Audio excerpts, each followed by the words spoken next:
Hello, guys. Hello. Welcome, welcome, welcome. I'm here. We're here. I think we're all here. Hope y'all are doing great and having a good week so far. I want to work on this game really, really badly.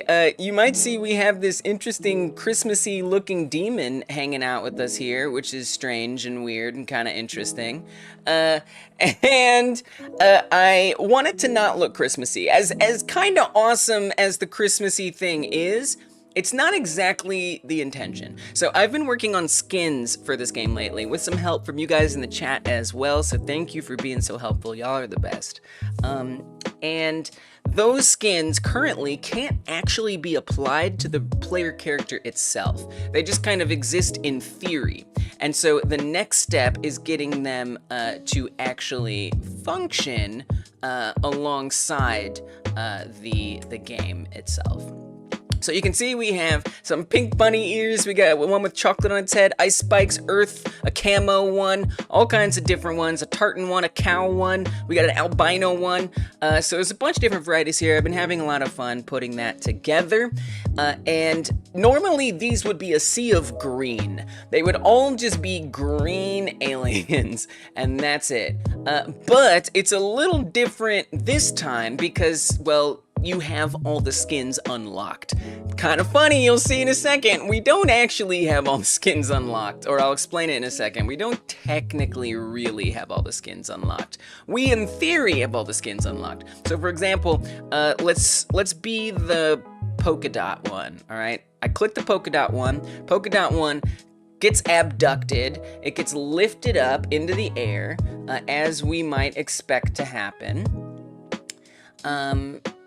However, once we get going here, you'll see it is just actually the Christmassy demon still, which is not exactly what is intended. So by the way, this game is about being an alien. You invade Earth and you eat humans, just like that, and you get some limbs, yay! But those limbs can be damaged and you can break them off quite by accident probably, and you see we are breaking off those limbs, and that means your ability will be diminished. Your ability to like play effectively is diminished if you break those limbs off. And you can also abduct these humans, and then you'll get a score right up there. So now we have 1 point, and that's kind of the general idea of the game. There's a destructible environment. There's a lot more to it. Now, if you die, so the way you die is not by breaking your limbs off, but by actually breaking your head off. So if your head is completely dead, you're dead too. So I'm gonna run into these solar panels, and my head is gone. And now we get this end screen. Okay, so now here's this progress bar, and you can see it went up by 1. That's how many abductions we got. So that's what that is doing. That progress bar is checking how many abductions you get. Now, every time you die, you're going to get progress towards that out of 20. And when you fill up that bar, you're supposed to unlock a skin. Now, right now, there is no system for that skin actually getting unlocked, unfortunately. So you basically just have all the skins right now, but only in the main menu. You can't actually click them and apply them to the player. So what I'd like to start doing today is I'd like to start setting up how do we get those skins to apply to the player, number 1.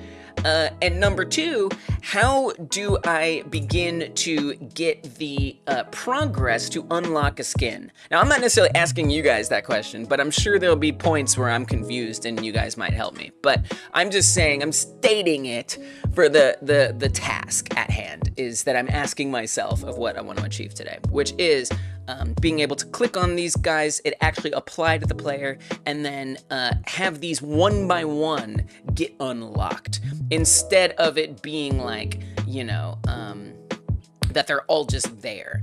So those are the couple things I want to work on. I'm not sure like whether I'm gonna do it all, like which one I'm gonna do first. Probably the player application thing, so we'll see. Yeah, it's like an option menu for the skins. Exactly, Frank. Welcome, Frank. Welcome, gamer. Welcome, Frank. Welcome, Gamer Therapy. Welcome. I see Dungeon Martian was here as well. Welcome, welcome, welcome. I'm an alien, gonna eat these kids. I'm an alien, gonna taste their flesh. They do be eating people. It's very true. I'm feeling okay today. Thanks for asking, Gamer. There is a bunny. There is still a lot of green, and you know, that's okay. You know, I might reduce that. There's still some more skins to add, so that it will go down a little bit. You can't fix anything. That's okay. There's nothing to fix yet. Nothing to fix yet. You can point out bugs. That's perfect. Yeah, we're just building the systems. So that's what I'm working on. Normally, I'm here for like 8 to 11 hours lately, working on this. I just like to hyper focus. I'm really slow. I just like to get into it and do some work. Today, it might be a little bit less time. I wasn't able to stream yesterday, unfortunately, and for that similar reason, I have to maybe consider doing a shorter one today. It's still gonna be pretty long. Maybe 6 to 8 hours today or something like that. So we'll see how much I can actually get done. If you're watching it after the live stream, feel free to skip around, see the different things we get up to. But I'm gonna be here, I'm gonna be engaged, so come hang out with me if you like. I would like to hang out with you. So thanks if you're willing to do that. And yeah, and don't forget to hit that subscribe button if you're new around here. Subscribe, I appreciate it. It means you'll get notified probably about all the different things that I'm up to, or at least a little bit more so than you would if you weren't subscribed. All right. So, first things first, yeah, I need to figure out how we get these things applied. This is gonna be quite a bit of effort, actually. It's not gonna be a simple task, is how I would describe the work ahead, as not exactly simple. So I'm gonna wish myself luck, and we'll see what happens. See what happens. I don't know why I usually have a nice way to put chat on screen. I don't know if I'm gonna enjoy that today. Put some music on, that's always nice before we get into it.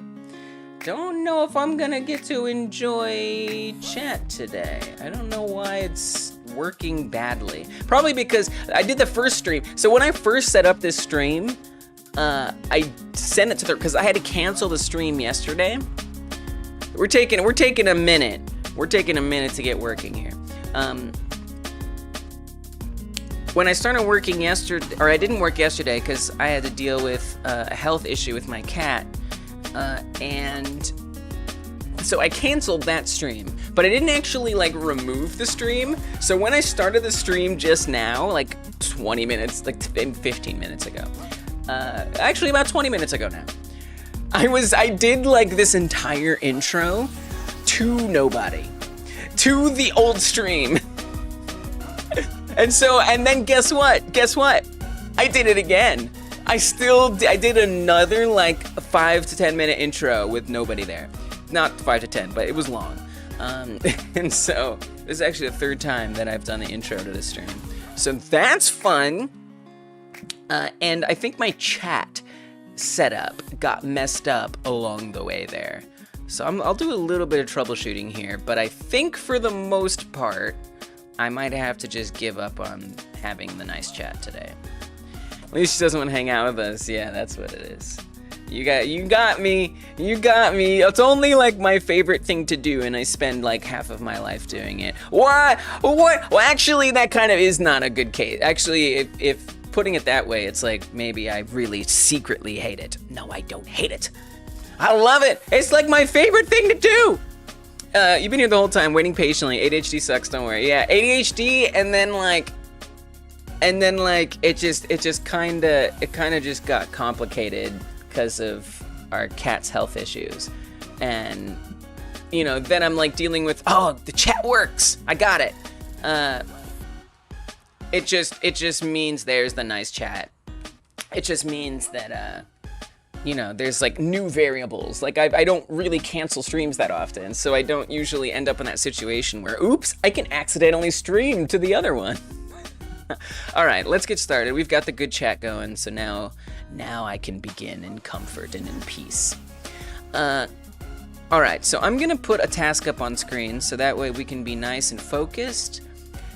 What it's gonna be is applying skins to the player. Now I know I haven't done member songs yet. I do need to do member songs. I realized that doing them right at the beginning is a little weird. Like on like if you're watching the live stream afterward, it's just like, wow, there's all these songs. I need to figure something out. I think it would be nice if we did them like shorter and stuff. Oh, what, the chat didn't come through? I thought I fixed it. What? Why did it work for my message but not Gamer Therapy's message? I'm okay, Gamer Therapy. Let's What? My message comes through, but yours didn't come through? That's so weird. So this is the other chat window. There's 2 chat windows here. It seems to be only mine that actually come through. Wait, not only mine? Oh, no, actually, I have no idea. I have no idea what this is.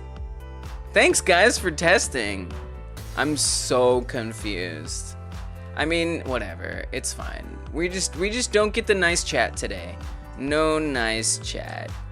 I just think that has to be the reality. I think somewhere in there, like switching between all the different streams, streaming to the wrong place, and then coming back here, I don't know, it got confused. So for now, just don't get to have it, and that has to be okay. All right, let's get started. So, in order to figure this out, technology, yay technology, I know it, it's so good. In order to figure this out, I'm going to,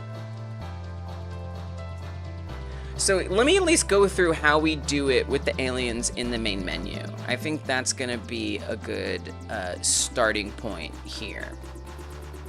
So in the main menu, the way that it works, well, this is technically the main menu right here, right? You can see that pretty obviously. However, there's no aliens here. And that's because there's a bunch of like chunks that are there that you can't see them right now, but technically they would be there, all of those chunks. That's right, Frank, that's absolutely right. The alien and the Earth. And so those chunks actually exist elsewhere. So if I pull up a main menu block level menu, you can see those are all the aliens. They're normally just green. And what happens is on this script, it is checking to see, it checks for a couple different things, which I will need to talk about more at some point, but let's not bother with it too much. Yeah, they're cute, right? They're very cute. I agree that they're cute. I like them a lot myself.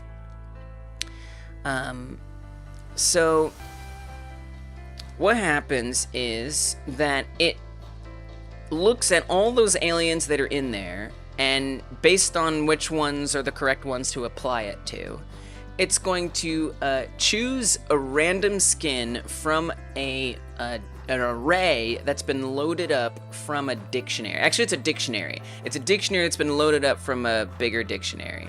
You're feeling better than the last time I streamed? Nice, good, you deserve that. I'm happy to hear that. Really wish I had my regular chat, guys. I really hate not having my regular chat. I like my regular chat a lot, you guys. It's like my favorite. like I really like having it. This is cramping my style severely. I'm not really sure why it's not working. It's just some stupid mix of things. Oh, if I chat over here, then it pops over. I mean, I feel like it has something to do with my broadcast software. What if I try something? What if I try something, you guys? What if I try something? And what if it's okay? All right. Wait a minute. Okay, this is gonna take a second. I'm gonna be right back. Let's see if we can knock this out right now. All right, hold on. This is gonna take like a minute or two. I'm gonna restart my broadcast software. That means the stream is gonna go down, all right? But we're gonna be right back. If you're watching it after the stream, you're not even gonna notice. It's gonna be like, boop, like it's gonna take like a second. It take less than a second, all right? But if you're watching it now, you're gonna have to wait, and I'm really sorry. We just got some problems. Welcome, Joshua, I see you. Hold on, 1 second, I'll be right back. Okay, I can't be sure that that actually made any positive difference. But I did try restarting my software. I don't think it did. It didn't. I made you guys wait for nothing other than a troubleshooting attempt. Well, there you go. I think that's the best Maybe I just need to refresh it over here too. All right, hold on. I refuse to give up. I refuse to give up just yet. I won't do it. I won't do it. Cause you know, I like to chat. It's part of the stream. So anyway, so the way that this works is that we're doing all over the place today. It's gonna be an all over the place type of start to the stream today. So we've got, hey buddy, hi buddy, how you doing? How you doing? Yeah. We've got this dictionary, okay, over here on this globals script. Okay, let me see if that helped anything. Did it help? I'm typing in chat. Did it help? It did not! It did not! What a shame. I know, it's too bad. It was hilarious timing on your part. Yeah, I'm so glad. What a week. It's been absolutely horrendous, but we live and move on. Yeah, it's been a bad week on my end too. Dude, the chat is being so weird. This isn't even the right chat. Like,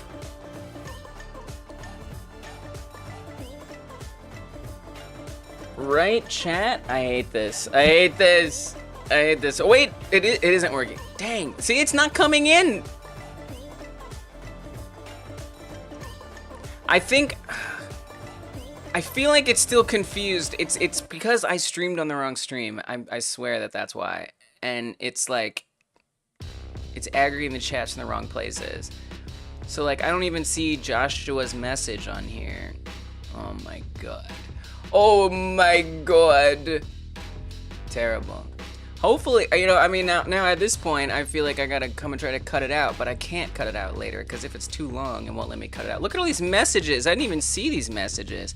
Slightly better than last week. That's good. We got oh, are you coming in? Yeah, they're coming in. They're coming in.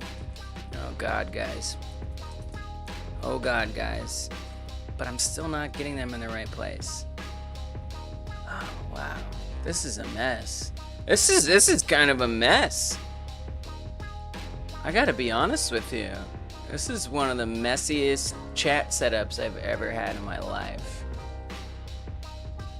Alright.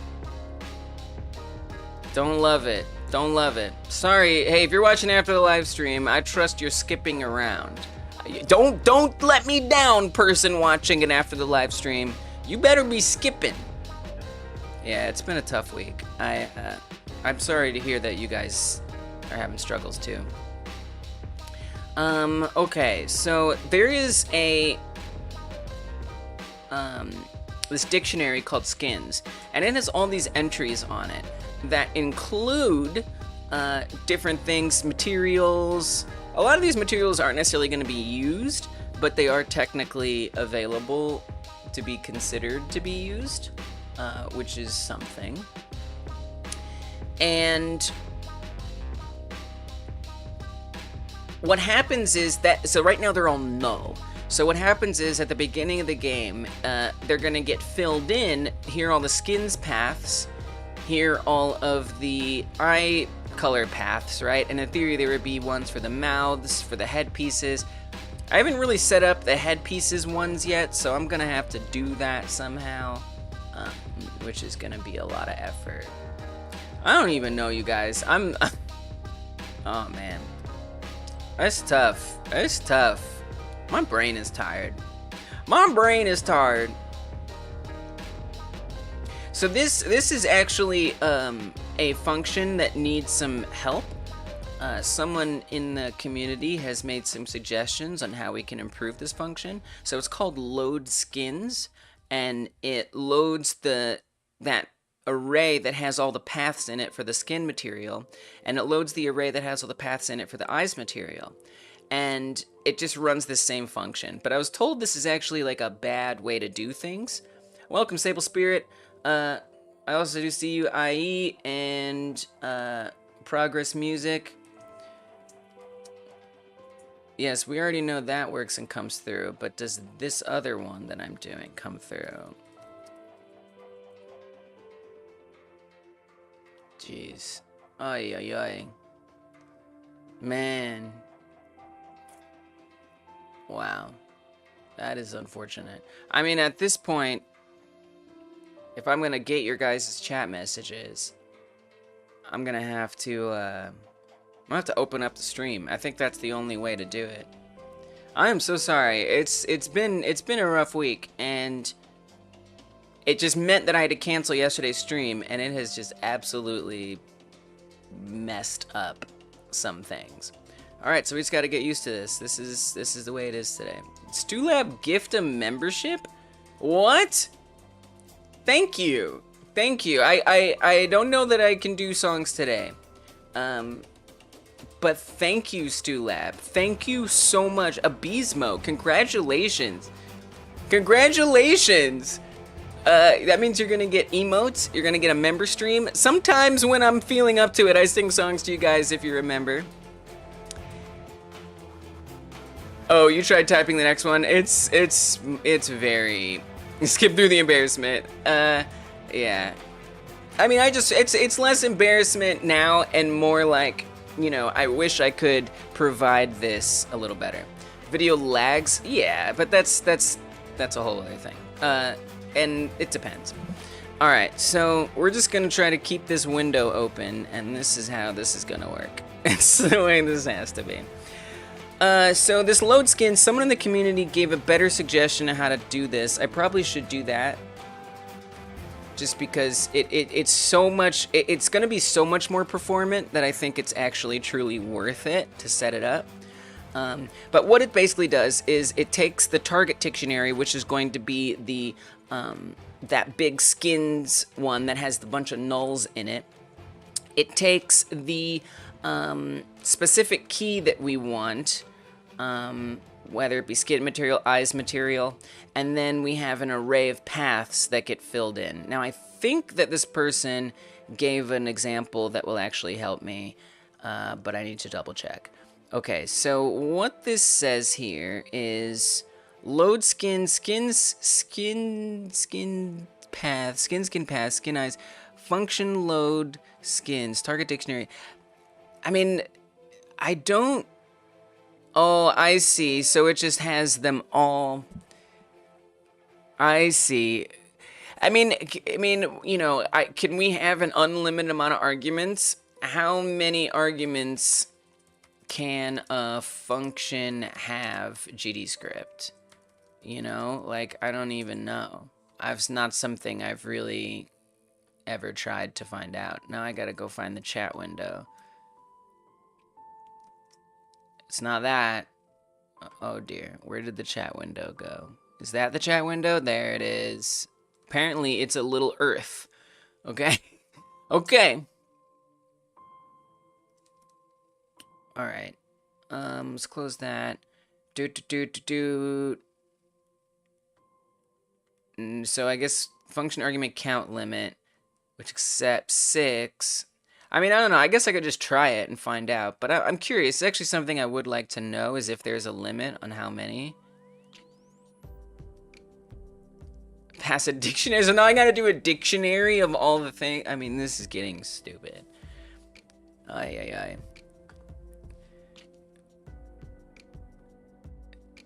ay. What? Pass one dictionary. That's what I did in the end. I didn't expect this. So, okay. So you're saying I need to make a dictionary of arguments to pass? I hate that.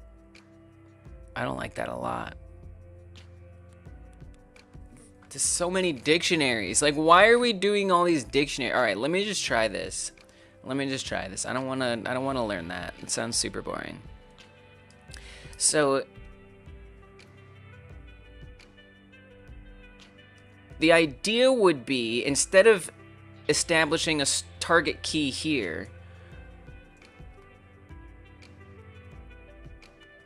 we would do skins. I mean, I hate this. I really don't like this. I don't want to do this. I hear you. You know what, Jean-Michel? I hear you that this is like a good way. I feel like it doesn't quite I think this is the way we're gonna do it. So never mind. I was considering that, but I've decided to not do it. Okay, so this, what happens is this global this global dictionary here of materials, this gets filled up with those paths. And then it's actually going to get split into two separate dictionaries. There's skins 1 and there's skins 2. So it gets split into those two separate dictionaries.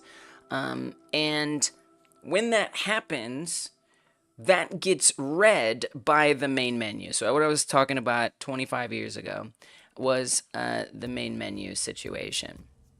So if I come back to the block script over here, you'll see it's reading from skins 1. Now it's also separated into left and right. The reason why it does left and right is because you see this blue line, the origin blue line there.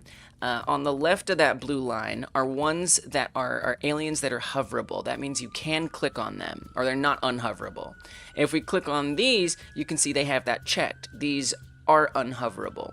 And so we actually have two separate, we kind of duplicate the dictionary. So we say those skins 1 and those skins 2 that were set up on global, that were split from the main skins dictionary, it applies half of the skins to the left side and that same half to the right side. But then on other chunks, it applies the second half of the dictionary to the left side and the second half of the dictionary to the right side. It's so weird to explain, but I'm explaining it.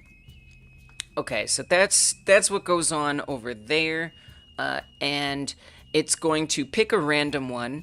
It's going to choose and apply. This is another place where maybe we could do Jean-Michel's suggestion, where it's a different kind of function that isn't requiring us to call two different functions. It's the same function. I don't care. We're going to do it this way. It works. I don't give a crap. So this is like that.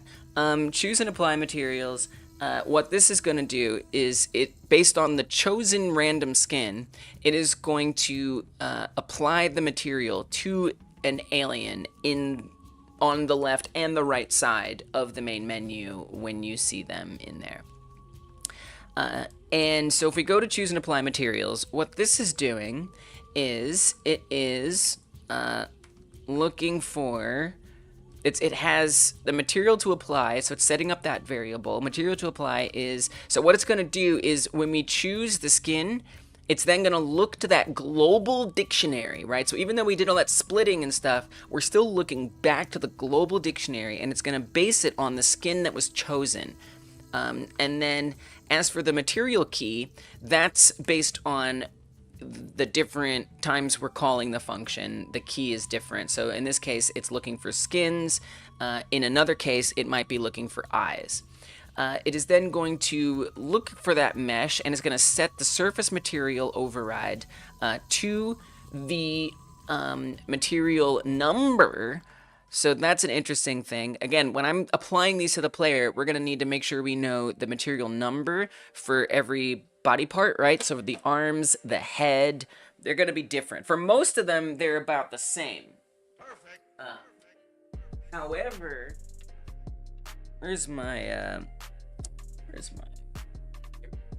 for most of the time, they're about the same, 0. But it's not always going to be 0.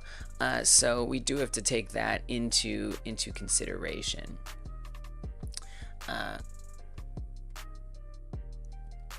Just make sure I've got, chat is not working, is it again? Oh, jeez. Oh, man. I'm sorry if I've been missing your guys' messages. The chat situation today is not great. It's like, dang. Like, wow. The chat today is broken. It's straight broken. Ay. Oh my gosh. Ay. What a situation, guys. I could apologize more, but I don't think I could. So we're just gonna keep moving and figure it out along the way. Oh my gosh, of course you guys have been. Yeah. I know you see the chat. Thank you guys. I know you see the chat, but I'm typing that for myself. Can I see you? Can I see my chat? Anyway, it's, oh my God. It's a day, you guys. It's a day today. Oi, oi, oi. All right. What's up, TCC Ayla? I'd like to create a 3D mobile game in the style of Granny for my community. Do you have some free time for a new project? No. If so, I can contact you by email to discuss prices. Please don't. All right. What else did I miss? What else did I miss? Gamer is starting their first 9-to-5 job tomorrow. Wow, that's exciting. That's super exciting. Let's go, first 9-to-5 job. Also, I hate 9-to-5 jobs, so I'm also scared for you. If there's too many arguments, you should probably make a dictionary, class object, or even a resource. Yeah, maybe I will. It's not something I ever thought about. I can't believe I missed all these messages. It's like, I can't emphasize how much it throws me off when the chat doesn't work, right? But I think you guys can tell.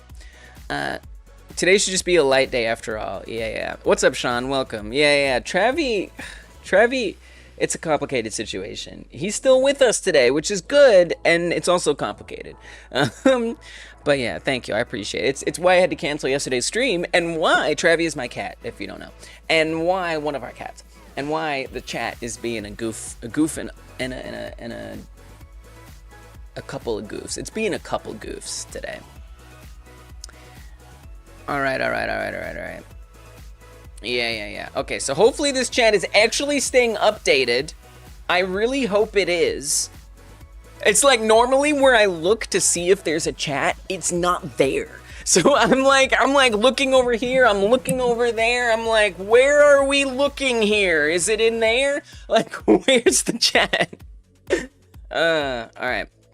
So I need to set all of this up to go to the player. Right now this is doing the alien in the main menu, which is a lot simpler because the alien on the main menu has one material on it. It has one material, so we just swap out that one and we're good. Now they're also the eyeballs, so actually it does have two, but it's still going to be in the same place. With the player alien, it's not necessarily going to be in the same place, so it gets a little more complicated.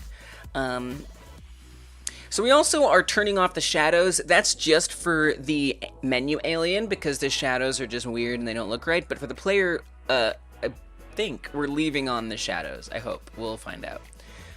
Now, there's also applying the headpiece, which we do here for the main menu a certain way. So let's see where that's called first. That is called right here. Now that depends if there actually is a headpiece to apply. And if there is, then it's going to run that function. So we need to check for the headpiece, and we need a way to set up and apply the actual material. I think I'm keeping the right eye on chat, probably. There's a good chance. Okay. I think so. I love chatting with you guys. It's part of what I love about this stream. It must not be broken ever. All right, so now I need to come set this up somewhere for the player. So where's a place where I might set this up? The player script, I think, probably makes the most sense. So let's open up the player script.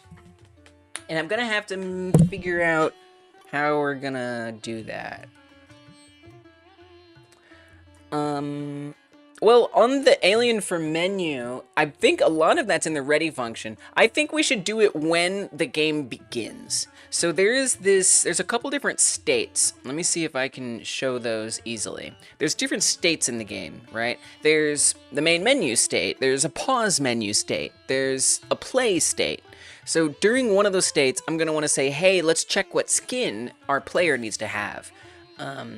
And so I'll show you just kind of like how that all goes and how that all fits together here. Pull up this. Let's see, do I have my, there we go. So we're in the menu state right now. right? Now, if I click on one, we're in post menu. We could do it in post menu. That might be nice to like, because we might as well, I don't know, there's pre-begin, begin, so there's, and then that's when we see the aliens. So somewhere in between post menu and pre-begin is where we want to do this. But let me just make sure there's not something already happening that's important. So real quick, I'm actually going to go to the globals, because there we can see like a list of the different states, I think. Or is that on the game states script? Which script does that? Oh, here we got it. Pre-intro, intro menu, post-menu, pre-begin. Yes, I think it's pretty much post-menu or pre-begin. Those are the two states that we want to look at. In the pre-begin function, we see that I don't see anything here that's going to conflict with setting materials on the alien. Actually, in the body part script, so each limb, the head... Oh, that's another place we could do this. So the arms, the legs, the head, not the torso, I don't think. I don't think the torso has this. I mean, technically... Oh, it does! I didn't realize the torso did have it. Alright, so actually... But that's only... I don't think this is quite the same, because we don't have the meshes loaded up in here, I don't think. Right? I don't even know. Yeah, because that's only... I feel like we shouldn't do it here. It's a little complicated, because there's two different bodies, and I think that this might cause an issue if I do it that way. So we're gonna not worry about that. But in here, in the body part script, we do a lot in pre-begin. And I want to make sure that if we're going to do it in post-menu, that is to say, apply the skin to the player, if we're going to do that in post-menu, I want to make sure that nothing here is going to, like, override it. So we make sure the skeleton becomes visible. We set the legs to have 0 health. We turn off their collision. Collision area lower, collision area upper. Oh, right. So on the legs, there's like the thigh, and then there's the rest of the leg. So there's 2 parts, and this is the upper, and this is the lower. So we're just setting collision stuff. There's 2 different armatures. There's the healthy armature and the hurt armature. Since we can take damage in this game, and we get like a shrunken down type of situation. So, yeah. And then we make the mesh visible, but we're not like changing any materials or anything weird like that. We do the same thing with the arms, and we do the same thing with the head. So I'm thinking we could do this in post menu. And now on some level, it kind of would be nice to do it in the body part script, if I'm being honest. Now, one concern that I have is that when we define the mesh, we're saying that player get node alien v3, we're actually basing it on the name of the area. All right? So that's a little wacky. It's a bit on the wacky side. So, like, for example, this script is on area underscore body. That's where this script is. That's where this script lives. Is on area underscore body. Or it's on area underscore leg or head, right? And so what's happening is it's looking for, on the alien, the mesh, alien underscore arm right, alien underscore body, alien underscore head, based on the name of the actual, like, mesh. So, for example, this is on area underscore arm right. Right? So this is on area underscore arm right. That's what this is on. And so that's the name of it. When we split at the underscore, instead of saying area underscore arm right, this is just going to be arm right. And so then what it does with this plus sign is this becomes arm right.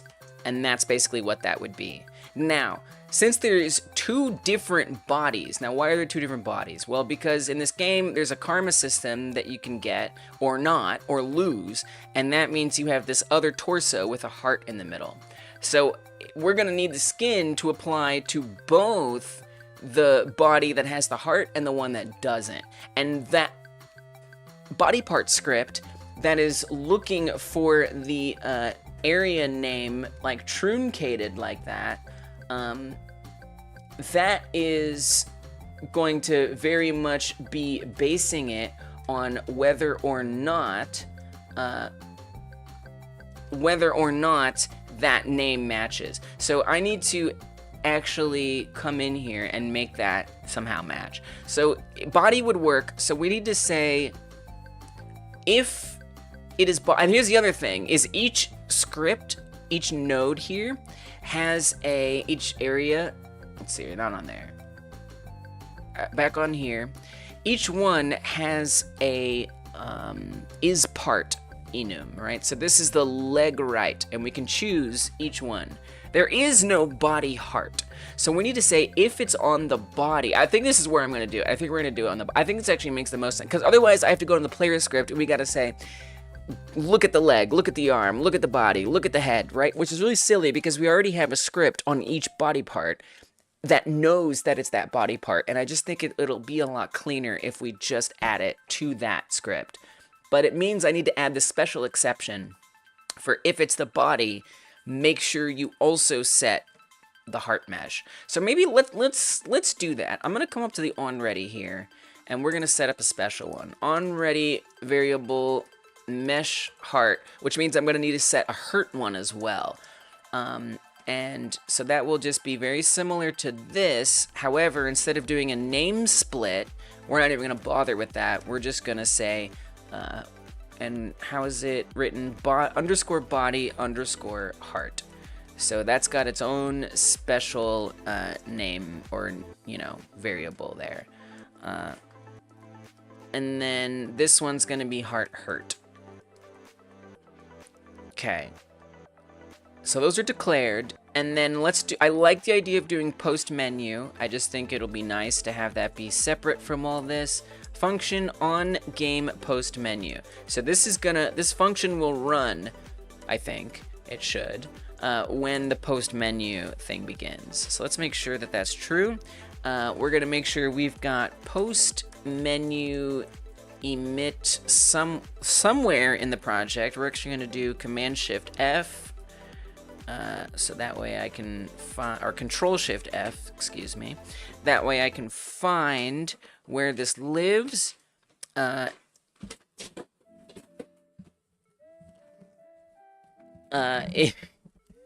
you up to, buddy? It is, okay, hold on. It is going to be post menu dot emit. All right, got it. We got it.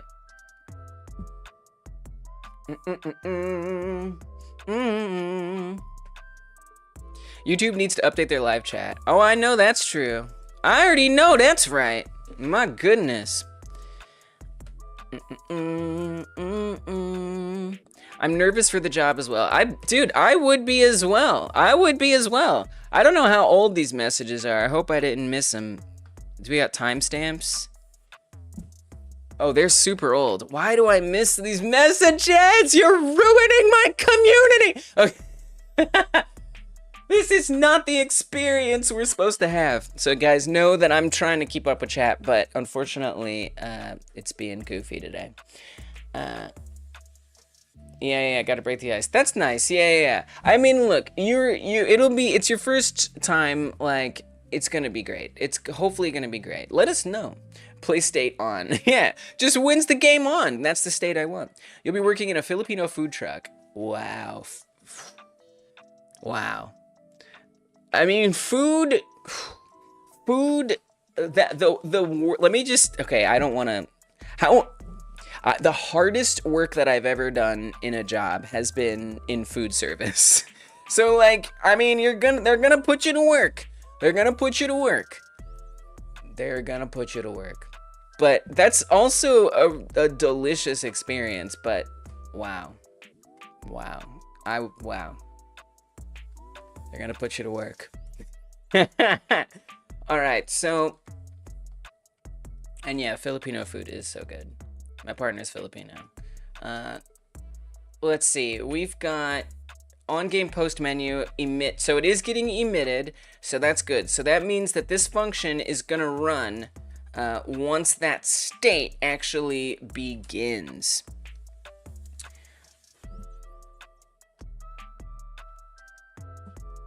Oh man, the chat, it's like really doing a bad job. Well, I'm gonna try, guys. I'm gonna try to keep up with it every once in a while. We're gonna try to keep up with it. Hey, what's up, Tommy? How you doing? Welcome. Man, like nothing can break a freaking live stream chat more than accidentally streaming to the wrong stream, apparently. Apparently that's just like... It's just like the way to ruin the chat experience for the world. Okay. Good to see you, Tommy. I'm not doing member songs today, unfortunately. But no, I appreciate you and thank you for supporting the channel in the ways that you do. It means a lot. Game Dev Doggy, good to see you. Thanks for coming through. We're having a little trouble with the chat today, but I'm going to try to keep up with it because I love chatting with you guys. Good luck with the Filipino food truck. I don't want to... I like what Sean is doing and being like, it's going to be okay. I like that. I like that. I'm not a good person to talk to about jobs because I hate jobs. I do a terrible job at jobs and I get fired because I suck at them. But hopefully that won't be the experience for you. I hope for you that it won't be. All right, so when the post menu begins... we want to start doing some stuff. At the very least, we need to know if it is the body. So if... Let me make sure I've got this all set up right. If body part... if body part is parts... I have to type that very correctly. If body part is parts... what would it be? Body. I don't really know what to do yet, so let's not worry about that. So we have the certain skin. We're gonna need to check what the skin is. We have to find the mesh's surface, and you know what else? The head. We're gonna need a special case for the head as well, because it's not gonna apply the same way. If body parts is it really what we could do is just say, hey, here, let me come over here. Hey, if you're certain part, you know, you get treated a certain way. So here on the left arm, you see it has 0, 1 material, and that applies to just that arm. So that's a really simple one. We don't have to worry about that. For the right arm, you can see surface material, that's also 0. For the body, it only has 1, that's also 0. For the body heart, it gets complicated. Well, it should get complicated. I'm confused. Oh, because that's not where the heart is. Okay, so this doesn't get complicated. I see. The heart is its own separate one. And actually, we're not changing the color. Okay, so that's nice. So we don't have to worry about the material. I think only the head. The head only has 1 material. The legs only have 1 material. And the... head is okay, so the only one we really need special ones for is the head. So you can see I have that set to the red for that, and we have the mouth here, and then this one is the eyes, and that's the teeth. I know it looks black, but it's not. So we've got teeth, eyes, mouth. Luckily, it's still 0. That is awesome. So in that sense, we only need to have the special exception for the head for the other aspects, which also has the eyes. That's probably the toughest part. So the eyes are number 2, it looks like. So this one is eyes. Okay. All right, this is actually not bad. So if it's head, we just have to make sure we clarify eyes on mat 2. For the body, we just have to also apply to the heart mesh, the cutout mesh, the body with the heart cutout on it is how that would have to work.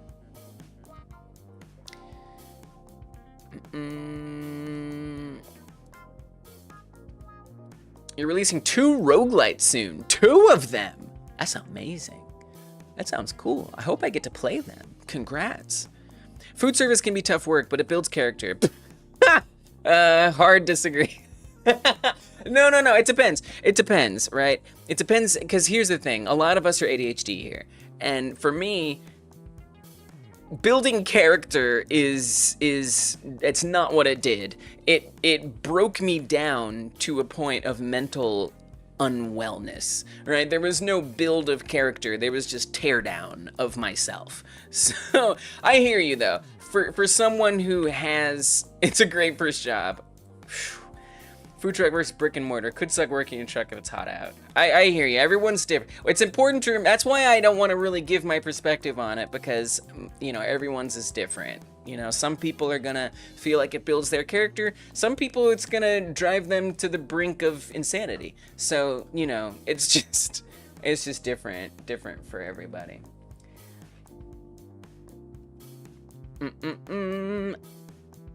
And it depends on the food service situation, right? If you're working on like a big chain, like a fast food restaurant, you might not have as bad of a time. You probably will, but you may not have as bad of a time as if it's a small business. Because if it's small business, the pressure is going to be a lot higher. There's going to be a lot less people working there potentially.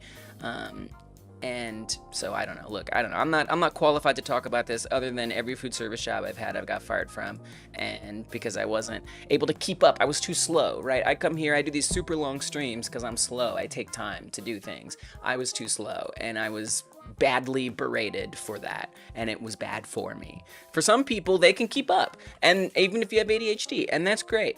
So look, it might be great for gamer therapy. For me, not so much.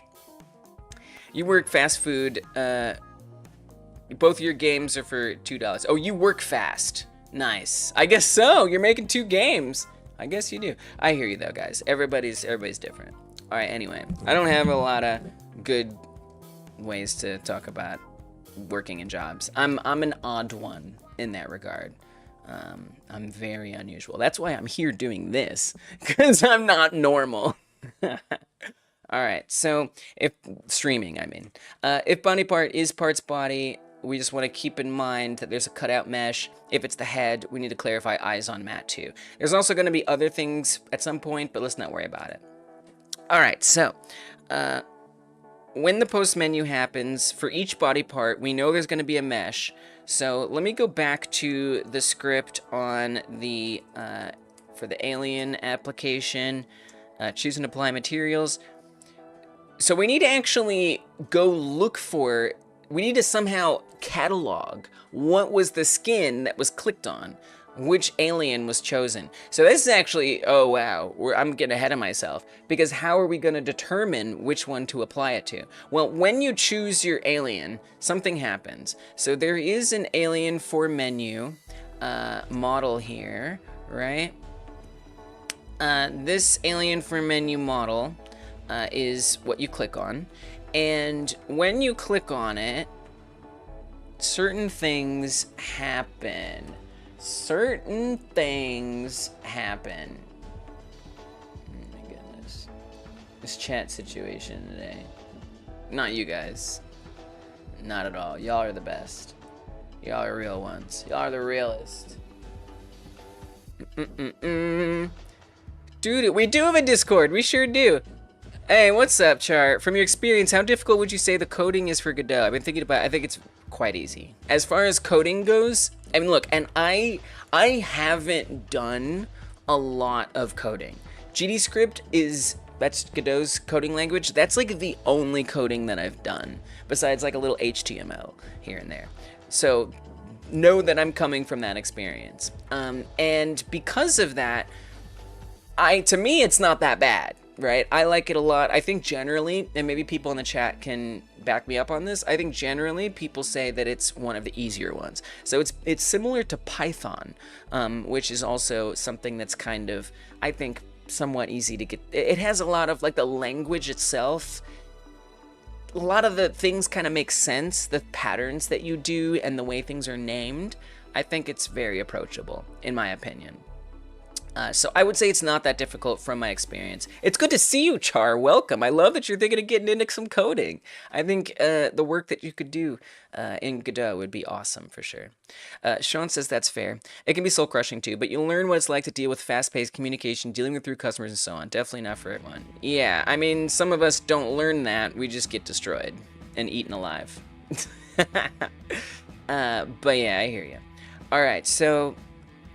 You know, it's like not every, it's like, you know, it's like you're asking somebody who doesn't have arms to use their arms to pick up, you know, a dumbbell. You know, it's like, it'll make you stronger if you pick it up. It's like, I don't have arms. I can't pick up a dumbbell with my arms. I don't have them. Right? It's like asking me to have a faster pace is like, you know, asking me to do something that I literally cannot do. Like, I don't have the infrastructure in my brain to do it. But at the same time, you know, I'm a unique case in that sense, for sure. All right, so, good. I want to go back. Oh yeah, so on the alien, when it's hovered, okay, if input grab was chosen becomes true. That's all that happens. Really? That's it. Okay. And what happens if was chosen is true? What does that do? Oh, post menu. Okay. We're seeing some post menu action. So in the post menu, it is then going to play that animation. So it's actually going to stop the alien. So they're hopping along, hop. I might have an error somewhere in my code, probably. They're going to be hopping along, and when you click on them, it plays the animation to stop them. The ones that aren't chosen have an exclamation point appear above their heads. Now, somewhere it has to tell it which one is going to get the orb to descend down and pick it up. That's only going to be on some of them that actually happens. So there they are, moving and moving and moving. When I click on one, the exclamation points and the orb comes down and picks it up. So they all actually have an orb on them. Every single one does. So if we look at it in 3D, it's like it's hidden right now. Oh no, it's just way up there. Way up there. I mean, it looks pretty hidden to me. I don't know much. I don't know why it's not visible, but there's probably some good reason. It's right there. That's where the orb is. And where does it tell it? Orb visible. Animation oh, wait. Wow. That's wild. Okay, so that animation exclaim. Oh, wow. And that, make this animation that runs a function at the end. Make this an animate that runs I think it, okay, I think it does do that. I'm pretty sure. I'm a little confused. That's not in the else statement or the if statement. So all of them play animation exclaim. All right, here's something we're gonna do right now. If I get rid of that and tab that in like that, that should be fine. We don't need to play the animation on the alien that doesn't have the exclamation point be visible. And then when the animation ends, which is gonna end a bunch, this is not, this could be built a little better. Because it just means that function is going to run a ton of times, which is like fine. And it's going to check if was chosen. So it's going to look for the one alien that was chosen set to true. And that one alien, so that works fine. Oh no, it doesn't. All right, whatever. You know what? If it works, it works. If it works, it works. Who am I to complain? Who cares? So basically in that animation, it's going to run this function, and it's going to check to see if was chosen is true. And if it was, the orb becomes visible. It brings the orb down. Okay, got it. So here's what I'm thinking. I say the one that... Oh, this is if not chosen. Oh, God. My reading comprehension is not good today. So... I hate that. I hate that. I hate the way this is. Can we just say... Can we just do it this way so Lise doesn't get confused in the future? Can we do it like that from now on? I see. So the stopping is actually they're bouncing up and down, right? They're not... What's not moving is the level. The aliens themselves in the menu aren't moving forward, right? They're bouncing up and down. That's what's stopping here. Okay. This makes a lot more sense. I'm still not sure why we have to play that. I don't think we need to put that animation outside of it. Alright, looks great. Totally good. Oh, but then... Wow. Okay. Alright, I'll put it outside of it. We're just gonna leave it that way. But this works, right? This works. Because there's two different places we could do this. We could do this right here on if was chosen, or we could do it here on that animation exclaim halfway if was chosen. Either one is fine. But no, they're not really. Actually, either one is not fine. Because we're doing game post menu, right? Which means if I'm gonna do post menu as well on the... Yeah, there it works. On the other side, right? On the body parts, on the player, I have to work out the, like, timing. And so it might actually be best if I don't do this in post menu on the body part script. That's kind of what I'm thinking. Is maybe instead of doing post menu... I knew I was missing chats. Dang. Wow. What a... Love you, YouTube. I just love it. It's okay. I'll check it up and check up on it in a second here.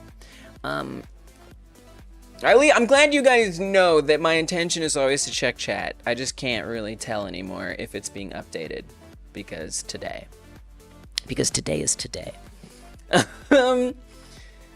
So yeah.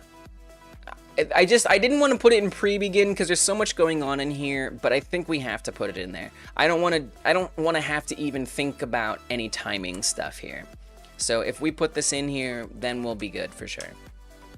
So we're actually... Let's put this in a code region, so that way it's all kind of tucked away separately, nicely, which should be good. So we're going to create a code region, and then... let's call it... Bones... I guess it's kind of what it is. It's really collision setup. Collision setup, which isn't what that is. Collision setup, let's say collision and visibility setup. I think that's kind of what all this does. And then these things are like skin stuff. That's what all this is. Oy, oy, oy. She hasn't worried, but never stream fully continues to play audio when my phone is locked finally. Pros and cons. What? That's so weird. That's really weird. Python syntax is funky, but it's manageable. Oh, okay. I think it's pretty easy. Godot's pretty straight. Is something less funky? What would you say is a less funky one? Godot's pretty straightforward overall and well documented. Game Dev Doggy says it's perfect for me. Definitely one of the easiest. I agree. It's one of the easiest, as far as I can tell. Thank you, chat, for adding some context, though. Can also use C#. Yeah, you can use C#. There's less functionality currently in Godot. There's less support, like web support, and the compatibility mode doesn't work with C# as far as I understand. And, you know, the IDE in general is not geared as well towards C#, but technically you can do it. Yeah, you already know. That's a lot of skins. It is a lot of skins. It is a lot of skins, Pepe. You're absolutely right. I'm not doing member songs today. I apologize for that.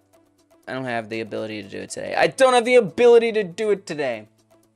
I do like doing the member songs, but today it is too hard. But I appreciate you all for being members. Normally I sing songs. The tabs are so strange coming from C syntax. Oh, it's just the tabs? That's the only thing is tabs? Alright. I like the tabs. But then again, I don't really know what it's like to not have the tabs, so I'm not really one to speak. Alright. So, if body parts is parts body, right. So we're putting this in pre-begin instead. We need to get the information about what the skin is. We're actually going to send that along in post menu back on the Alien 4 menu script. Okay. Now, how do we send that information?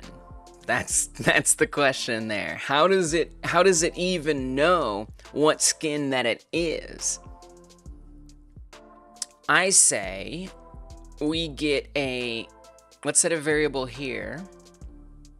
We could do globals. No, I think we should set it in a variable. That's what I think. I think that makes a lot of sense.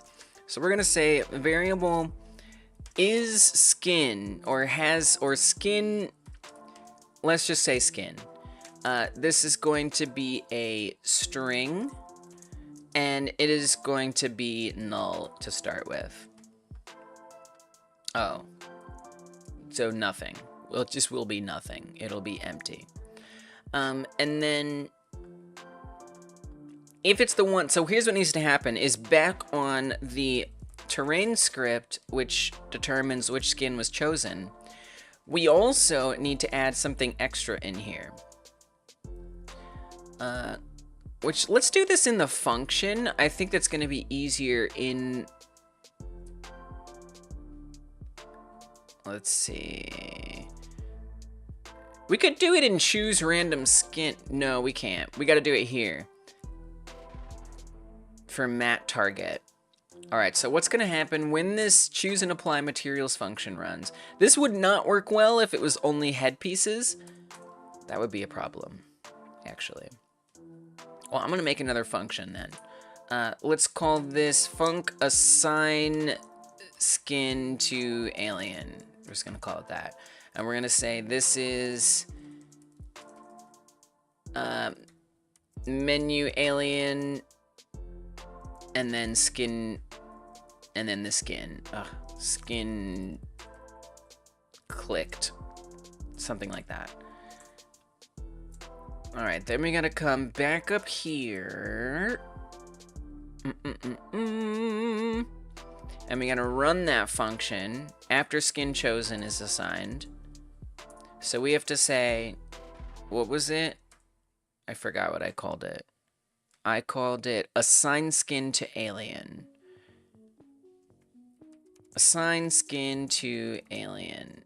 It needs to call with the menu alien, which is node in this case, and then we need to have skin chosen be in there. Yeah, that has to be right there. And then I actually have to put this in all of these other places.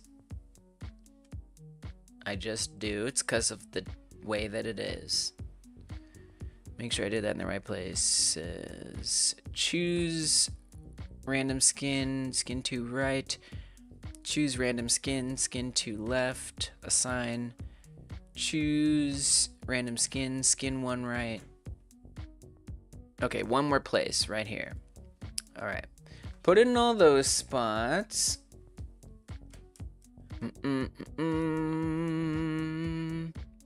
There's other stuff, but that was real weird for me. Yeah, that's odd to me. 2. Used to white space not mattering outside of readability. That's fair. Yeah, that is fair. That, like, you know, something will be super indented and it has nothing to do with readability. That's fair. Like, all of this. Like, I was currently just experiencing annoyance with the tabs. So, you know what? I'll give you props there. I think for most purposes, it's fine. But, like, yeah, if you're moving from another language, Char, I don't think is moving from another language. I think in Char's case, it would be their first language ever. Having to manually static type variables is getting real old. Manually static type variables. Oh, as opposed to, but you're saying you don't even have to, but don't you have to do that in other, I don't know. I don't even know. I can't even relate. I assume that in other languages, you have to do that or it's an error. And in Godot, you can choose not to do it. But again, I'm ignorant. I only know GDScript. All right. Assigning the skin to an alien. So what that's gonna do is we want to look at the menu alien itself, and we want to set its whatever I called it, which I don't remember what I called it. Set its skin variable. Hopefully that won't get confusing in the code. Set its skin variable. I mean, if I were to call that something else, okay. Set its skin variable to the skin clicked. So what that should do is it should mean that skin clicked, and I'm actually gonna go ahead and say print skin clicked so we can just see what happens, or skin. Okay. So hopefully what I'll see here is it'll say like skin 1, skin 2, skin 3, skin 10, skin 11, something like that. It'll give us a skin number of some kind. That's what I expect. Or I expect an error. That's also entirely possible. Okay, so I'm looking down here in the output. Click that one. Skin 4. Nice. Alright, so now the alien knows what skin it is. The menu alien. I don't even really need to tell it to the menu. You know what? We don't need to do this. We don't have to do that. Wait, yes we do. 100% we do. Wait, I'm kidding. We do have to do that. Alright, but instead of printing it, what we'll say is, let's call this skin clicked. We're gonna emit it, and it is going to be the skin. So it's gonna emit what skin was chosen. I'm gonna go back to my messenger script. I say back, that's the first time today, but I often come back. So we have skin stuff in here. I can like generally group it in a way. The skin level, it's kind of different. Whatever, who cares? Put it in here. Signal, skin clicked. And then back on the, now on the body part script, we're going to connect that signal. Messenger skin clicked, connect to on skin clicked.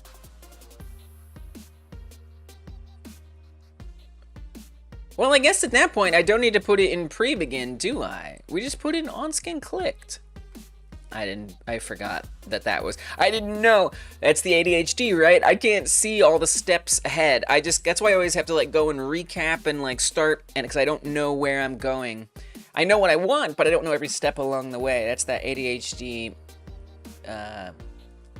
sort of task chunk blindness. So actually, I don't need to even put this into on-game pre-begin.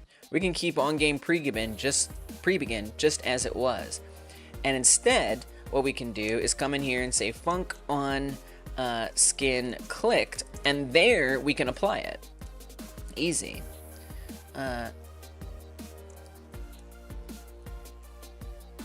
we're just gonna say skin to apply. I don't know, it'd be nice. Let's say skin string. Let's call it that. So in skin string, I need to say,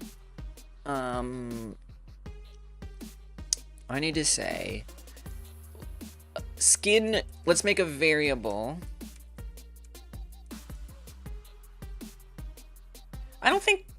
No, I think you can keep it that way. I think you can keep it that way. I don't think we need to make a variable of that, actually.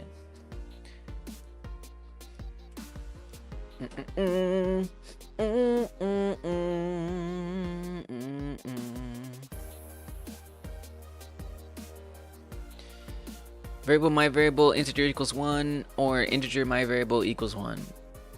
I don't understand. To me, you've just said the same thing, just with like different ways of typing it. You can implicitly assign variables if you want with variable.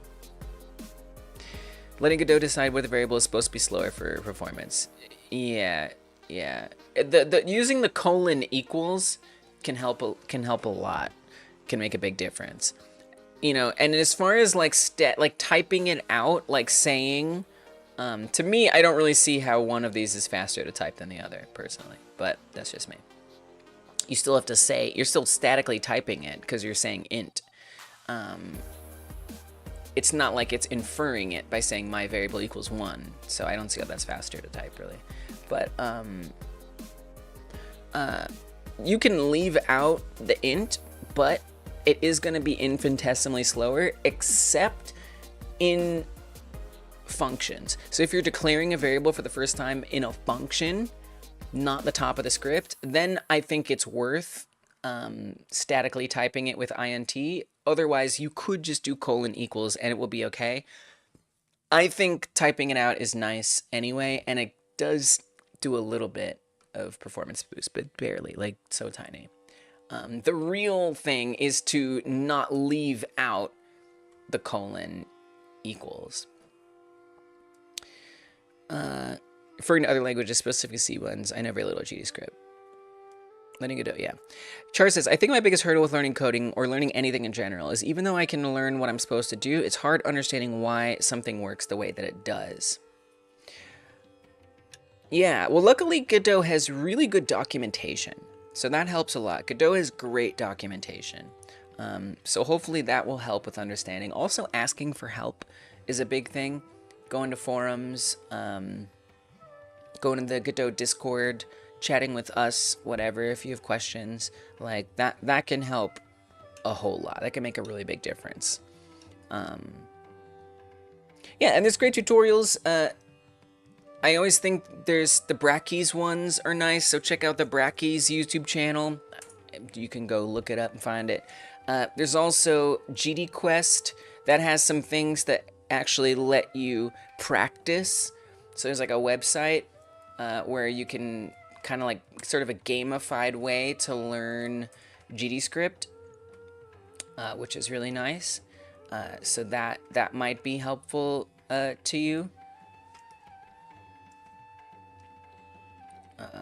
I don't remember where the link to it is. Where is it? Where's that awesome thing? Can it be easy to find right now? GDQuest, learn GDScript. Like, where is it? No, not X. X is banned from this channel. GDQuest, learn GDScript. There it is. Alright, so this is the one that I'm talking about. Google documentation and Stack Overflow are your best friends in that regard. Yeah. Yeah, make sure you're looking up things. But the documentation is really, really, really good for Godot. But yeah, exactly. Part of being good at coding is learning how to find a solution to the problem and learning how to look up stuff. You know what another is? You know what another great help is? ChatGPT. Using Copilot to ask questions like, why does this code work? How is this code working? What does this do? ChatGPT is awesome for that. It's less awesome for writing your code, but it's really good for trying to understand how certain things work. because it's going to look at documentation and it's going to look up other information that's out there, whether it's people's questions that were answered and stuff like that, which can really give a lot of good value to that modality. All right, so when the skin is clicked, let me actually go back to the terrain situation. We really just want to do this exact same thing. Matte to apply. Oh, we got to get the key. Right, so that's the big difference. Okay, so let me actually grab that. I don't think we need to turn off shadows. I could be wrong, but I don't think we do. Now, that's only going to be the skin. We'd have to do a separate one for the eyes and stuff. If we're going to do the mouth, all that stuff has to be dealt with separately. The headpiece. But let's just see if we can at least get that material to change as well. Welcome back, Gamer Therapy. Welcome back. Tutorials are good, but I wasn't really able to make a ton of headway learning until I tried making a project that I couldn't have someone really hold my hand through. Yeah, everybody's going to be different in that regard, you know? I didn't really like tutorials, but the GD Quest thing isn't a tutorial, to be clear. It's like an interactive thing. And then the Brackeys suggestion, it's not even a tutorial really either. It's videos that teach you about the fundamentals of what GDScript is and how it works, which is why it's so useful. I do not recommend the Brackeys videos. I strongly recommend the Brackeys Godot videos, very strongly, because they give you a foundation to understand how Godot works. And then the GD Quest ones, if that helps you, it's an interactive way to learn the coding. And then other than that, documentation stuff. But yes, tutorials in general can really keep you from learning, potentially. So that's definitely a fair point. Yeah, you're welcome. You're welcome. Yeah, the Brackeys Godot ones are great. Best advice is to learn the basics for the engine, then dive into a project and try to do as much as you can by looking at the documentation. I mean, I agree with you up until just looking at the documentation. Like, you can do searching, use ChatGPT, all of that can also help you, for sure. You're very tired? Maybe you could get some sleep? Alright, so, good, great, awesome. Matt Target. I'm really excited that you're looking into learning Char. I know you got this. I want the... We don't want to worry about that. We just want this stuff. So let me just update this. Matte to apply global skins chosen. Matte key. Right. Wait, what is Matte key? Is that... So we actually have to type that in. That's okay. I'll just type it in. It'll be fine. Paste this in. We want to say variable. Let's say skin material. Let's do that. Let's call it that. And we're going to type this as a standard material 3D. And that is going to be equivalent to globals skin string, and then we want to say that this is skin material as a string there.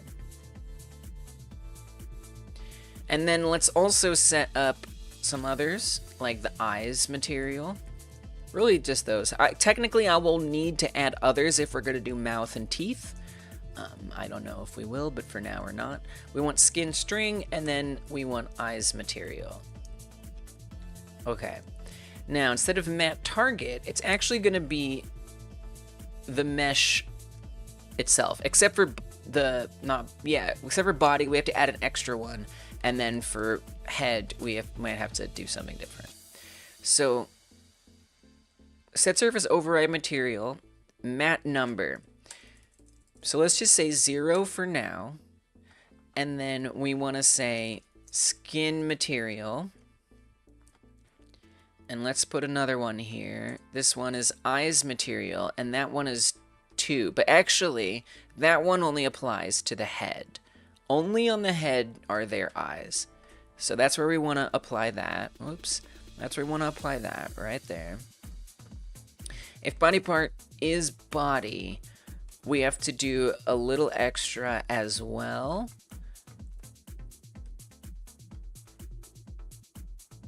Where we have to say mesh heart. Oh, and then I think we have to do mesh hurt for each one as well, now that I think about it. So not just mesh, but also mesh hurt for each one of these. And that's going to be true for this as well. Okay, so that should maybe apply it to all of them.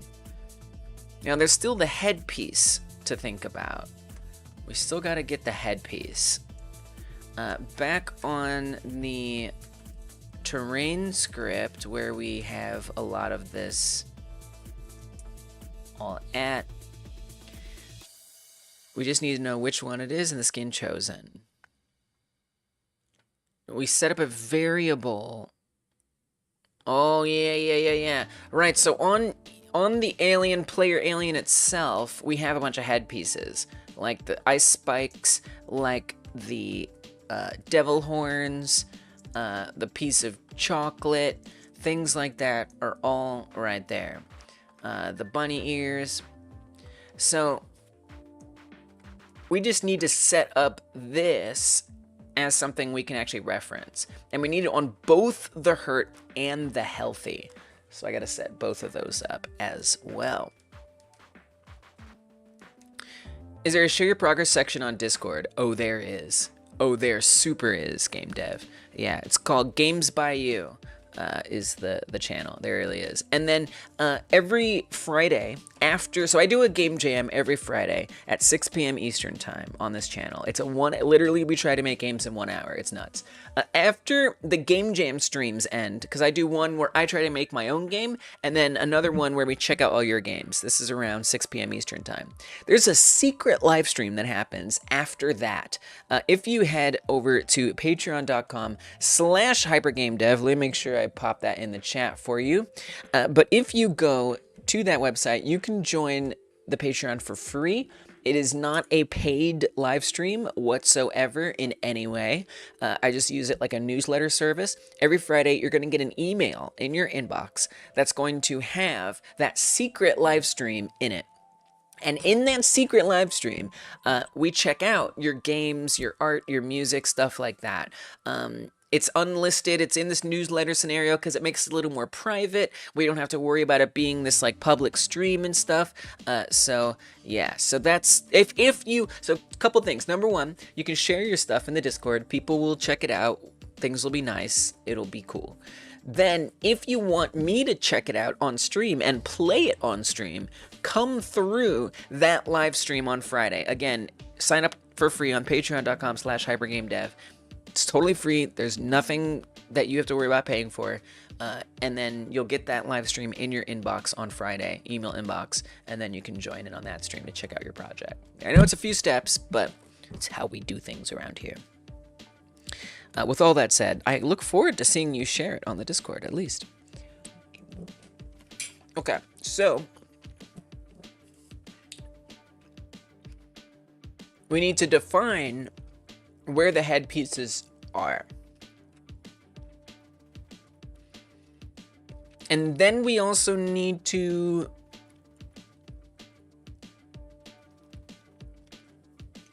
wow.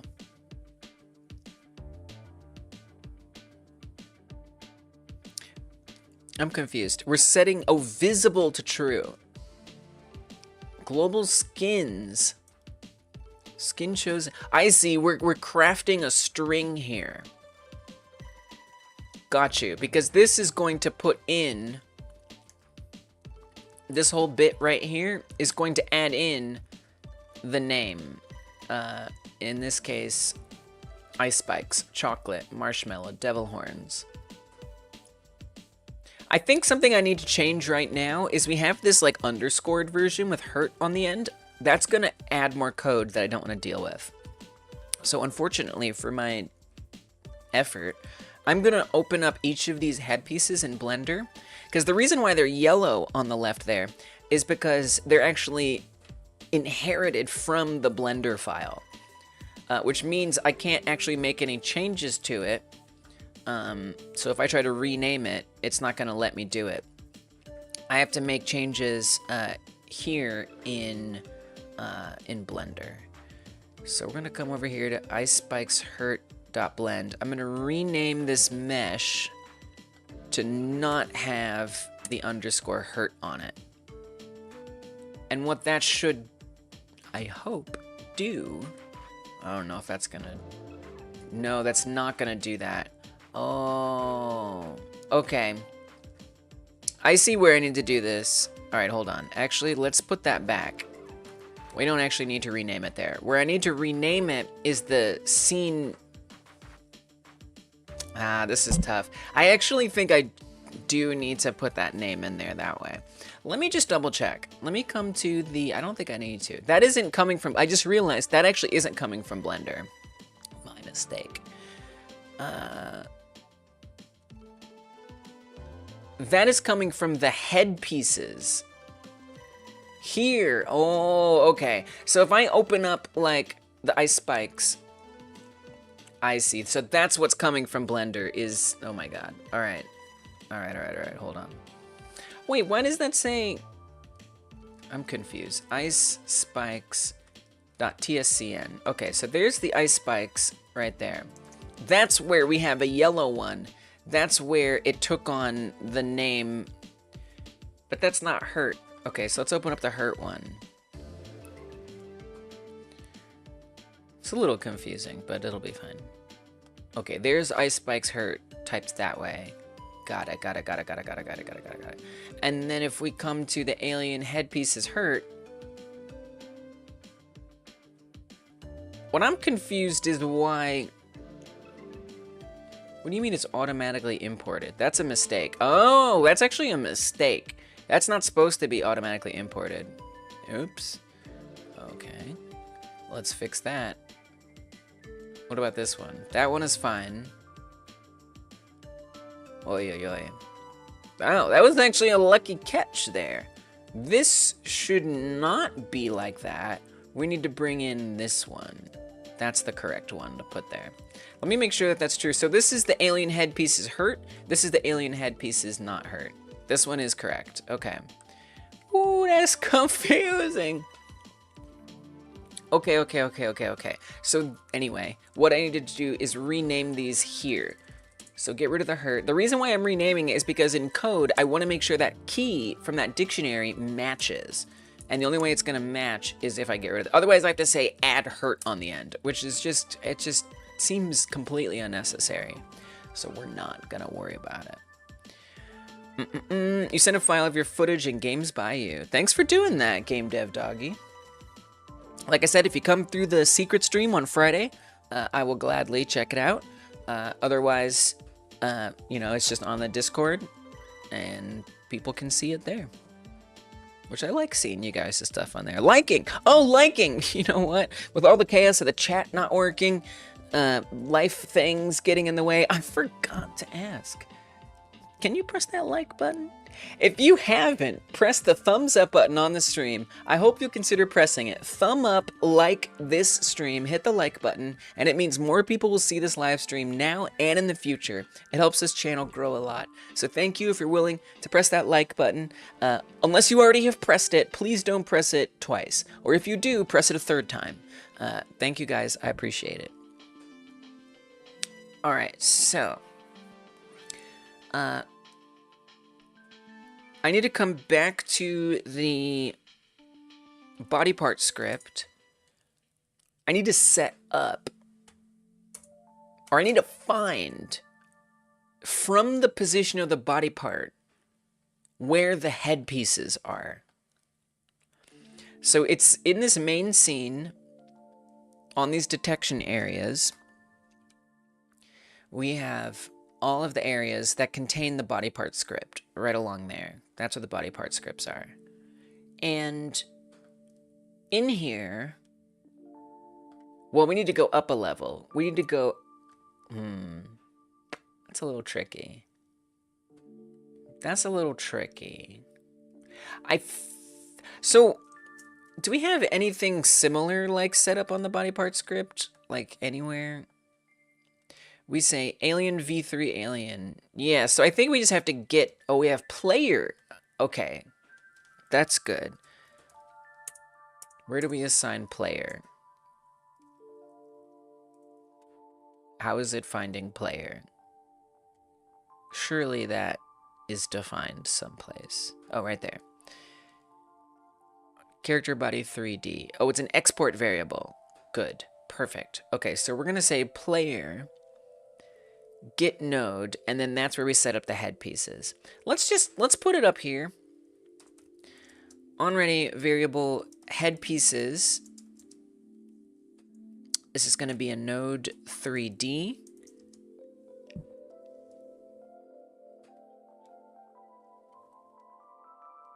You did it. Thank you, Sean. I appreciate it. Thank you, Tommy. Thank you guys for pressing thumbs up. I appreciate it, guys. Thank you so much. It means a lot. It really does help a ton. And we want to say this is player get node alien v3 alien. Let's see, where are they exactly? We need to go into the armature. We need to go into the skeleton.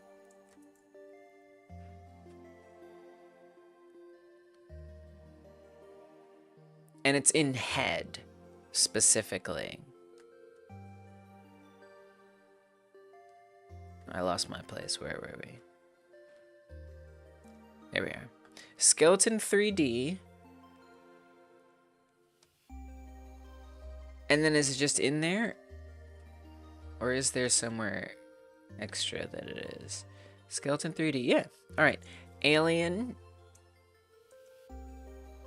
underscore head. And then we want to say alien head pieces. Okay. I also need the hurt version. Head pieces hurt. We need armature underscore hurt here. And then similarly, alien dash hurt underscore head. All right. And is that one named hurt? It is. So we call that hurt. I'll try to type it correctly there. Got it. Char will learn coding just to add a second like button onto YouTube. Thank you. Thank you. I've been asking YouTube for a second like button for so long. Thank you. Doing the real work, Char. Okay, so now we've got those set up hopefully correctly. We'll find out with an error if it's wrong. Someone will let me know. All right. So we want to say that the skin gets chosen. We're setting up the skin. Let me go back because I forgot what it needs to be. It needs to be... Right. Okay, let's just do it like that. Going back to the body part script. Let's paste that in here. We'll say head pieces. So within head pieces, we want this to be the skin string.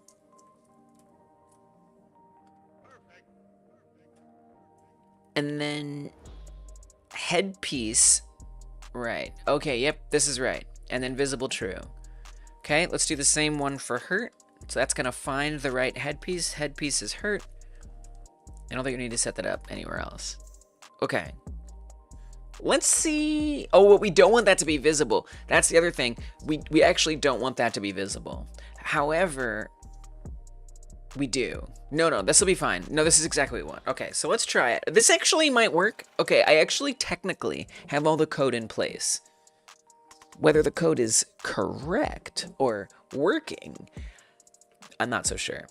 But I think we're at a point where testing it makes sense. So I'm going to test it. I'm going to keep the fingies crossed. And we'll see how this turns out.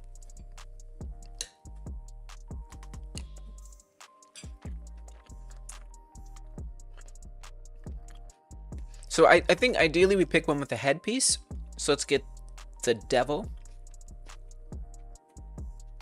No errors so far. Nice! It's red all the way. It's got the headpiece. Perfect. Love it. Nice. Let's make sure the arms and the legs applied as well. They did. Oh yeah. Oh yeah. We're a demon alien. Dope. Alright, good. That worked quite well. Something that I realized, I need to put the alien back to green, otherwise... And that's the other thing, like, what happens if it doesn't have a skin? Then it's not gonna know what to choose. So that's a situation I did not account for here. Let's put the head back to normal on here. So that's actually skin, technically that's skin 1. So what I think we should do is we need to set skin 1 to be the default. I think that makes the most sense. So I'm gonna come back to the, I think we'd do that on the alien for menu script, would be my guess. And on here where we set the skin, we actually want this by default to be skin 01. So that way, if nothing gets set because we didn't click one that has a skin on it, it might just do that anyway. I'm not actually sure. We need to test it. Let's just find out. Let's test it. You wish you could playtest? You wish you could playtest. What do you mean? Oh, the game that I'm making? Yeah, well, you know, the GitHub repo is up in the description box.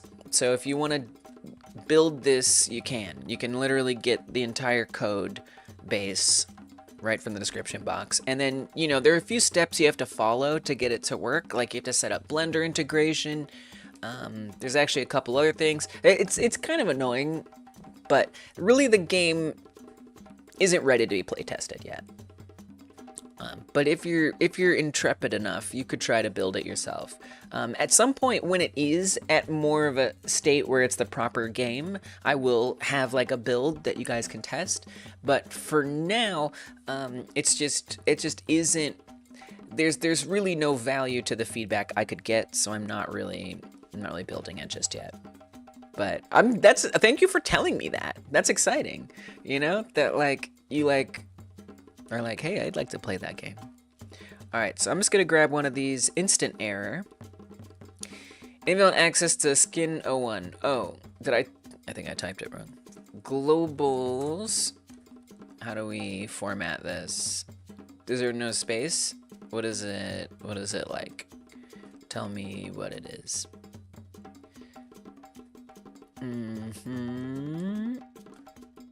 Oh, underscore. Pardon me. Well, at least it knew the right one. That's great. That is all I could hope for. All right. Underscore 1. Very important. Very important distinction.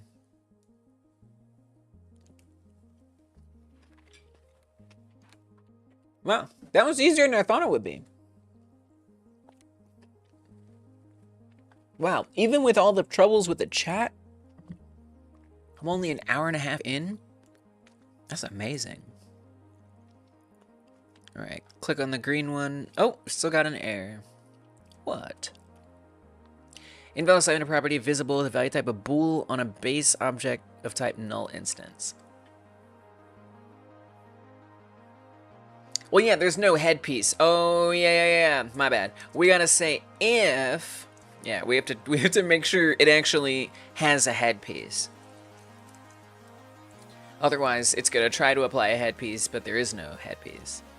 And so, actually, back on the terrain script, the way that got checked. Right. Okay, that makes sense. That makes a lot of sense. Come back over here.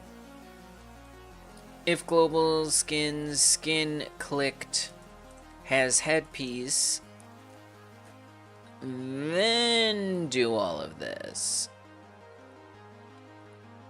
Oh, skin string. Okay. All right.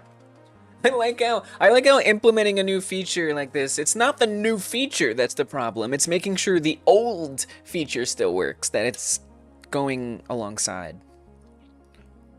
Funny how that goes. And yet, perfectly logical. All right, green alien. No error. I think that's good. Now, something I'd like to try is restarting the game and seeing if everything is still good there. All right, the alien looks good. I'm just going to go ahead and just to be sure, I'm going to go ahead and eat a human just to see all the limbs. All right, looks fun.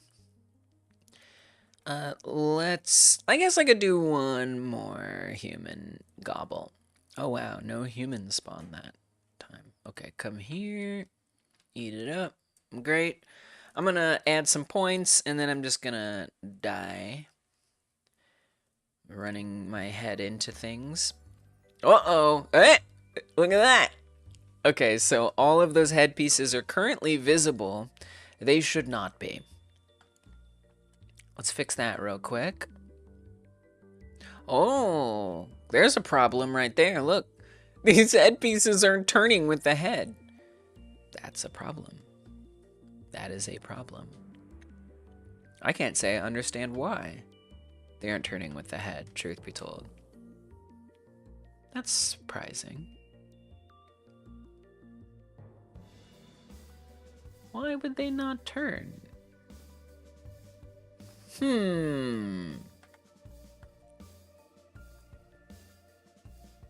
I don't really get that. What's the deal? So it's following the head bone. Is that because of the global coordinates thing? Oh, that's why. It's so weird, because if I turn off global coordinates, it goes down to the right place. Okay. Well, let's just move it down. I think that's probably going to be the easiest way to deal with this.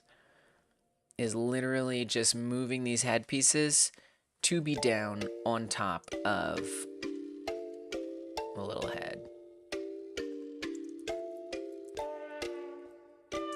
So I'm going to bring that head pieces bit down. I don't love it, but I'm not sure I have the patience to come up with an easier way. Oh, so actually the way that I have to do that is we have to do an offset on the remote transform.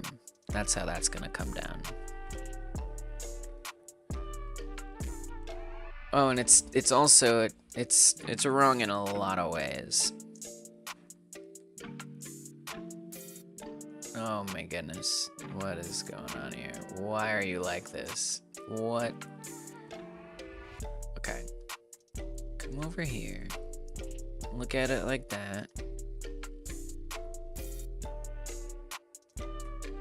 Not particularly what I want to do, but if it is what it is, then it certainly is. Probably the chocolate is the easiest one, since it's supposed to sit right on top of the head. If you could just stop moving, that would be great. I know how to do it, but it's annoying, so I'm avoiding it as long as I can. Which might not be long.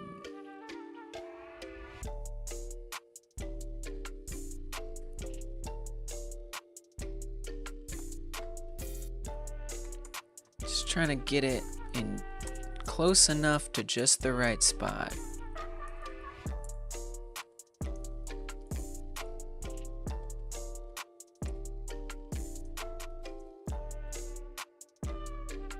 We don't want that head peeking through there.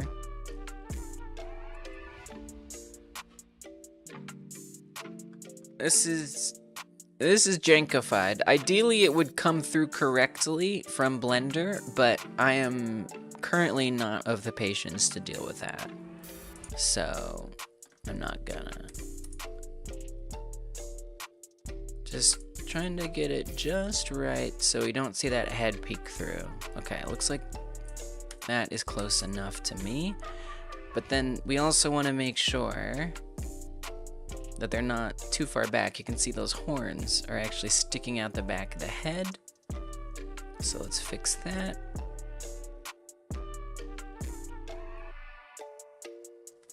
We also want to make sure they're not too far forward. That's a little further forward than it should be.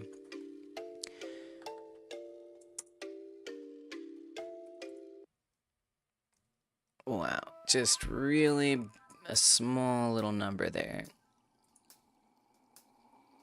Maybe like that. See, those ice spikes should not be interfering with the eyeballs, and the devil horns should not be sticking off the back of the head. That is what will make this corrector.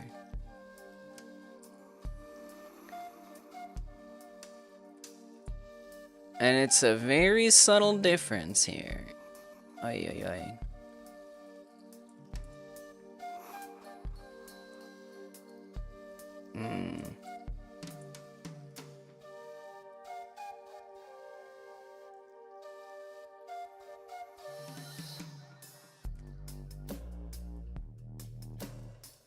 I mean, I feel like that's, I mean, it's definitely sticking off there, isn't it? No, I don't think it is. That's probably your best bet. It really should be back a lot further than this, truth be told.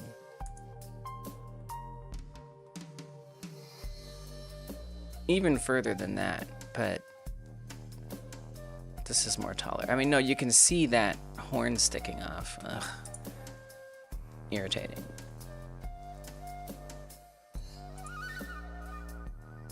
Yeah, I feel like I can see that popping off. Oh yeah, definitely. Not my favorite problem, truth be told. Not my favorite problem. Very annoying.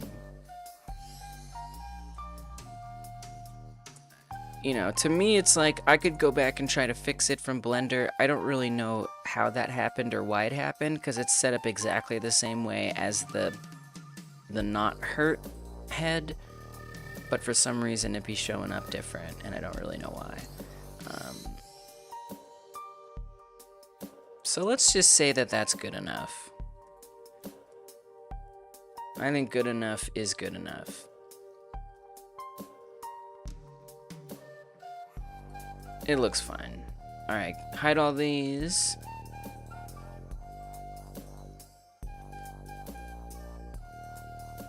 Let's just do a redo here. Welcome, Rolrick. Good to see you. My chat is a bit scuffed today, so I'm a little behind on that, unfortunately. Sometimes it happens, but we're moving and grooving still. Totally. I wish I was able to keep up better today, but my chat got broken today badly, so I'm having a hard time keeping up. Can you have a UFO hovering, spinning with a beam coming down in the background in the main menu? So many people might get lost in the idea with all these outfits that they are aliens. No. I'm not gonna do that. So here's the thing, Tommy. When people play this game for the first time, none of those are gonna be unlocked. Number one. Absolutely none of those aliens are going to be unlocked. You're only going to have the green one. And that's something that I would like to work on today, is setting it up so you have to actually work to unlock those. So they won't be there, number one. Number two, the stereotypical like UFO with a flying saucer, at least the lore that I have for this game, that doesn't exist. So that's not going to help anything here. It's not really relevant to this game. Number three, there's going to be an opening cinematic that makes very clear that humans crash land on this alien planet and the aliens come up and do stuff. That that cinematic would be happening right now, but I haven't made it yet because, and I'm really glad I haven't made it because I'm still getting the game put together, and so I'm not exactly sure what the story is going to be here. I kind of know, but it's always evolving, so it's good for me to wait to do that. But yeah, so this will explain all that makes sense, all the context, and then it's even going to explain the context of why they're all here running down this line. But again, all these skins being unlocked, most importantly, isn't going to be the case when the game starts. First try. Yeah, it did work first try. Evil Teletubbies. Yes. You just did a Google search of images of evil Teletubbies. Good stuff. Noted. Attention to detail. Thanks, Rorik. Yeah, and so by the way, the chat isn't working right. The emotes on screen aren't working. All that got a little broken today, unfortunately, because of things, and I apologize for that. I'm also personally, emotionally a little broken today, and so I'm not able to do any member songs. But I'm definitely ready to do some game dev and chat with you guys. But although the chat is tough because I have to... It's not the usual chat. It's harder for me to check than usual. But that's okay. We persist. The game must get done. That's my #1 priority, is coming here and working on this game and making sure the stream is up and watchable. So those are the most important things, and we got that, so we're good. Thank you for supporting the channel, Rorik, Tommy, Stu Lab, all you guys. Really means a lot. Sean, Dungeon Martian, big shout out to the members. Who else has come through here today that's a member? Gamer Therapy, thank you guys. Y'all are the best, truly. Means a lot. So very much. I normally like to sing a song to you guys, but I'm not sing-songy today, unfortunately. Usually I am, but today's a different day. Alright, so let's make sure everything looks good. Choose some different skins. Choose the non-skin one. Make sure it looks right. And then I want to have just like, you know, the good point that Tommy makes. It's not... I know why that's happening. It's not very clear that they're aliens, so we're going to make sure that the game starts out with them all being those same green-looking things, and you have to actually work to unlock each one.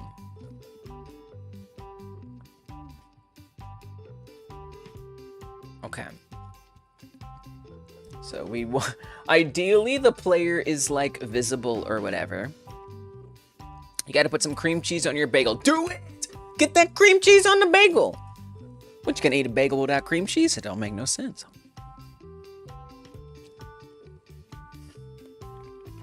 I understand the severity of the situation, Tommy. I permit you to be right back.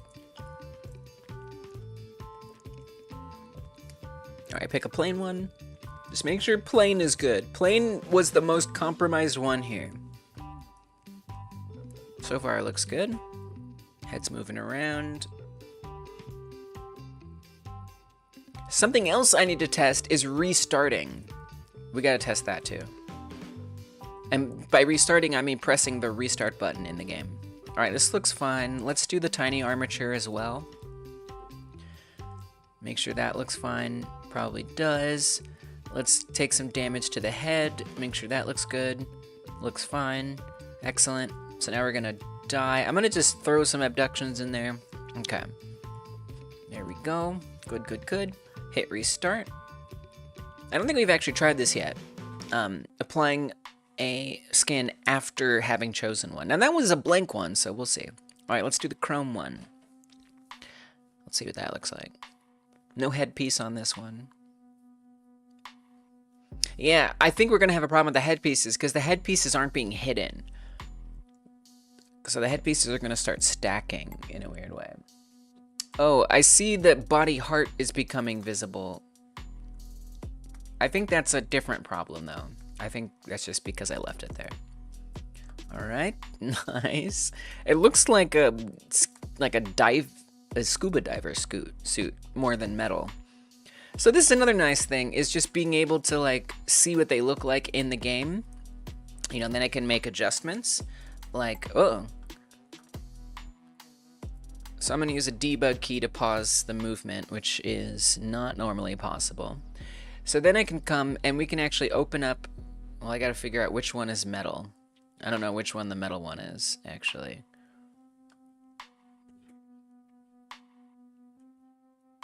But I do have a spreadsheet that will give me that information.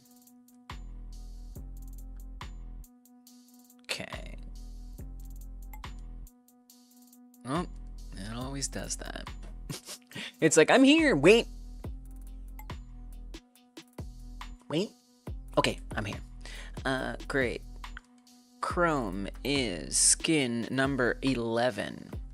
All right, so then we're gonna do skin 11. Open up that. And then I can come in here and change it and see what it looks like in the game while I change it. So we can maybe give it more of that metallic look, potentially, or at least just adjust it as we go.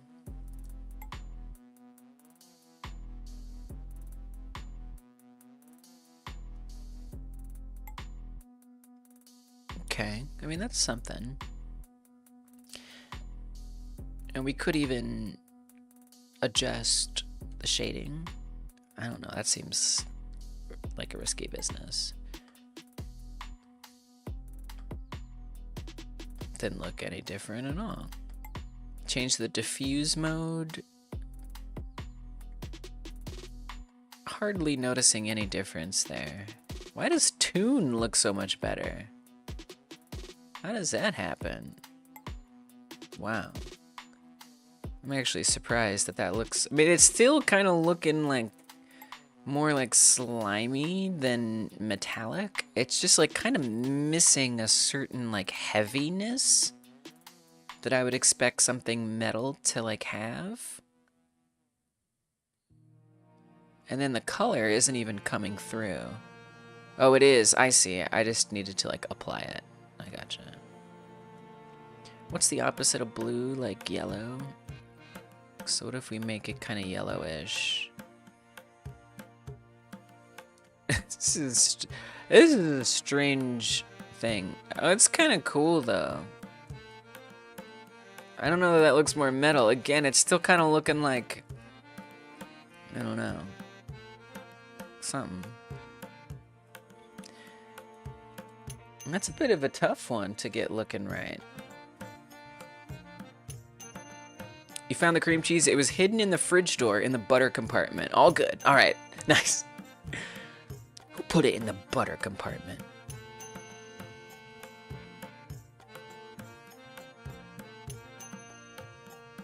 Oh, I wonder if it being a little softer almost helps it look more metallic. I don't know. Just experimenting here.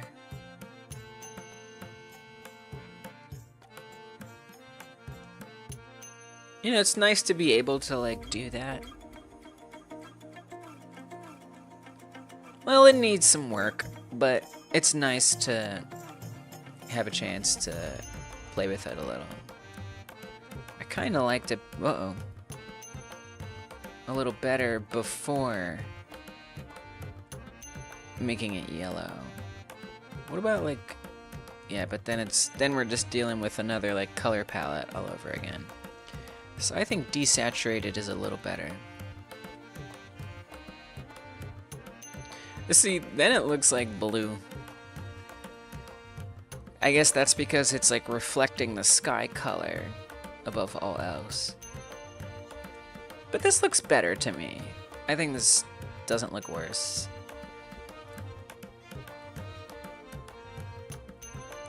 It still could be better.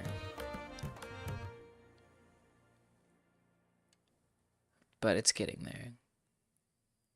Oh, then specular mode. Oh yeah, that specular mode tune really makes it look not metallic.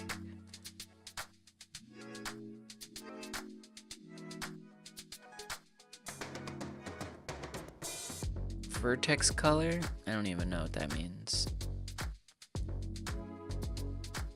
Doesn't seem to be doing much though.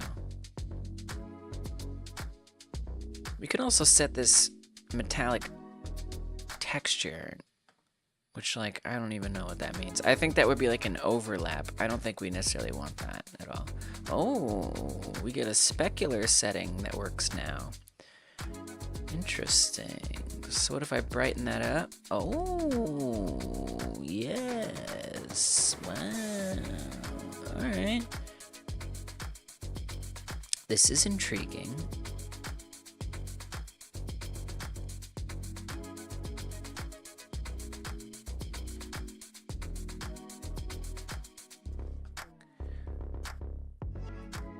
It still kind of just looks wet to me. But this is way better. This is definitely giving metallic a lot more. Yeah, this is way better. Nice. Just gotta play around with it a little. Play around with it. That's it. You're mentioning something the other day. Anyway, he could leave footprints behind. Yeah. I mean, I think that would be cool, but like I just don't think it's necessary. Like it could. It doesn't really, like, to me, you know, decisions like that are based on, does it benefit the gameplay? Does it help the player understand the gameplay better? You know, is it part of the original vision of the game and what makes the game more playable? And I don't think so. I think that's just like a fun extra thing that could, to me, that's big stretch goal energy. So like maybe someday, but like generally speaking, I don't think that's necessary, and I don't think it really adds much to the game. But you know, I could write it down somewhere. Just put it somewhere in my project manager or something, so that way someday ever I could maybe see that and think about it. But you know, to me that's a bit of a waste of time that I could spend making it more of the game that it needs to be so it can be played by people. But it's a cool, you have a cool idea visually. It's just, to me, that leads to the death of games, is, you know, or at least it taking way longer than ever, is coming up with all these little ideas that don't necessarily bolster the gameplay at all. Footprints, they're left behind on walking. Tommy Monroe. So, I mean, I'll write it down, but in my mind, it's not at all necessary. Yeah.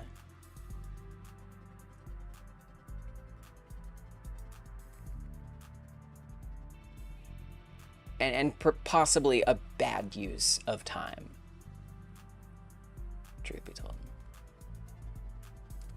You know, in my opinion. Alright, so I will of course give you a credit for that. These credits entitle you to no compensation. However, they do entitle you to a credit in the game. Let's give you a game concepts credit for that one.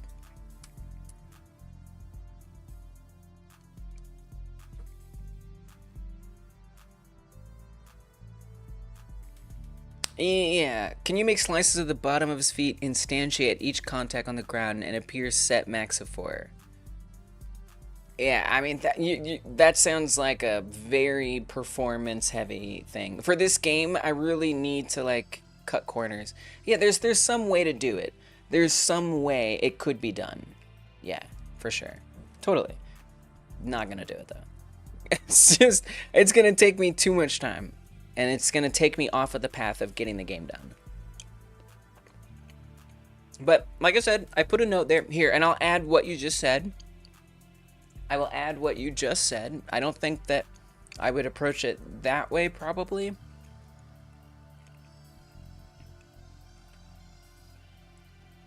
Actually, I would. That is kind of, yes. So, probably what I would do is I would have, like, maybe a decal. We'd need a different one for, so I can't just take a slice off of the foot. I mean, maybe there's some way, but I don't know. It's starting to get into something really complicated. Probably the simplest way would be to have a decal that's either a big size or a small size. If it's a hurt limb, it would be smaller, but sometimes the hurt limb isn't contacting with the ground, and sometimes it is. It gets really I mean, this is like a lot of work, actually. But yeah, it could be like a shaded spot or something. but it wouldn't really be based on the foot shape. It wouldn't be procedural like you're talking about. Yeah, there's basically a near 0% chance that I ever do this, but I will write it down.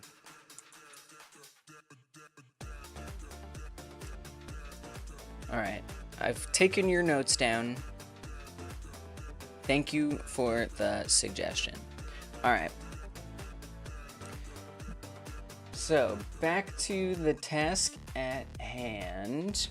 I'm glad that you said it, Tommy. I am, because it's there. If maybe one day I'm like, because look, it's not impossible that one day I'm like, oh, you know what would solve this problem? If there were footprints. That's why I'm glad that you say it.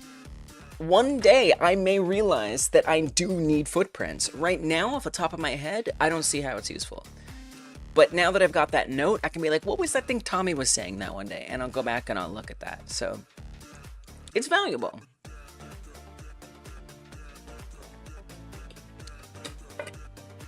All right. What am I doing? We're applying skins to the player. Right. So I need to test them. I just need to keep playing. Right. And I started working on the metal texture, which is cool and great. But what I actually need to be doing is I need to try applying skins, messing about, restarting it, applying a different skin. Well, I already know that the headpieces, we need to do one other thing. We need to say that if the headpiece is false, it needs to hide all of the headpieces. That would fix that. So each headpiece is being revealed individually. So actually, let's just code that in right now. So I'm gonna go to the body part script. We already have if it has a headpiece. So if it doesn't have a headpiece, then I would actually want it to iterate through. So for headpiece in headpieces, get children.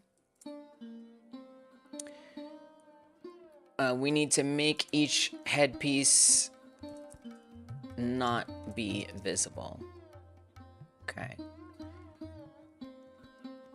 And we also have to do that for the hurt one. If I can type it. Alright. Alright, so hopefully that fixes that potential problem a little bit. Footprints visible, authorities notified, helicopters attack. Yeah. I think the footprints would not necessarily be, I think they could tell by other ways that the alien is present. Alright, let's start with the plain one first.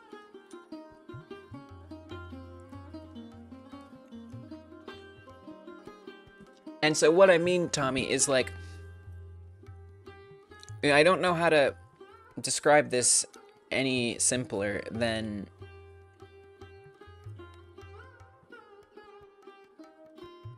does it solve a gameplay problem? If there is no gameplay problem, then in my opinion, it doesn't need to exist.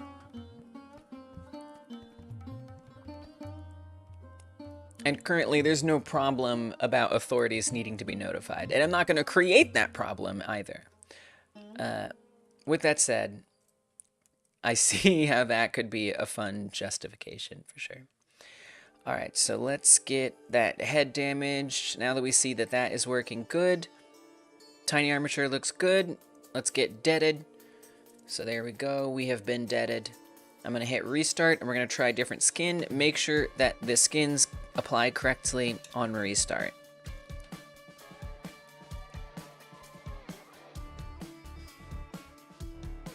I kind of want to see what the chrome one looks like here in the menu. Just curious. Oh, there it is. Yeah, it looks good. All right.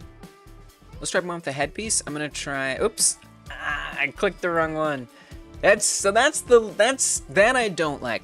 I almost feel like we need to confirm. That might be a good thing. Because, you know, if I click on that, I click on the wrong one, you have to commit to that.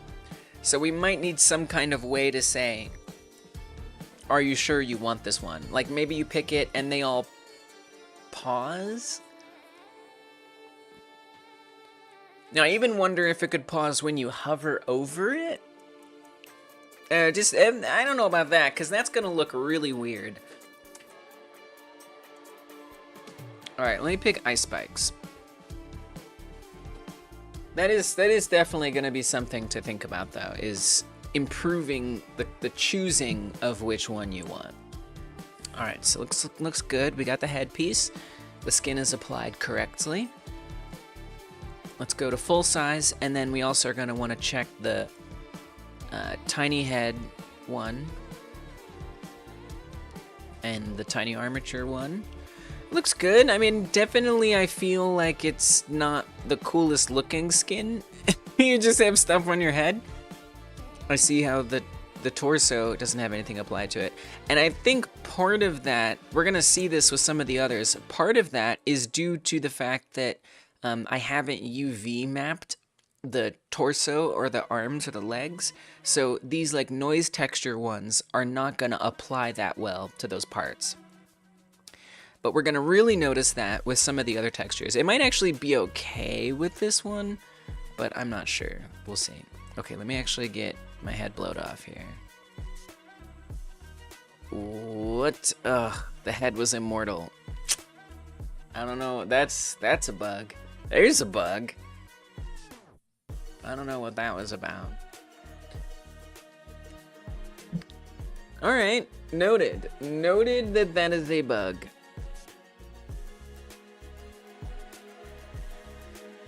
Spike is quite the individual. Yes. Yes. Alright, let's get bunny ears this time. Not sure why the head was doing that, but I wish it wouldn't. So many bugs to fix. Alright, so the bunny ears, a little bit out of the orb. That's okay. And this is a pretty rare one. You know, by the time you have this, you've been playing the game for a long time. Right, but it looks good. It looks friggin' hilarious, actually. Wow. I like it. Break things off. Make sure that's all good. Head looked good. Small. Might have something to do with the bullets themselves. Okay, restart it. I'm gonna try to pick a basic one now to make sure that looks okay. Oh, I still need to try ones with the patterns, and you'll see that problem that I was talking about, where the head has the pattern a little bit better than the rest of the parts do. I do think for the ice one, it's kind of nice that it's turning out that way, but if I fix it for the other parts, it's gonna change the way the ice one loads. Alright, so this looks quite good. Let's make sure the tiny head looks good. It does. Let's get some more headshots here. Oh, that is one bug that does happen, is that the helicopters spawn way in the back on restart. That's okay, that's something I'll deal with later. You know, some of these bugs are ones that, you know, once I have the game up the way I want it to be, you know, just through a lot of playtesting, they're gonna reveal themselves. So I'm not too worried. Let's do, I think polka dot would be a good one to try. See if I can click it. Got it. Now the polka dots on the torso look pretty good there, but here, I don't think they're gonna look that good. Or on the arms. Wow. Yeah. They're not even there. So that is something to fix. Not the hardest thing to fix, but it does require a bit of effort. Yeah, you can see it's basically not even doing anything. That's surprising. It looks like it's naked. Looks like a little naked toad. I would like it to... Here, I think the way that we're gonna try to fix... Okay, so, but a lot of it looks good. I'm gonna do a GitHub commit, because a lot of it does look quite good. Like, the functionality of applying skins to the player is nice. So I'm going to go ahead and say that that much works. But what I do want to do now is ensure textures on player are UV mapped well. That's how I'm going to word that today.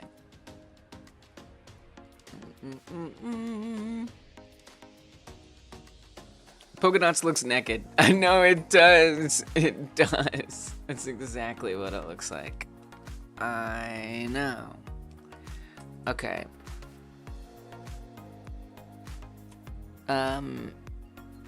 Chosen skin applies to the actual player.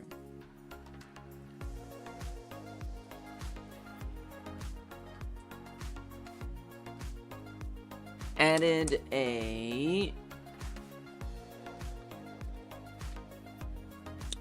new function to the body part script that checks what the alien clicked on has for a skin.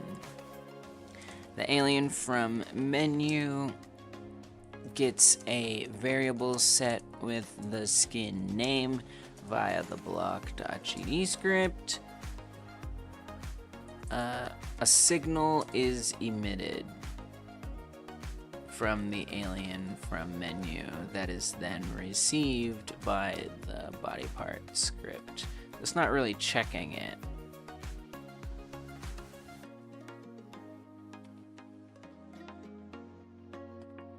That's fine. All right. Good, good, good. Now,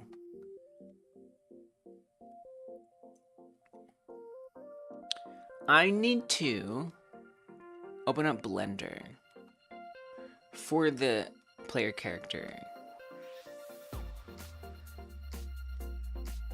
And we need to UV map all of these body parts, or unwrap them rather.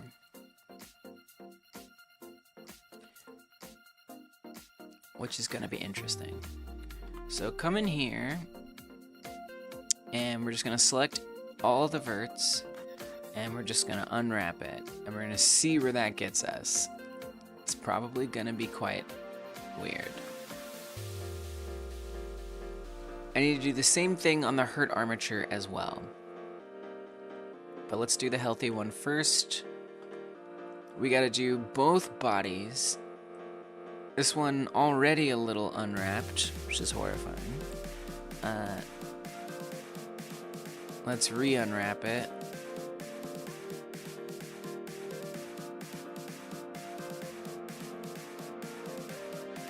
Come to the arm, each leg rather. Unwrap it.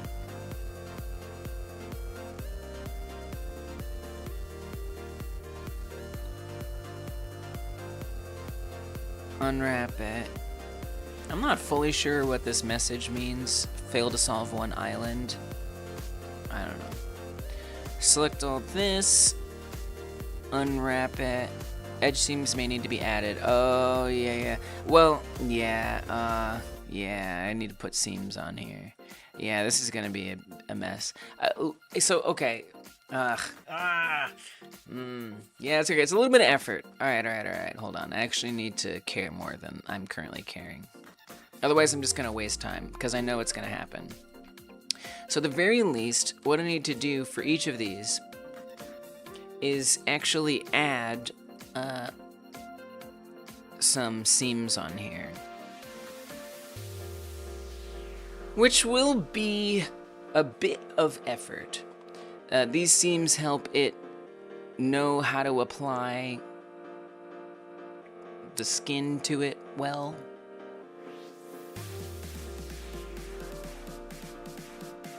It's gonna be a little bit of a mess. I guess I have to decide if I care to do this now or some other time. So actually, it would be helpful if we had the head there, so I could just see. Okay, but not all that part.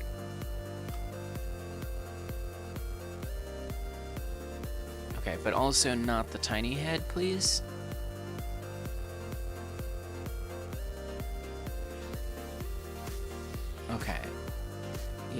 so let's do like this as the seam.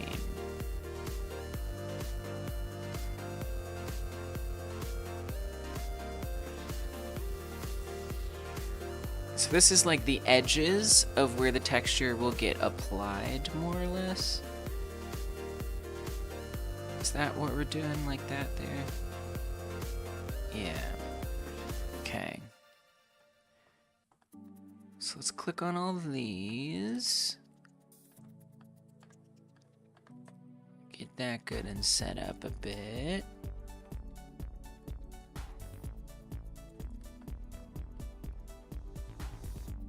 Kind of, in some ways, doesn't need to be perfect. Maybe, hopefully, we'll find out. Just needs to generally say what is hidden out of the way. Well, except when you get your head broken off. That's the only time this part becomes visible. So I might have to think about what we're gonna do in that situation. Okay. So there's that. I think I did that right. Just give it once over. And then what we're gonna do is mark the seam. There. Now I have to come and do this on the tiny one as well. Not just the big one, unfortunately. So it's a, you know, it's a little annoying, but you know, we gotta do what we gotta do.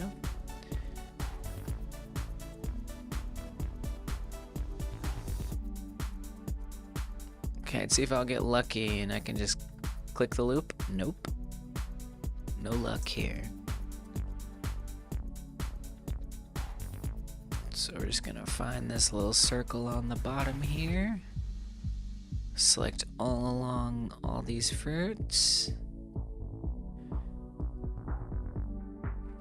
Lots of little clicking to make sure the skin will be sticking. Okay, get all those. Nice.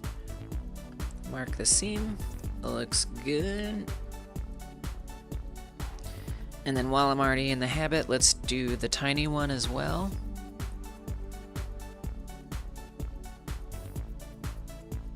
Oh, I need to do the heart one, actually. Oh, there is no tiny body. Well, that's one less one to worry about. Okay, come out here, hop in there. Oh, that'll let me click it. Easy. Mark seam. So, and one unfortunate reality here is that this is actually going to have a different seam, which means the texture is going to apply differently on this than the other one, which might be fine. Oh wait, but you actually need more seams, don't you? Maybe. Yeah. Yeah. That's not all gonna select nice and neatly, I'll tell you right now. I mean, it would be nice if it would, but I don't think it will. Select similar. Maybe if we do sharpness. And then we say mark seam. Nice. Whew. That actually turned out to be pretty easy. And the interior is gonna be wacky. Alright, so then I select all this, and then we're gonna unwrap it. Okay. Now let's come to this one.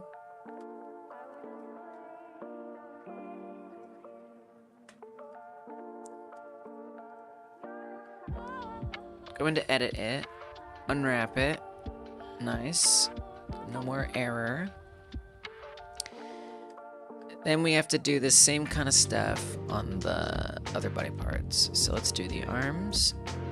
We gotta mark some seams. Oh, the sharp is already marked. I love it. That makes this a lot easier. Want to select similar. Here we gotta go to, oops. We gotta go to edge mode. Select one of those sharp edges. Select similar, sharpness, and then mark the seam.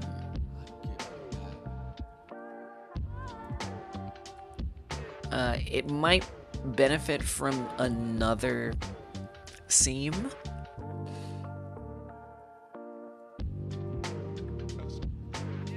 Hopefully it doesn't matter. We'll find out. It's gonna be weird, man. Oh man, it's good. The skin is gonna apply really badly. I can see it now. But let's persist. Select sharpness, because I haven't made any of these skins with the rest of the body in mind. Okay, come to the legs. Nice, we got the sharp again. Love that. Select similar, sharpness, mark the seam. That's odd. Alright, I'm gonna try not to be scared by that. We do see the bottoms of the feet when walking, so I could put a seam down there, but I have some concerns. We'll just have to see. We'll have to see how this goes and make changes as needed.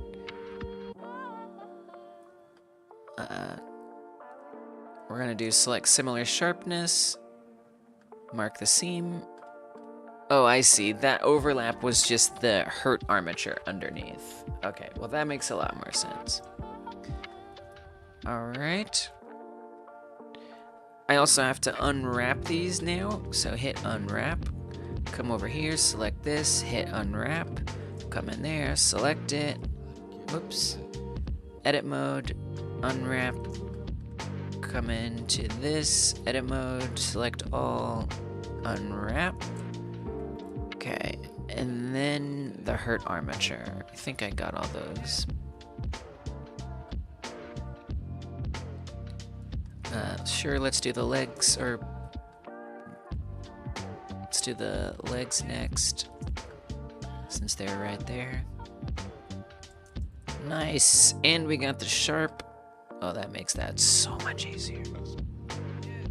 I'm sure I could have just clicked on that anyway. Honestly, it probably would just select if I clicked on it, but whatever. Alright, do that. Let's go ahead and mark it as unwrap now. Go into this leg. Select that.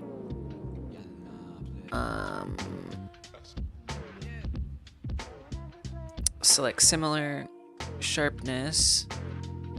Mark the seam.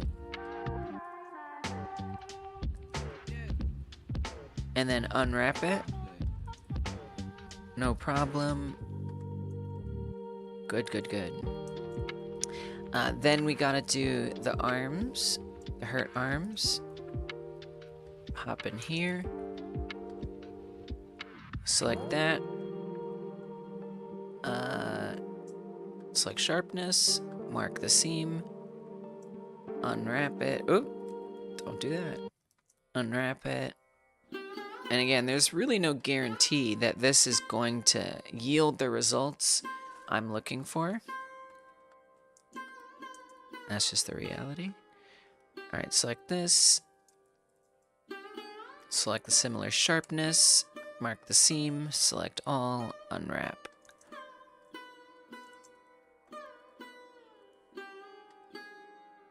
I think I did the head already. Yeah, the head is marked and unwrapped. Okay, I think that's all.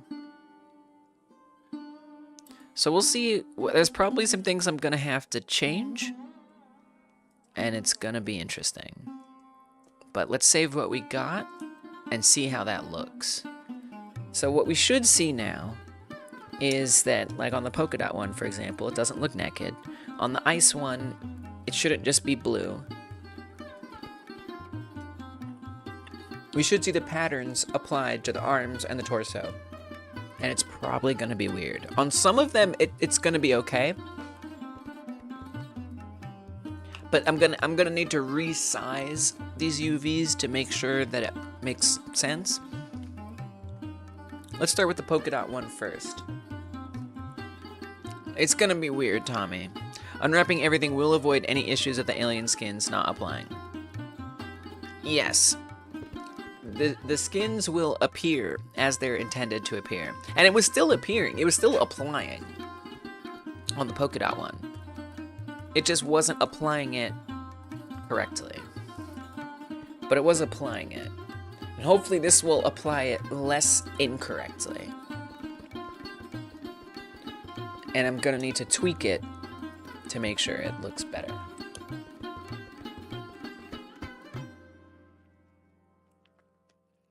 Nice. So it's not naked, but you know, you can see like the way that it looks on the head, it's not quite the same on here, right? And that's where that seam marking comes into play. So it's like down at the bottom here, where we have a seam at the bottom of the torso and a seam at the top of the torso. Down here, it stretches out more. And so what's happening is the texture is getting smaller as it gets closer to the seams. The widest points are like down here. And so even though it's getting smaller underneath, you don't really see it because it's tucked under. It's just, you see what I'm saying? It's like kind of, it's like, I think, I don't know about the bottom, but I know up at the top, it's definitely tapering it in, and therefore it gets a lot tinier here. So I think the easiest way to deal with this, well, I don't know, it's tough, is resizing it. So if I make it bigger, then, you know, this biggest one is going to be really huge, and the smaller one will be closer to this. So I kind of just need to find some relationship between the head and the body, so like these somehow look kind of even. It's gonna be a little bit of effort, unfortunately. Yeah, it looks okay. It looks okay. Kind of bothers me. Kevin Brady's an alien, yeah. It's a UV unwrapping issue. Well, yes. Oh, yeah. I already know that. I mean, let me rephrase that. Sorry. You're right. I hate that, you know? Just being like, yeah, I know. It doesn't matter if I know. Alright, so now we look at the... So now, hopefully, also, Tommy, you can see why it looks naked. Because if we come up here, you see how this almost looks like pink? The reason why that looks pink is because it's actually, the white dots are so small and numerous, right? It's being scaled down so tiny that it's basically blending white and red until it's pink. So yeah, it's a UV wrapping issue, but like, you know, I'm not... A lot of that isn't something I really understand, if I'm being honest. Like, I just kind of have to, like, guess and do my best and hope that it turns out well. Not too bad for the head and body, but the limbs, it's gonna be complicated, and it's gonna suck. I might not super worry about that today. You know, I'm kind of interested in, like, getting the code together rather than the visual aspect. The visual aspects I tend to do in the member streams. So we do a membership. We have a lot of folks here who are members. Thank you guys for being members. I appreciate you. Normally I sing a song to everybody on these days, if you're a member and you come through. Today I haven't. Just had some real life stuff that's making it hard for me to emotionally access singing today. Most days I can do it, but today, not the case. However, as a member of the channel, you will get access to the emotes, of course, but also an entire live stream that I do. Another 8 to 11 hour live stream, although this one will be a little shorter, it's an unusual one. But another super big, long, chunky live stream every Monday. That's for members only. And in that one, I focus on Blender stuff, making game assets, yeah, designing the game in general. So some of the more visual, conceptual aspects of the game I work on during the member stream. So I might do that for the member stream, is get this UV thing set up and sorted out. You know, here I'm kind of more interested in just making sure the systems are in place for it to function. Yeah, so I mean, something that immediately really bothers me, you know, on the legs, it looks pretty good on each side. I mean, it's not great because the dots are stopping where I don't want them to stop, but it looks the same on each leg. The arms, however, they look different on each arm. So that's a bit concerning. Can't say I exactly understand why that's happening.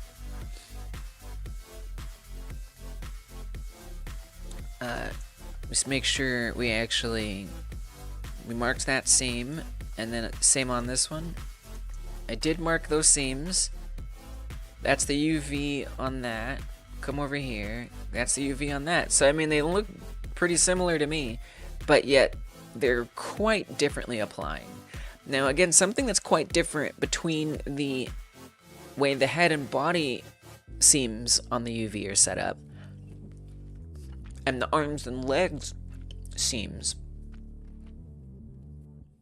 What makes them quite different is I have 2 seams on the head and 2 seams on the body. The arms and legs, I've only set 1 seam. So what could make a difference here is if I come in and actually add another seam, or maybe more. You know, it's tough. I'm not the most experienced in doing UV unwrapping stuff. I'm not that good at it. And I don't have a very good understanding of what it is doing and how it works, unfortunately. So I really don't want to faff around with it too much today. I'd rather focus on some of the more coding related tasks and save this for the member stream. But I will do a little bit here just to see if I can get it passable for the time being. And if so, let it go. I mean, it kind of already is passable, so I don't know. I'm just gonna slap a seam on there. It sucks because how am I gonna get that same one on the other arm without... Well, I mean, I could duplicate this arm and mirror it to the other side. I could do that. I could. We could also put the seams in the... between the fingers, you know? Again, you know, I don't really have a great understanding of how these things will wrap around and how it will look good. What's up, Joe? Welcome. How am I doing? Nice progress in the skins. Thank you. I appreciate it. You know, I've been better. I'm fine enough, but I'm not doing super great today. My chat isn't working right, which has been really annoying. My cat's having health problems, which is what is making it impossible for me to sing songs today. But I got the game to work on, and that makes me happy. So at least there's that. That makes everything okay. And then, you know, so as far as this UV unwrapping thing, I'm not exactly sure how I want to handle this. Because, again, I just don't know a lot about UV unwrapping. I kind of need to study up on that and learn a bit before, you know, making some kind of decision here. Because I don't really know much about it. Other than, you know, simple shapes. And it's tough because, like, the patterns are like these repeating patterns, which I think also complicates it. Not necessarily complicates it, but it's not like I need a certain part of the skin to appear in a certain place, if that makes sense. So I think that makes testing it just a little different. So I don't know, we're just guessing around here. We need to unwrap it. You can see that changes it a bit, how that map looks. Come in here, unwrap it so it looks a little different, and then let's just see what that looks like. Again, I really don't want to faff around with this too much today.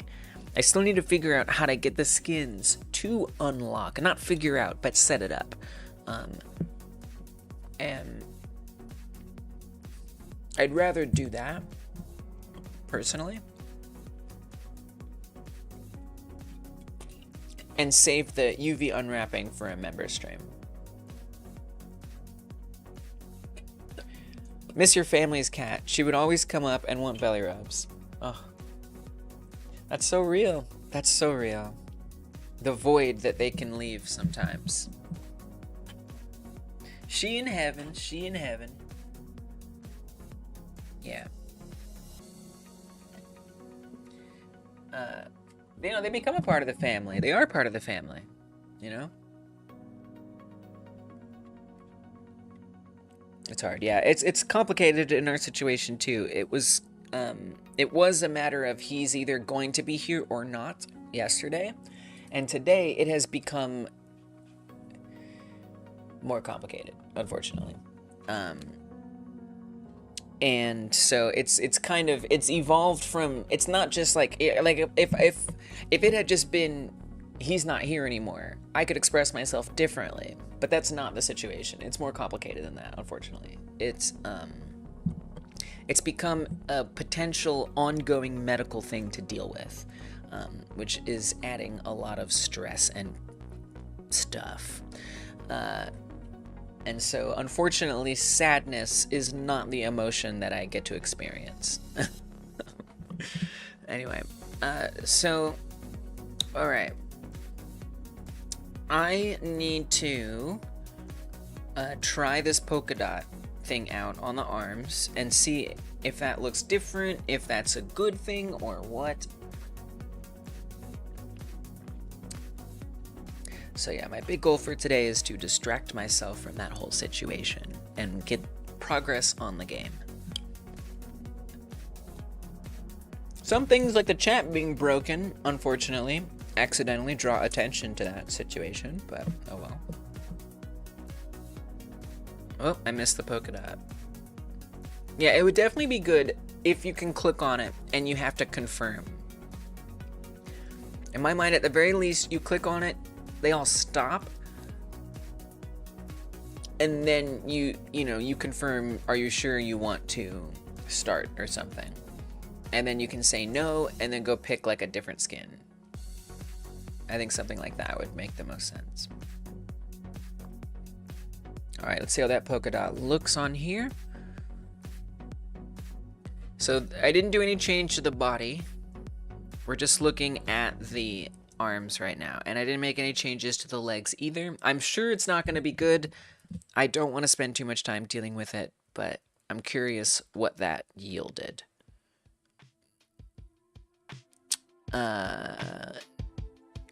Doesn't look that different.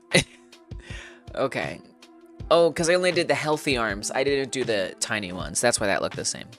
All right, so what we have now, apparently, is the polka dots are only applying to the hands.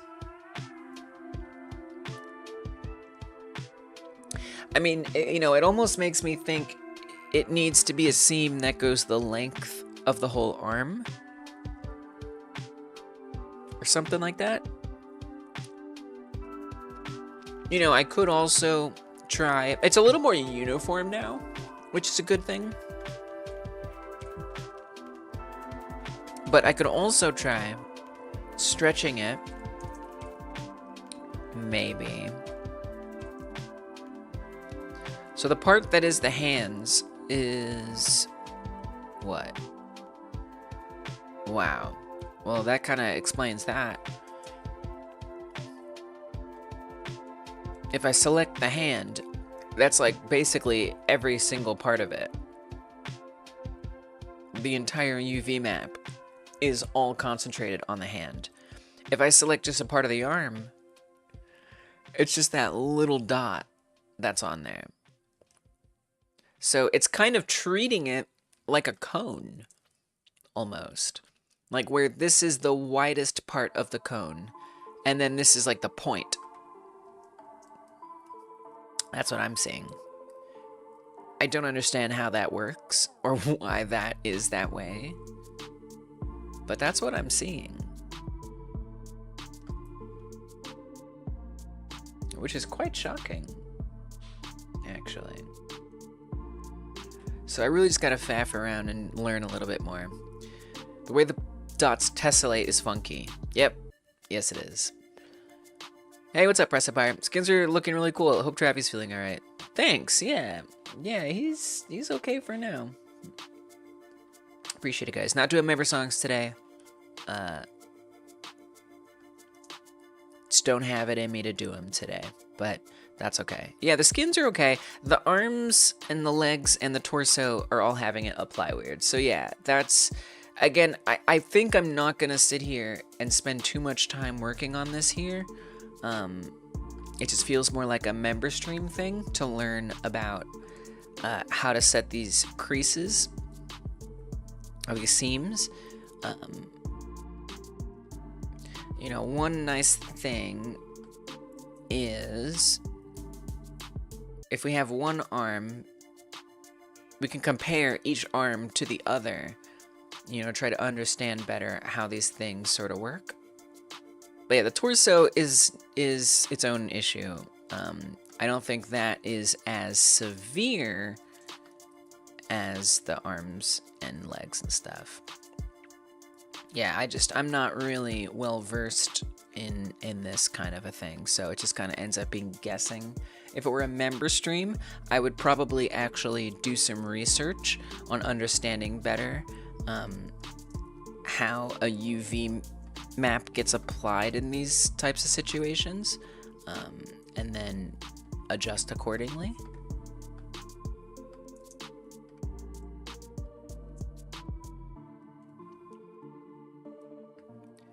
It looks like a swimsuit. Yeah, it does. It totally does. Absolutely.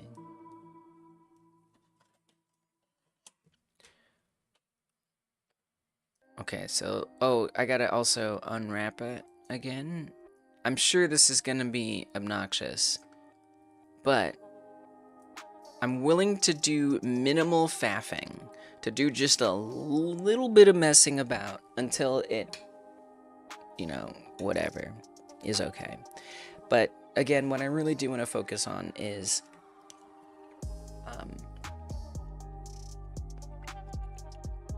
setting up the code to have the skins unlock.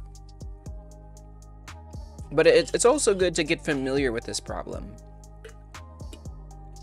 especially so by Monday when I do the member stream, I sort of know what I'm in for.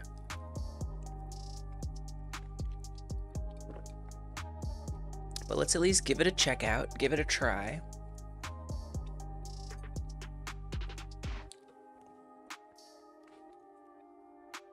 And you know, for now, you know, we don't have to even bother with the skins that have all the different patterns and stuff. We can test everything just fine. It works. You know, it's kind of one of those things that can be set aside as, I mean, it's not exactly a bug that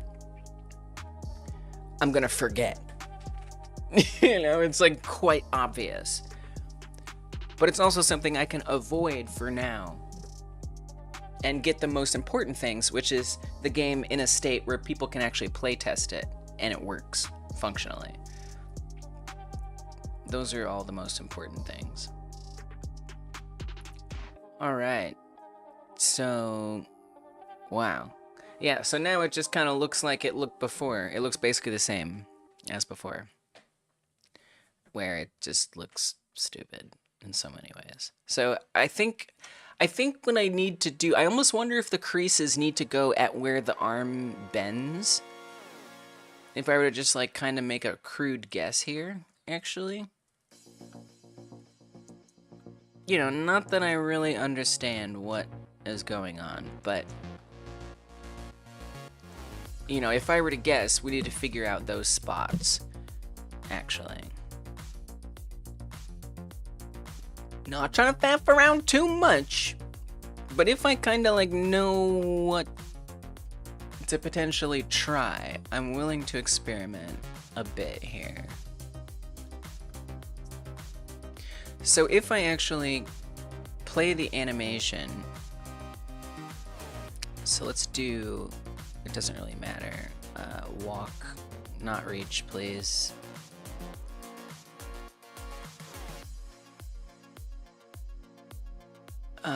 Can we not do it that way? Oh, okay, hold on a second. That was a mistake. I did that. Very wrong. Oopsie poopsie. I just loaded the walk animation on the arm, which was an accident. Alright, here's what we're gonna do. We're just gonna close this and not save it, and reopen it. UV skins easily look like an 8-hour rabbit hole. Yeah, totally. Totally. Exactly. And I haven't really had a need for it, and I've been actively trying to avoid having a need for it. But it's come to the point where I actually do need to learn it. Okay, but I do want to try this one thing real quick. So let's clear this seam. We need to get the armature back. Choose the armature, go to animations, and then we're gonna set up the walk. Okay, there we go. So now, oh no, please stay in the position. All right, we'll stay over here then. So no, dang it! I was really hoping. Okay, all right. That's not what I was wanting. I was hoping that in edit mode we'd still be able to see the bend locations, but that's fine. Whatever. I mean, it actually kind of looks like I've marked it. Wow. I think we actually kind of have a mark right here where I've added a little more geometry in there. So that way it bends more nicely. I think those are our bend points, would be my guess. One way to test that would be to sort of just select this. I'm just gonna slap a material on there.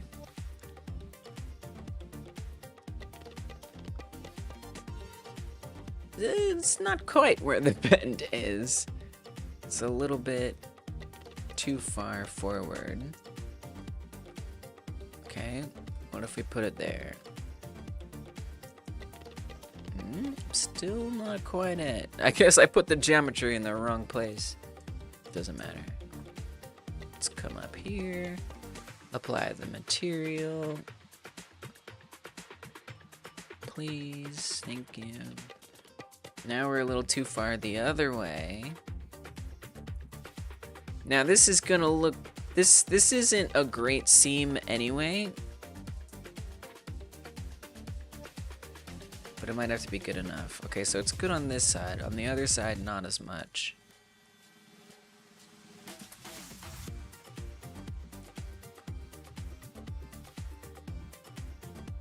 But it is kind of like, maybe like these or something. So maybe I'll put a seam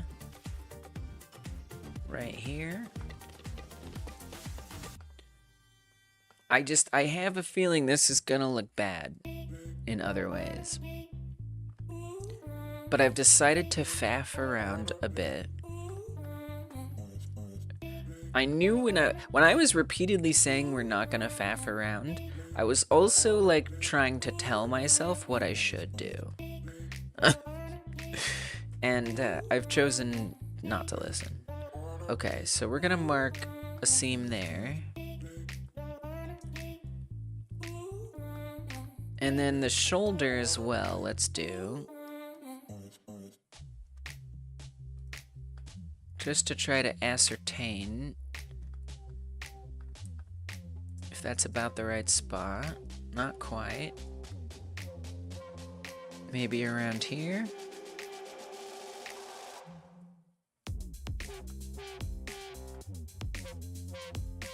It's alright. Okay. So let's try right around this spot. And maybe this will distribute more gooder the texture. If not, I will give up on this for now. I will. But, you know, this will at least set me up well on Monday to sort of, and maybe even before Monday, to research a little bit what's going to be a good way to handle this.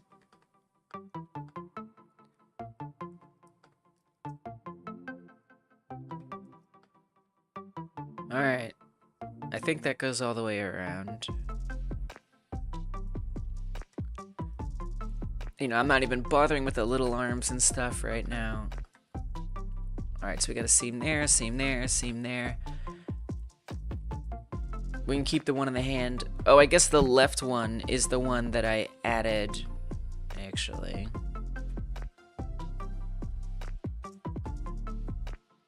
Or I removed that from... Do we have the... Okay. Alright.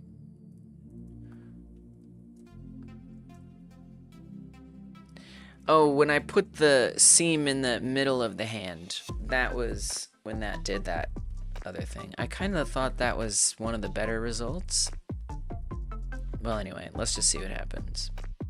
So we're going to save that like that. Oh, wait, I forgot to unwrap it. It's pretty important. And then we can look to see what it's going to look like.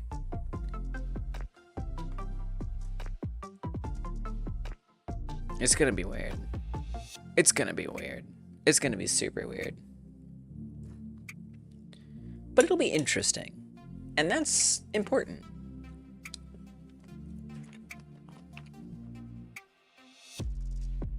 I like to pursue things interesting.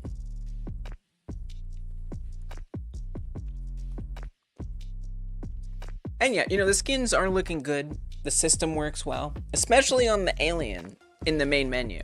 There, the skins look excellent. And that's fundamentally a different model as well. So that's why the torso looks so different, right? Like Dungeon Martian pointed out, that the tessellation looks weird. Yes, it's actually a different model than the one that's on the main menu alien. So it's going to turn out a lot differently. And that just has to be tweaked and dealt with. You know, and on one hand, doing the skins overall is giving overscope, but I think it's going to add a lot of value to playing the game. I think it's worth it. I think it fits within the scope, even if it's some extra work. And there's a lot of good lessons to learn here. UV unwrapping for 3D modeling game dev work. It's really important stuff to learn. So I'm glad that I'm having an opportunity to practice it. Even if right this second isn't the best time. Alright, there's a polka dot. Let's see if I can click it. Yes. Definitely want to add an easier way to click them. That is one to do soon. Alright. Let's see how weird it is. What kind of a weird is it? When it is weird. Just tell me the truth. Okay, so this isn't gonna have any changes. This is the tiny armature. I wanna look at the big arms. Alright, so the one on the right is the one we did stuff to. It actually looks pretty good up here. This is just a nothing zone. The hand looks good. The shoulder looks good. And then in between here, there's just nothing. Which is kind of interesting. Certainly not intended.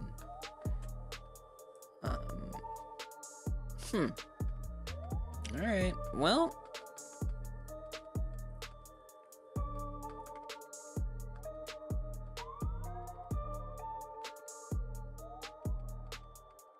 yeah. A lot of little problems there. So we're just gonna have to let that go. But interesting that there's some work ahead on that. Noted. I'm gonna skip to a different task.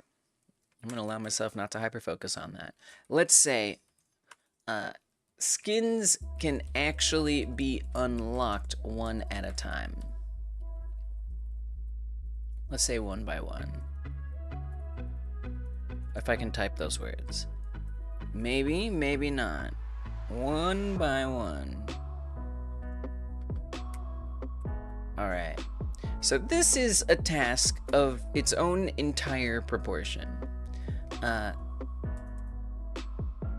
The idea is we actually need to start the game out without any skins at all. And then they need to start adding themselves in there one by one to the main menu to be chosen. So right now, when the game starts, it loads in all of those aliens.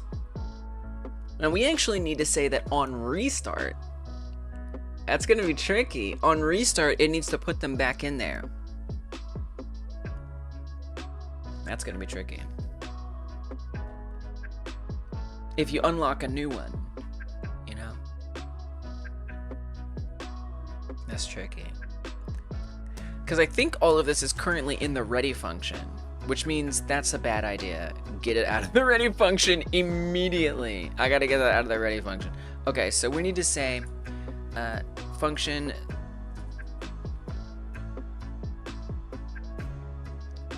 let's just say show available skins.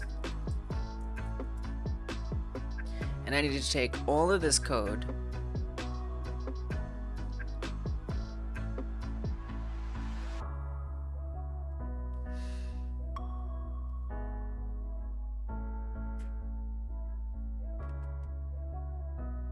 let's take out just that match statement. Well, we are setting up these variables as well.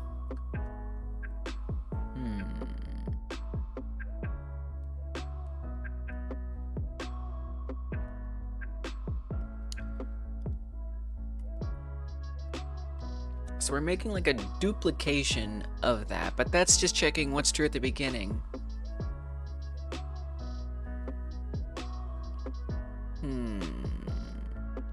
Like, we could have it not be in the array at all in the global script. You know, have it check to see if it's unlocked or not. Or have it take it from here. We're literally, the only reason we're duplicating is literally to have multiple versions.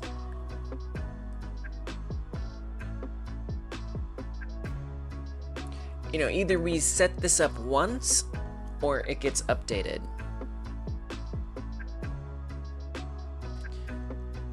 I think we need to make new duplicates.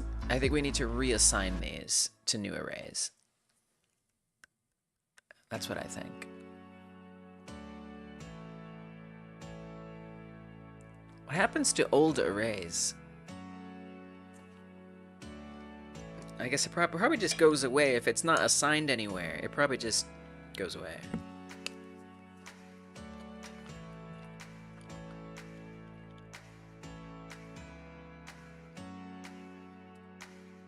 Alright, so let's put all of that in there. We want match statement.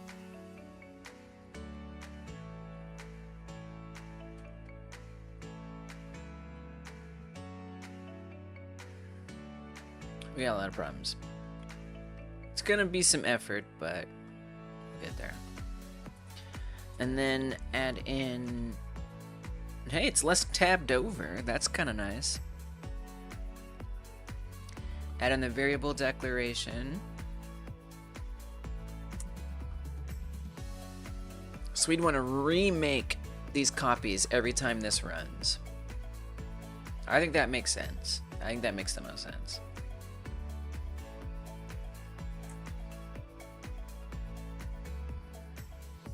Okay, and then all that runs. So let's make sure that this is working exactly the same. I don't see why it wouldn't, but it's nice to see. All I did was move all that code from the ready function into its own function that is called inReady, basically.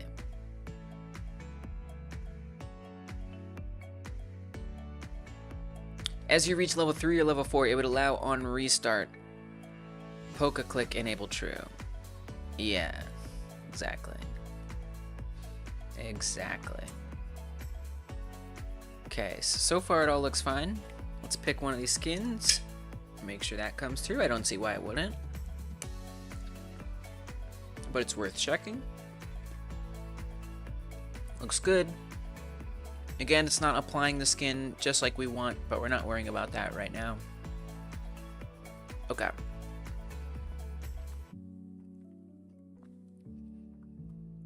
So that means what I'd want to update is over here in globals.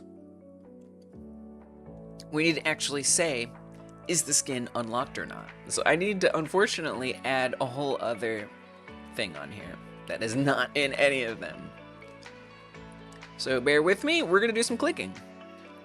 I am gonna click, I'm holding Alt, and I'm clicking at the end of each of these entries, which is creating a new like text input blinker. So at the end of each of these, I'm holding Alt and I'm clicking left. And that's adding a new input blinker or caret. There's a lot of them I gotta add in now. So I can add a new entry to each of these.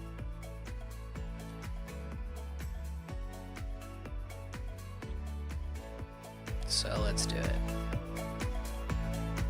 Oh, and I just messed it up. So now I get to do it again. Yay.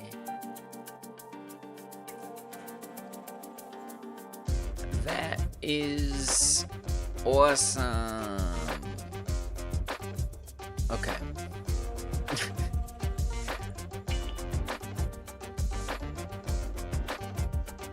Here we go.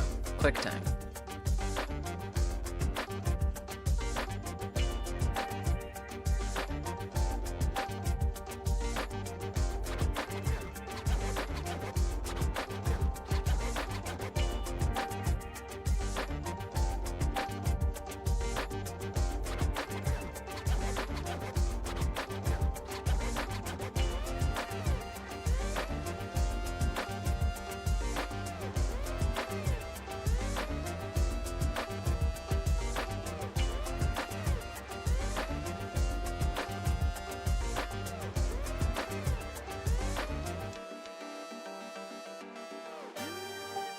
Alright, I think that's all of them.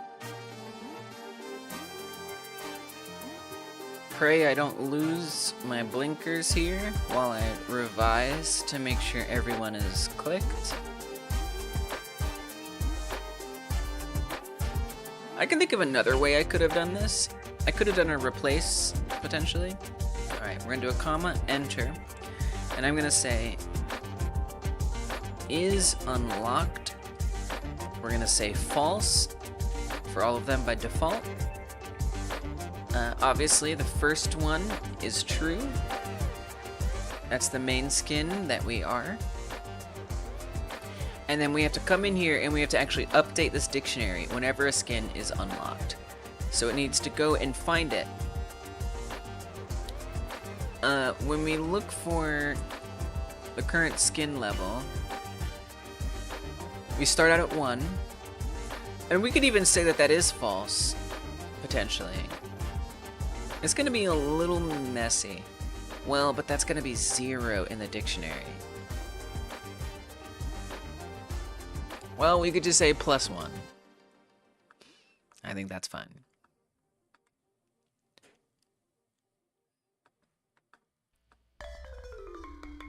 Well, actually, I think it'd be -1. Wait.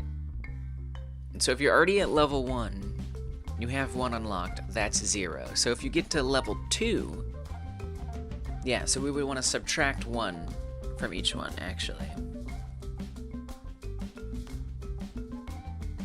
Subtract 1 from each level. So say like the level -1, that corresponds to the spot in the dictionary.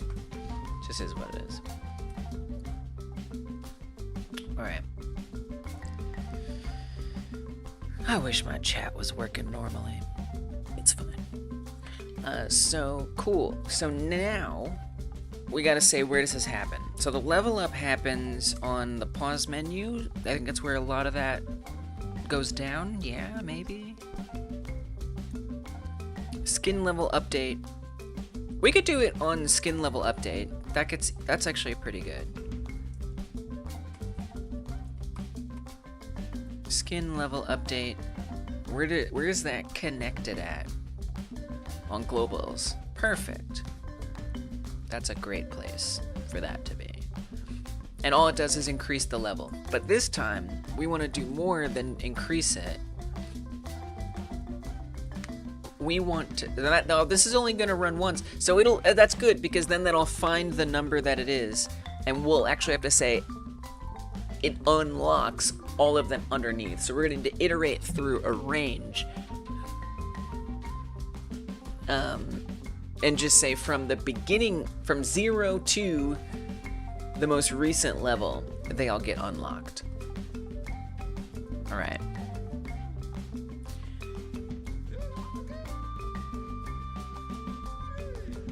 So we want to say skins is unlocked. So we have to iterate through. We need to say for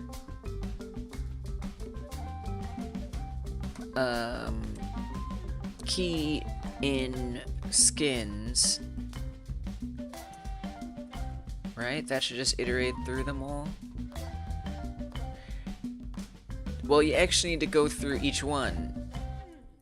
For key in skins, for subkey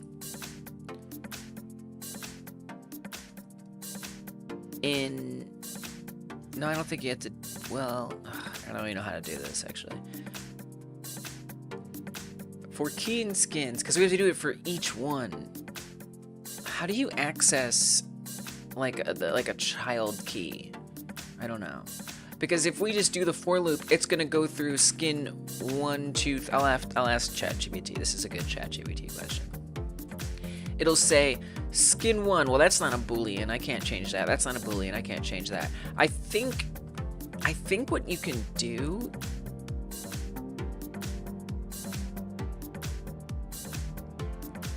For every key within skins, I think you want to say key is unlocked. I think that's what we do. I don't need to talk to no ChatGPT. We would want to set it to true. For key in skins, key is unlocked true. But which ones, right? That's the thing. That's where we have to do the range. Don't we have that? We do, I think even, yeah, right here, range length paths. I think this is exactly what we want to do. For every key. So this is saying how many paths are there. This time we'd want to say the skin number. Okay, -1. That's where we'd put that.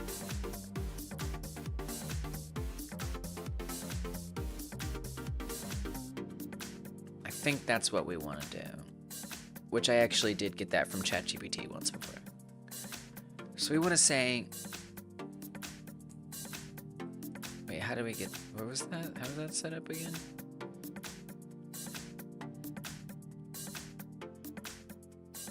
Oh, okay. So range length skins, throughout the entire length of all of those skins, we want to say if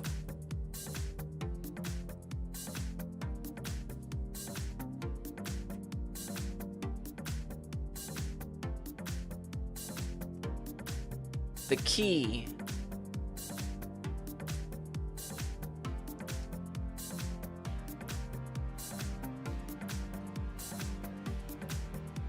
hopefully it'll be able to figure that out. If the key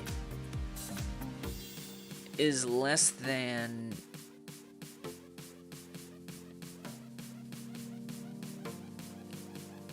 skin level -1.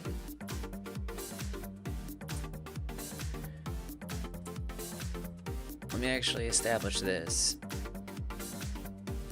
Skin key, let's say variable skin key level integer set to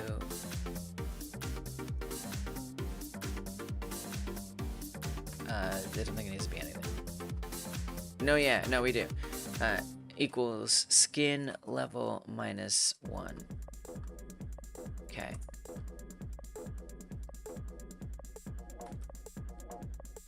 Everything that is less than the skin key level, we would want to set it's unlocked to true. .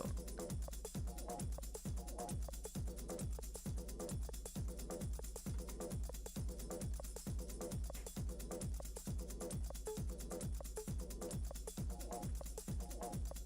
Is that where we do length again? Can I use subscript operator on a base type of integer? What are you talking about?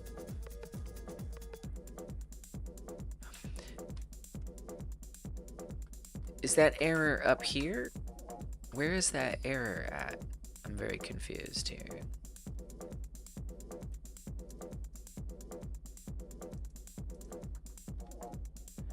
Oh, did I forget to put a... What? Cannot use subscript operator on a base of type int. I mean, you're talking about this.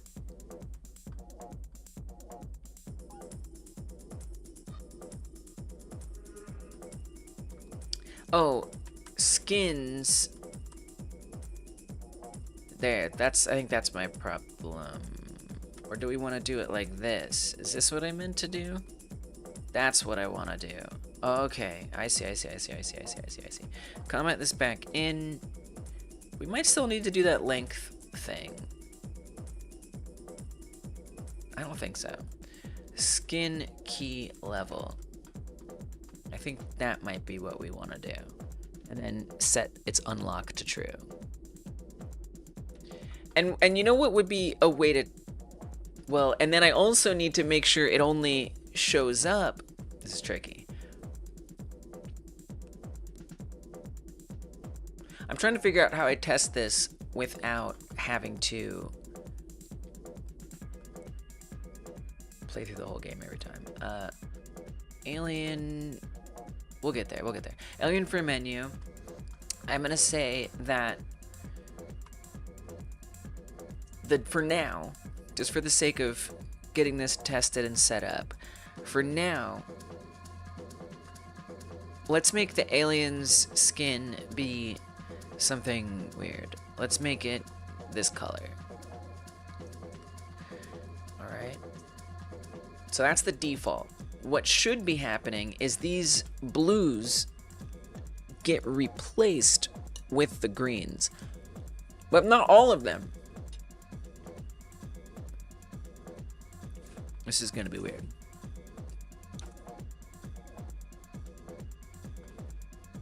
Okay, but now we only want this, so we not only want to check a lot of this other stuff, I need to actually gate some of this, unfortunately. Pressifier says, we have defeated the GPT dependency. Yes, for the moment. For the moment we have. Although I did end up just referring some code that I did learn from them. So,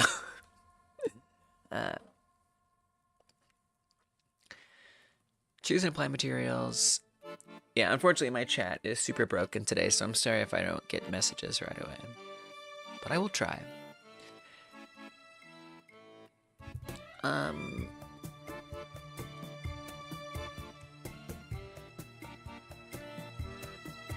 Yeah, so I do have to... Oh, this is tough. Alright, this is fine. So we're gonna say here, if globals skins skin chosen is unlocked,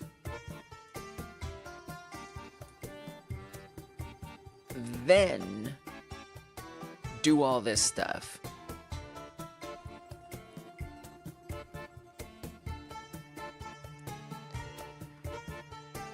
Unfortunately.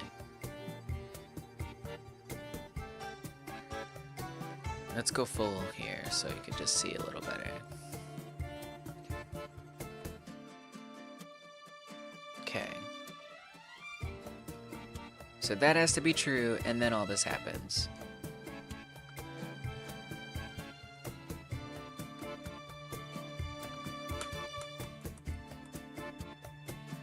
Indent this.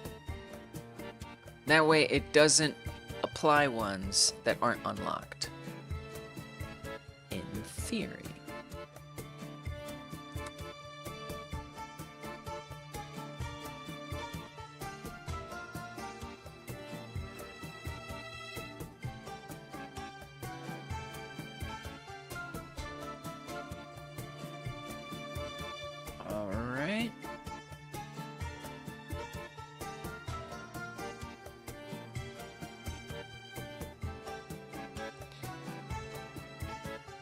if this doesn't work, and actually I got to do one more thing, which is actually set a couple things actually.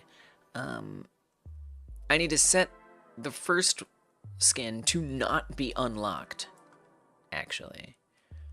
And do we do a skin level update here? We don't. So that would mean I need to also run a skin level update right here, right now. What does that call with?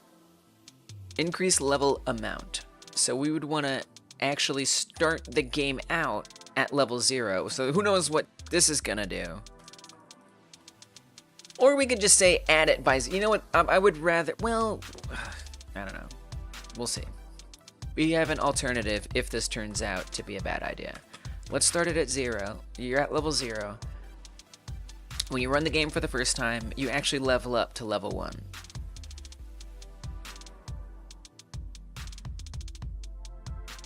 Which could be a problem.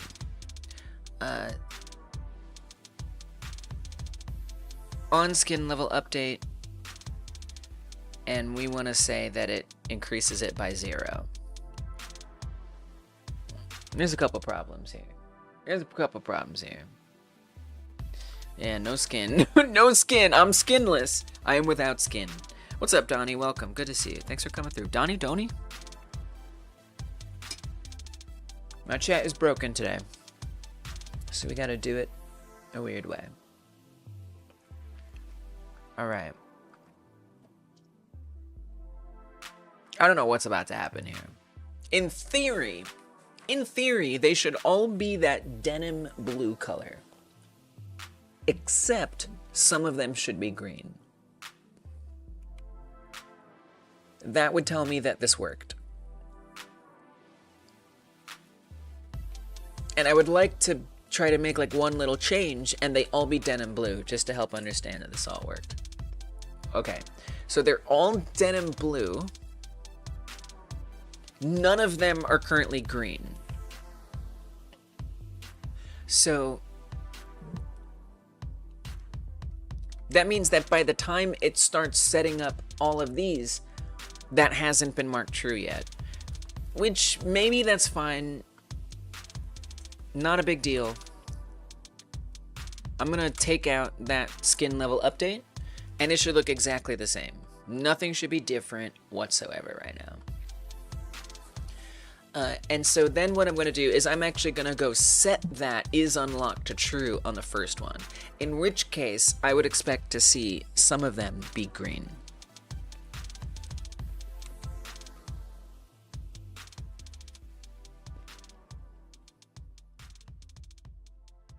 So right now, it should just all be blue, just like before. Okay, good. Now, I'm going to change that one key where it's false. Let's make it true. Skin 1. Hopefully, what I will see is there are some green ones. If not, well, I gotta figure that out.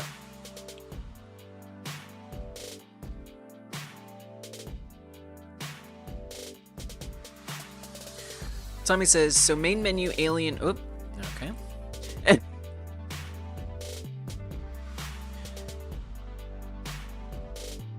So main menu alien army will start populating with each of the unlocked skins as you level up, correct. Also, how will the user know if they've unlocked all the skins? Looking for random greens. Yeah, exactly. What's gonna happen is when you level up, okay, great. We got random greens, baby. It worked. So what's gonna happen is when you level up, it's gonna tell you you unlocked a certain skin. Once you've reached max level, there just won't be any more progress, basically. The leveling progress will cease. There's no reason to level up anymore. You're not progressing towards anything. So that's definitely a good question. And actually, I don't think I've even coded that situation in yet. So I need to do that. But yeah, if you reach max level, You just don't level up anymore, is how it works, basically. So you'll know you have them all because you stopped leveling, basically. There could also be like a message, maybe that pops up to tell you. It's a really good question. Definitely. Can you have skins 3 of 12 unlock counter in the main menu? Maybe. Feels a little cluttered to me, but maybe. I don't know. Maybe.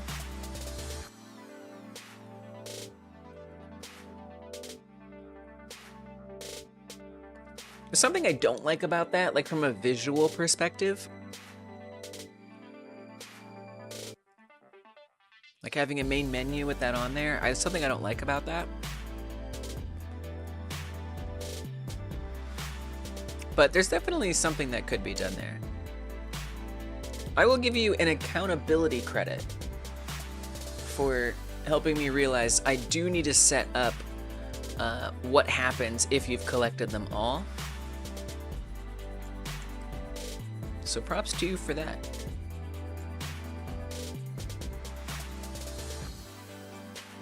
Accountability is row or column I. Tommy is right there.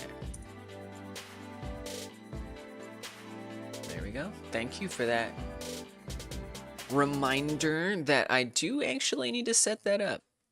I forgot I need to set that up. Thank you. Thank you. Okay, so we got this going good. And I'm kind of curious, since these don't have skins, what happens if I click it? We get an error? No error? So what does it look like? Does it just look green? Yeah. Okay. Interesting.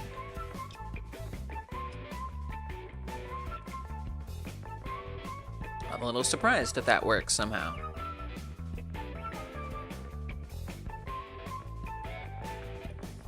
Anyway. Well, I guess I should have kept testing it, because now I want to see them get unlocked. Actually, wait. No. I don't think I'm missing anything.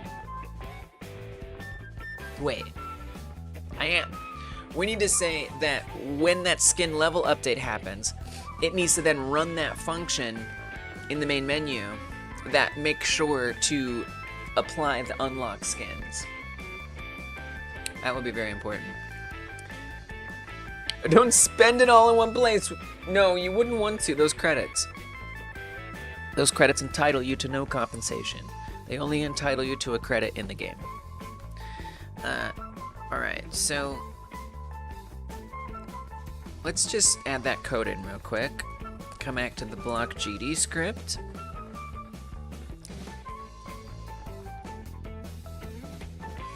Well, actually, that's not where we want to do this. We want to do this, show available skins is the name of the function. We could do it on globals. Well, no, we kind of want to say every time the main menu is accessed is really where we want to do that. So we could say on game menu. That's probably where we want to do that. Okay. What's the name of that again? Assign? Assign, no. What did we call that?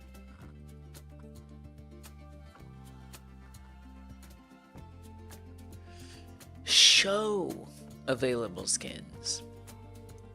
Show available skins. All right. Okay, so now that that's in there, well, that's gonna run a little too often. So you need to take that out of the ready function. So let's actually start over, just to make sure that that's all functioning correctly. Gotta make sure that's correct. 13 likes. Okay, alright. If you guys haven't pressed the like button yet, make sure to hyper smash that thumbs up button. Like this stream. I'm turning into Metal Mario if I get too close. Thank you for doing that. It means more people will see it now and in the future. Hit that like button if you haven't yet. Thumb it on up. It helps a lot. Thank you guys. Generally, gamer, I try not to look at how many likes there are. I find it distracting. But I only look at it if I happen to look at it, or sometimes during the game jam, but generally I try not to even know what that is while I'm streaming. Okay. So I'm actually going to pick one of these blank empty ones out of curiosity. And then let's go unlock a skin. Wait a minute. Wait, yeah, no, it should. Well, all right, let's see. So 20 is the number we have to get to. I'm just arbitrarily increasing this number. So we should unlock one more skin, which I think is just another color at this point. So let's go ahead and die. Get a helicopter in here to shoot our head off. And then we're gonna see the progress bar go up. Now right now it doesn't say, hey, you unlocked a skin, but it will. All right, we've got an error. Just what I wanted. No, really. Now I know that I need to fix this code. Out of bounds, get index 0 on base dictionary. How is 0 out of bounds? Is 0 not an entry?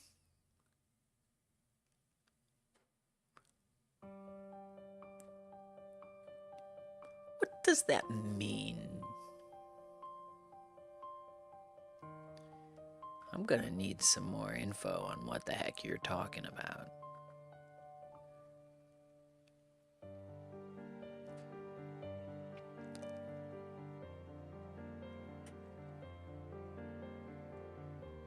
We have skin key level. Is that in here somewhere? Skin key level is 1. And the key is on 0.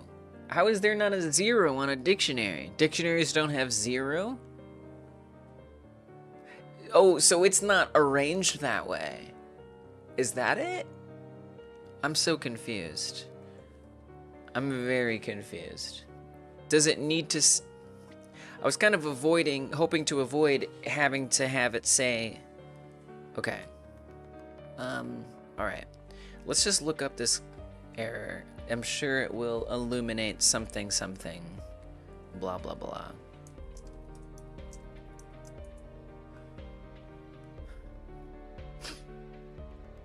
One person ever has gotten this in the history of the internet, at least worded this way.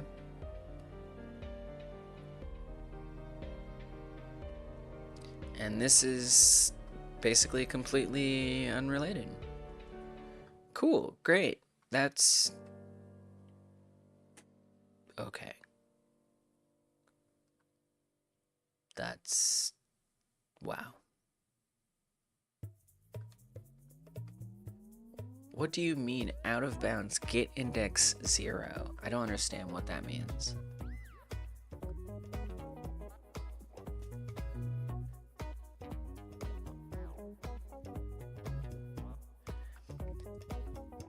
If the key is less than... I mean, actually, we don't need to do the... First of all, we don't need to do the -1, I just realized. If it's less than, that'll just work right away. Are your keys integers? I guess I assumed that it's like an array, where it's all 0, 1, 2, 3, 4, 5, you know, as it goes down. A long time ago in the 17th dimension, alien race sought to annihilate the planet. Join the alien race to embark on this quest. Your mission, destroy inhabitants and unlock all 12 skins. Yes, exactly. As happens in the world of planet domination. Yeah, so we actually don't need to say anything other than skin level, I just realized, which is kind of awesome and convenient. So no, they're not named numbers, but I thought, like, if this is 0, right, this is the first entry in the dictionary, just like the first entry in an array, which I think is true, that this would be a 0, right? And it's called skin_01, and I could do that. I feel like I mean, I gotta find a way to like have it ignore this leading 0. We could just say look for skin underscore plus and then the number at the end of it as a string. Maybe I just need to, I mean, I don't know why I would need to do that. This doesn't make any sense. All right. First of all, ugh. Second of all, let me just try it again with that very tiny change of not subtracting 1. It almost makes me wonder if, no, I don't think so. I don't think this is gonna make any difference. But since I changed the code a little, I'm gonna test it anyway, just to make sure.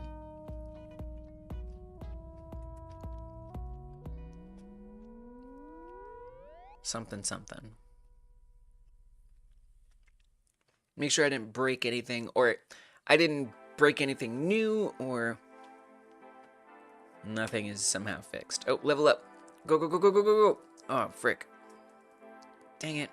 I died too soon.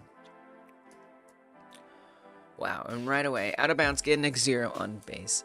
Dictionary.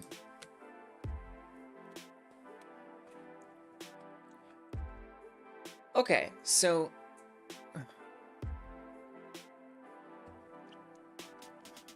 this is very irritating.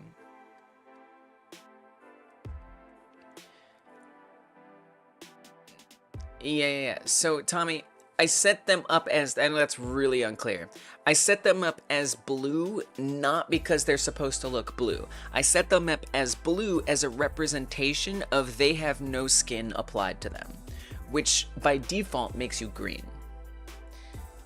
Best I know, you can't access dictionaries by index number as you would in an array, but I know in C# you can actually. Well, so, okay, thank you very much for that, like, confirmation of knowledge.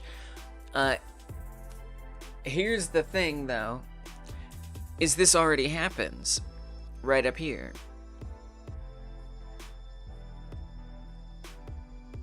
Maybe I need to do length. Oh, maybe I should do length. But here it says less than.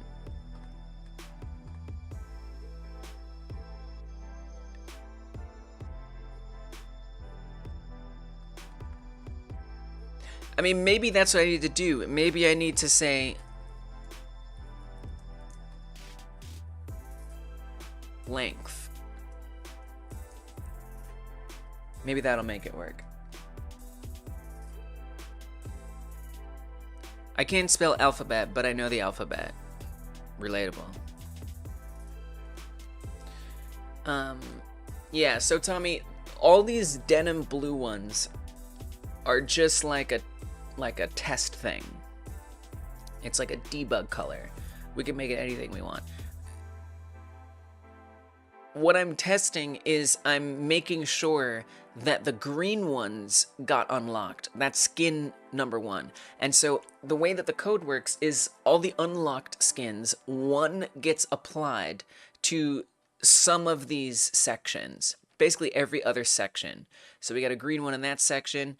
It skips it a little bit here. Sometimes it doesn't quite do it that way. But the idea is that there will be green. So let's say we unlock the cow one, right? The cow one will be in a few different places. Normally they're all green, right? But I changed it to blue so I could make sure I see that unlocked ones, like the green one, is showing up. So that means a green one is going to show up as if it's an unlocked one, and the rest of them are going to look just regular green normally, and they're not going to change the alien color at all, which should make it green. But there's some testing there, so that's why I have this as blue, as a different color for the purpose of testing. It's just debug. But thank you for keeping an eye out. I see you keeping your eye out. I appreciate that. All right, so click on this, and we're gonna check that error here, and hopefully this time it will not matter. I don't know. I wonder if that length is the problem. All right, so let's go ahead and try to unlock one while we're at it. Do our level up, and then let's get killed here and see what happens. Okay, same error. That did not help. Error calling GScript utility function length on a value type of integer. Can't provide a length. Okay, so then what is this? This paths. Oh, because paths, I see. Sean, you were definitely right. I see now what's happening here.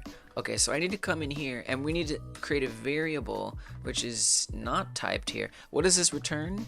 This dictionary.keys, pray tell? This is something I certainly missed. Okay, can you stop? All right, let's comment it out. Okay, all right, I'll look it up. Keys on a dictionary. What does it return?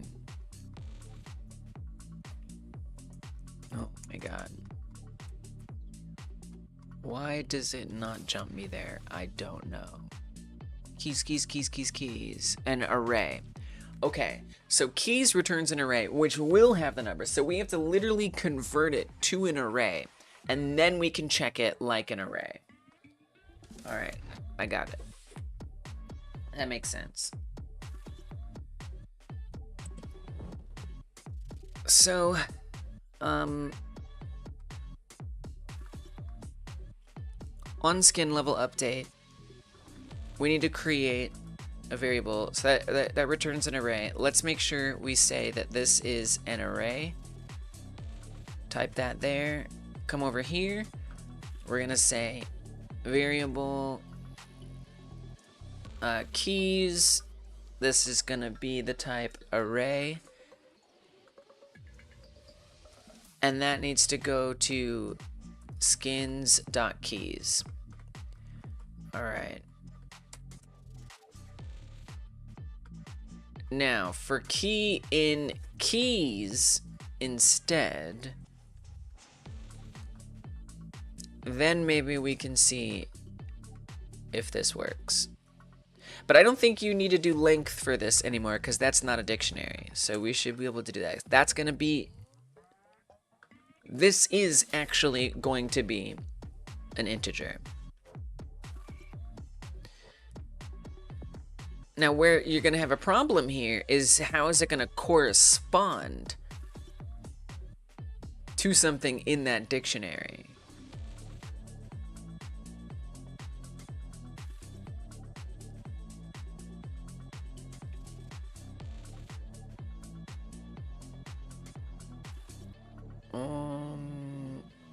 Paths I. Wow. Okay, so then we would need to say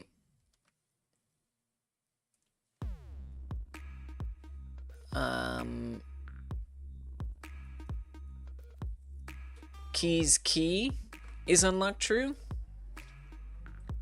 That might be what needs to happen.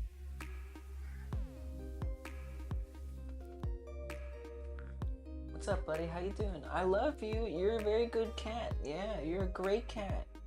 I love you. How you doing? You okay? You all right? What's up?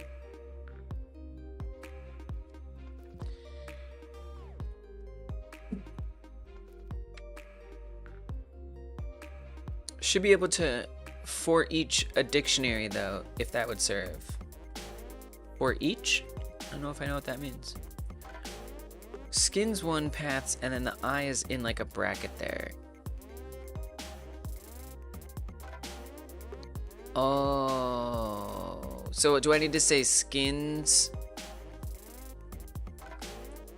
Bracket it like that.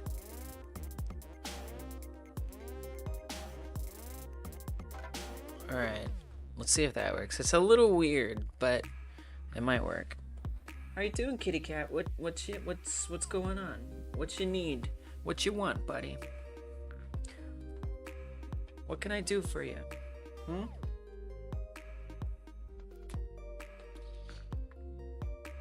Come on. All right. All right, try again. Come on, you got this. Uppy, uppy, uppy, uppy, uppy, uppy, uppy, uppy, uppy, uppy, uppy, uppy, uppy, uppy, uppy. There you go. All right, let's try this again.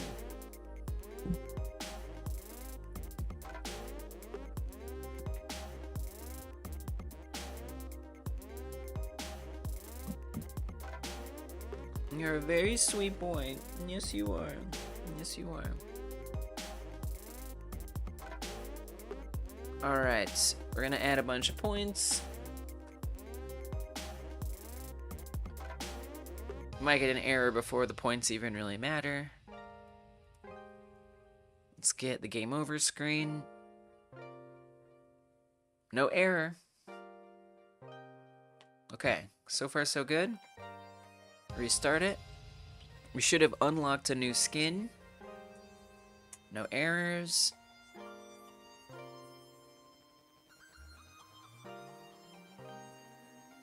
Oh, I see the gray one. We got a gray one. Yes. All right, functionality has been achieved. Functionality has been achieved. Sean, you were correct about that other thing. So I gotta give you some Godot consultant credit there. Entitling you to no compensation. But a credit in the game, which will eventually appear when you click on that button right there. We've got a gray on. I know it's hard to tell because the denim ones look the same. They look very similar, but gray is the color you actually unlock there. I kind of want to make it a brighter gray, like your typical gray alien. Yeah, nice job. We got it. Okay, wait. I'm not used to using chat this way. There you go. Hey, nice job. Thank you. And thank you for your help. Let me, while I'm here, update that gray color, because I'm not that happy with it. We know that's skin 2. Let's pop that open. I'm just going to make this stop here so I can see it. There's the gray one. Open up skin 2. Feel like it should be a bit lighter for a gray alien. That's giving gray alien.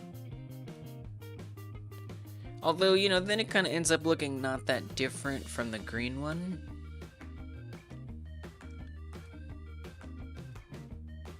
It's not the most exciting skin to unlock first, but it is the first one.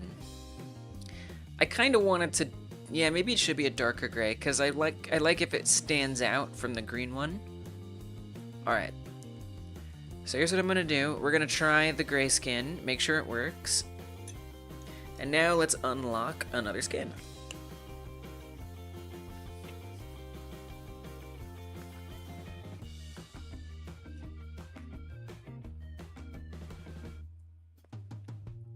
So I think, is the next one 40? I think the next one's 40. That's a lot. But if you think about it, you could play level 1 4 times and die, and it would go up. So I think it's fine.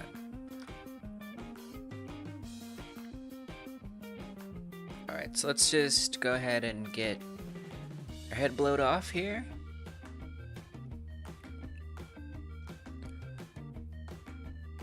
Alright, we gotta level up, so we should get a new skin if we restart it. This is all going very well. It's all going much more simpler than I thought it would. Alright. And you see we've got an orange one there. There's a gray one and a green one. Obviously we have all these blue ones. You know, on some level, so something else to think about is, you know, if you only have so many skins unlocked, would it not be nice if it filled in? Because otherwise these are all going to be green. And you like rarely see one. We could say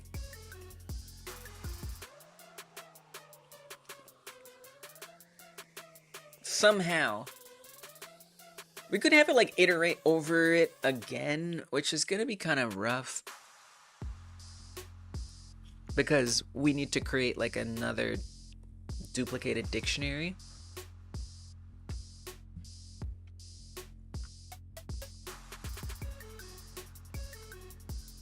I don't know, something to think about. If you click quit on the main menu and reopen the game, do the unlocked skins appear? No. And the reason for that is because I haven't set up save files yet. That is something that I need to do. I think it's going to be pretty easy. Maybe it's even something worth doing now. Basically what I would need is a JSON file. And we just have to say that all the global values, like skin level, that I want to be saved when you close the game. It's pretty much the only one. make sure, and settings, obviously, we'd also want to save. Those would get set to a JSON file, and then it loads from that when you restart the game. But yeah, it's a great question, because right now, that's not the case. We could do that. I do have some more time, and we kind of got the things I wanted to do here, so yeah, it's definitely something we could try. All right, I'm gonna grab. I'm gonna go back to one of these blue ones that are actually green. I just want to make sure that's getting set, because I have a feeling it might not go to green. I have a feeling it's gonna stay gray. Oh, it did go to green. Wow, good. I'm actually a little surprised. And that's true for all the limbs as well. We need 60 more points. So I'm just gonna level up arbitrarily here. All the limbs look correct. We're just gonna keep trying to unlock stuff. Oops, it looks like I broke it. Dang it. Well, let's just die. Oops, I broke it. I broke it by leveling up. Normally the player wouldn't be able to do it that way, so I think that's what broke that, is leveling up constantly and all that kind of thing. I never really saw that there was a bug with that, but now I have. Alright, so now we have this colored one here unlocked. Let's grab that. Just trying to like go through and test them. Obviously, we still might want something that says, hey, you unlocked it. Of course, I definitely want that. Alright. Looks fine, looks good. So it's nice too to see the progression of what you unlock. So it's really just solid colors at first. Okay, I believe I need 80.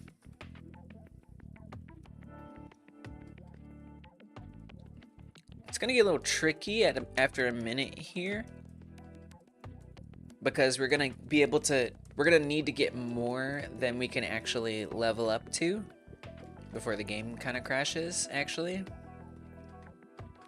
If we get more than 120, the game is actually gonna crash. So that's gonna get messy.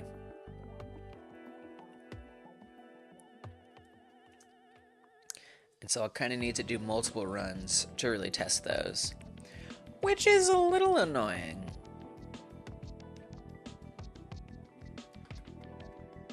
But let's just keep seeing what's happening here.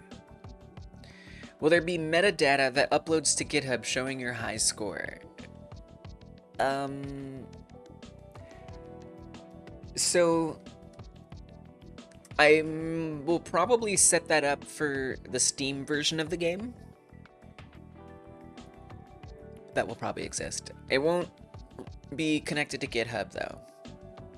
But yeah, I'll set that up for the Steam version of the game. I think there's a pretty easy way to do that. I don't know, I haven't delved into any of that before. But one day I will. And hopefully share all that with you guys here on the stream. For now, I just don't know. But, yeah, I mean, as far as leaderboard goes, yeah, that's a little tough. I'm not really sure how that's gonna work. Because it really isn't that kind of score. I mean, it is, but, like, you know, it's really just, do you complete it or not? It's not like you try to get a higher score. Because once you get the maximum score, that's it. You've done it. There's no need to push higher and higher and higher and higher and higher and higher. It's just not really part of what the game is. There's a cap on the maximum amount of points. So to me, I don't know if a leaderboard makes sense for this game. Maybe like level completion time. You know, like if this is dying, this isn't completing. But we could say that it keeps track of how quickly you beat a level. But to me, I don't know. It just kind of seems, maybe, I just don't know. I don't really know much about how Steam works, if I'm being honest.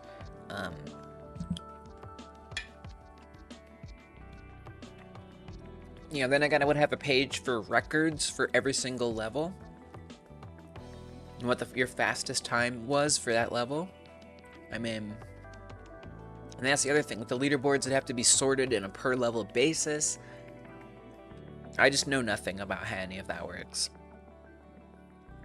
It's something that I am absolutely not interested in for getting the like base demo version of the game out. That would be if A, it seems like there's actually going to be interest in this game, and it's even worth caring about that, and B, you know, figuring out the way people are playing it, what they're interested in. There's just it's just not a big thing that I'm worrying about at the moment. Maybe I should. I don't know. Time and levels and abductees equals leader. Steam API, yeah, whatever that is. Yeah, something like that. Display test. I mean, there's no game yet. The game technically doesn't work. Like, you know, it doesn't make sense as a game right now. But yes, I would love to. It's like, I want it so badly to get this to the point where you can actually play test it. I want that. I'm hungry for that. But it's just, it's a ways off, unfortunately. Yeah, something along those lines, Tommy. Yeah. Something along those lines. Alright.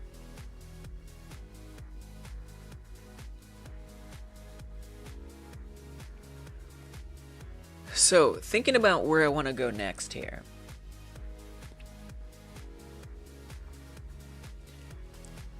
I mean, personally, I kind of wish there was like more aliens in here that were skinned.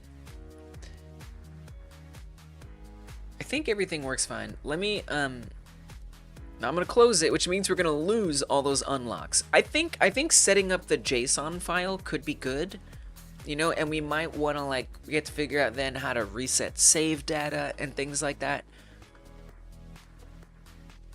I think that would actually be a pretty good thing to work on today.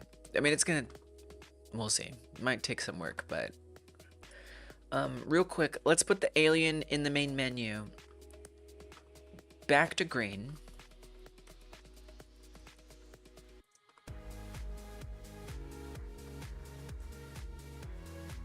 All right.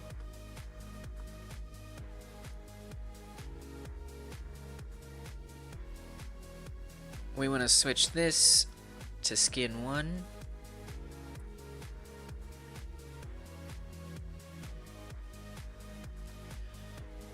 JSON makes sense. Yeah, so let's try that. That seems like a worthy task to do next. Now, it's not something I've ever done before, but actually, thanks to someone in this chat right now, Pressapire, I have a model to base how I do this on. And that is going to work by me pulling up that code. I've never done something like this, but every Friday we do the 1 hour game jam, where people come through and we try to make a game in 1 hour. And Pressapire expanded the wheel that we use for picking the next topic.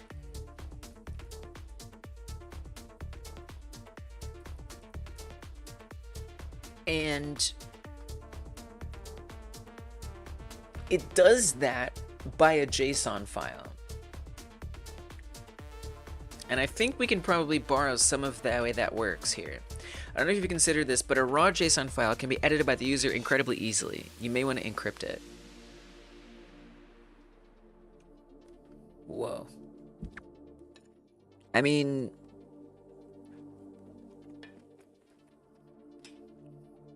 that's true for anything, right? Like,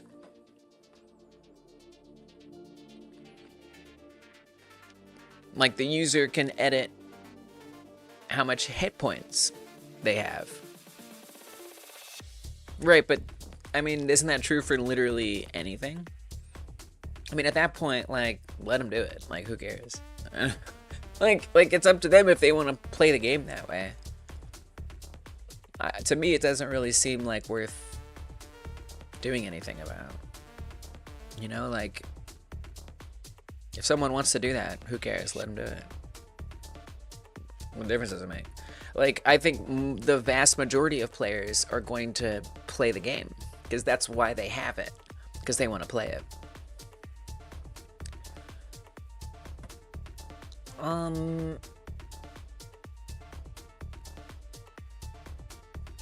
I think I see what you're saying. I think I see what you're saying, Pressifier. The way they would change your hit points is by decompiling. Okay, yeah, you're right. You know, you're making a good point. Technically, there is a way that they could do that. They could get into the code and change it. But you're saying the JSON file has to go into their, like, roaming folder or whatever, which is something... Yeah, you're right. The effort required is very different. Yeah. That's a good point.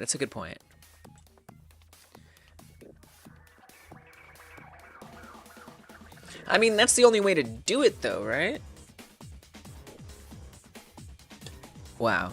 I mean, I'm not sure. I mean, you can't just go putting files on people's computer that are encrypted, right? That's how you are a virus. I guess technically I'm not really sure what actually the best thing to do is then. Well, then maybe we don't look at the wheel.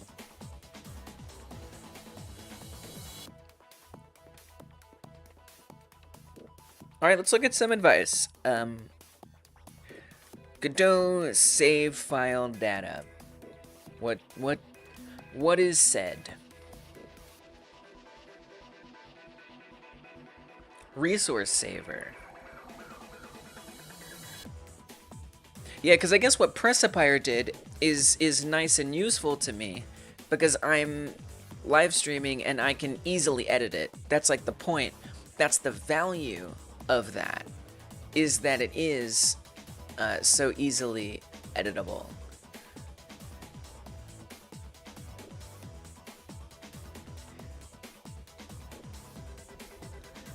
But depending on the situation,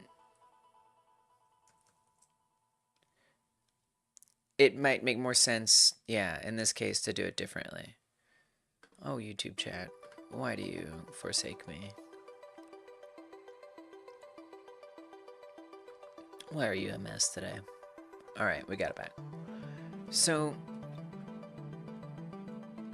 yeah, let's check out this. That way it's in like the project file. Resource saver class lets the Godot engine take care of correctly saving the data.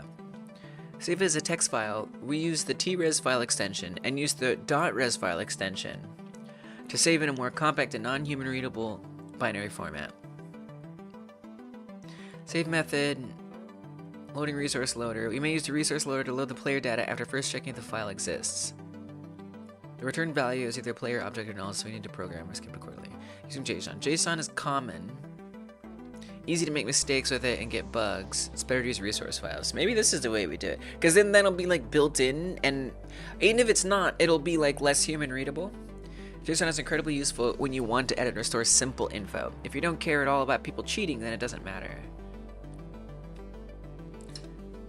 I mean, I don't care much, if I'm being honest. But I see your point that the effort required to do this is so low that maybe I should care. And then here they talk about the encrypting.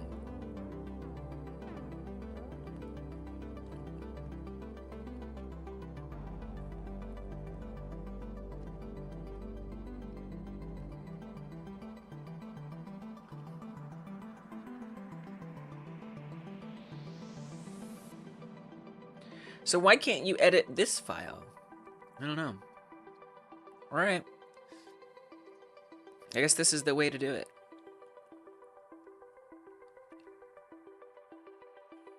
So in the player script,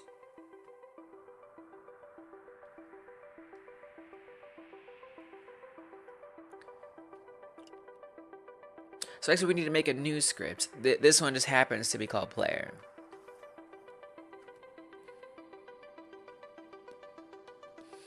It's now stored as plain text. Right, but I mean, isn't it still crackable? That's like making a website and having the HTML being editable. Most won't care. It's similar, but, you know, is the website a game where it's important that you can't edit it? Which some websites, I mean, I hear what you're saying, but Respirer has convinced me.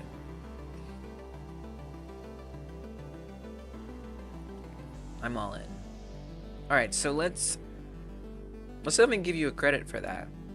I don't think we have anything for that yet. So we're just gonna add a brand new one here. Save load system. Respirer. Though you are entitled to no compensation for this credit, I am excited to be able to give you a credit in the game for helping me with save load system stuff. Alright, so we're going to create a new script that extends a resource. Gave it a class name so we'll be able to instance new players in our other scripts in our game. This player object will have the properties of the player class.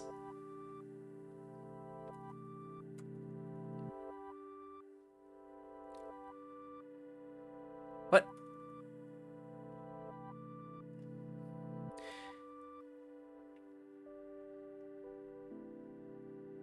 I'm confused. Variable player.new. Okay, so that's like creating the save file. It's saying player.new. Where is this documentation page is confusing me. Like, what is the script? The script is extends resource, blah, blah, blah. Export variable high score. I mean, is this in like a function? Like, where is this? I'm very confused right now. This player object will have the properties of the player class. What object? What object are you talking about? So we may set the properties as needed.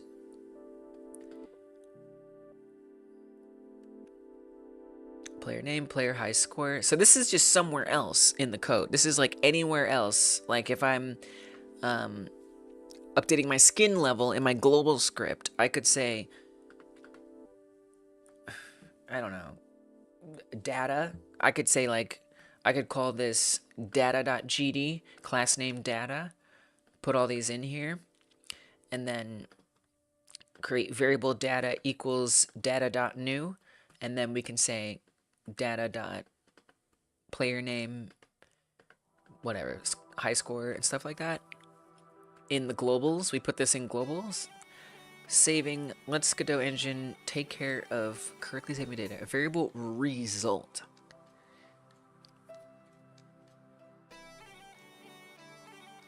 I'm so confused right now. I don't understand. Smoking the website is an interface for data stored in the back end. Edit the interface, no one cares if it comes back when you reload. Edit the data in the back end, then people will care. Yeah. Right. If you do play it on a leaderboard type network system, then you do need to worry about stuff like this. Yeah. For sure. Yeah, this is important.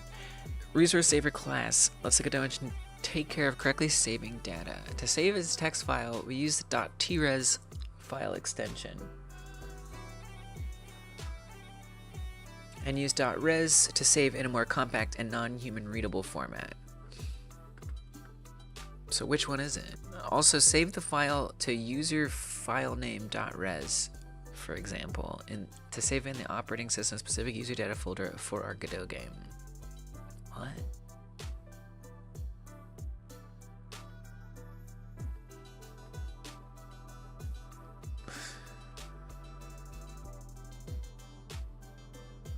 An optional third parameter may be added, such as for the file compression option.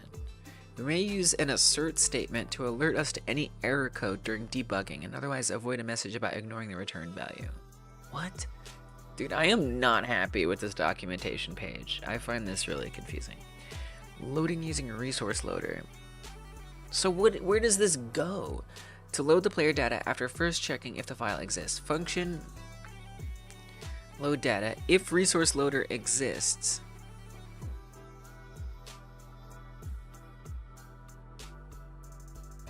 Set player or data to be that. I'm so confused.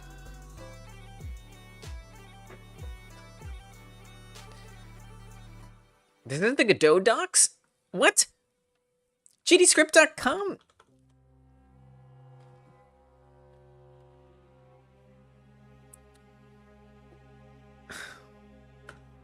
Oh my god.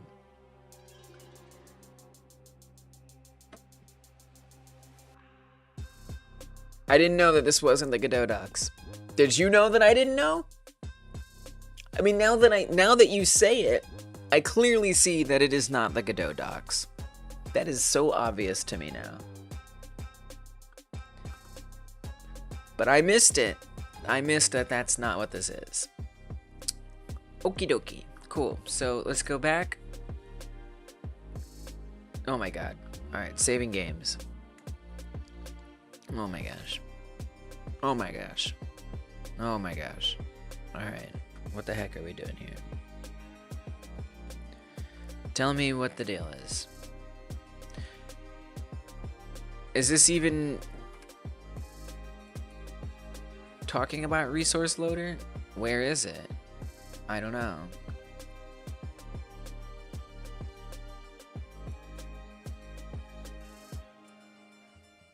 Where is that?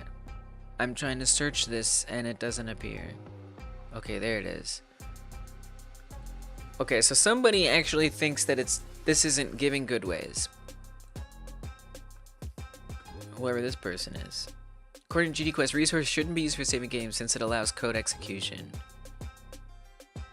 These also allow code execution, so using them for saving games is not a good idea. This is track. Oh my gosh. Oh my gosh. Oh my gosh. Global methods, string to variable, and config files, load parse methods, deserialize variants from string including objects. The objects can include custom scripts, and the init methods of these scripts run immediately upon parsing. Commonly used for things like setting save data. It's not uncommon for players to share save files online, especially for games with a lot of content to unlock. If developers are unaware, it will lead to arbitrary code execution exploits. It's quite likely they will be unaware because while I've seen this fact discussed online, the docs don't mention it. In my opinion, it's too dangerous to have its default behavior. Even if it were documented, there's already separate bytes to variable and bytes to variable with objects method, so it's not like this wasn't thought of. I don't know why text data isn't treated the same.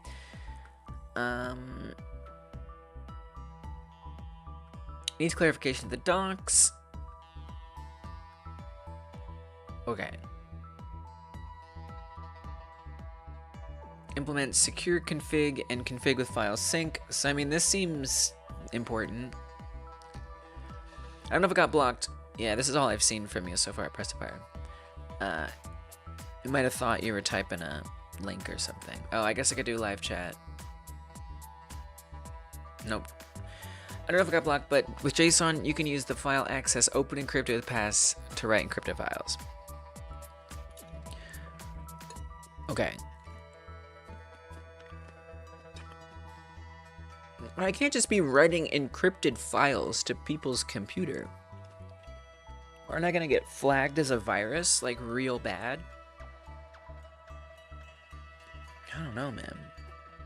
Don't I need like permissions and stuff? Like, I don't know, that just seems weird.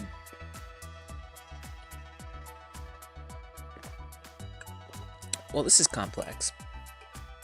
It happens all the time.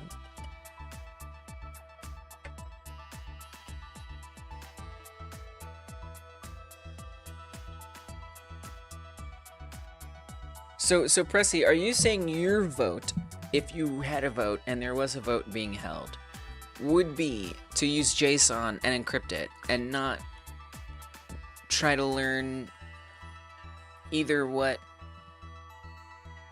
the Godot docs are suggesting here or what this website is suggesting, and I should just do JSONs because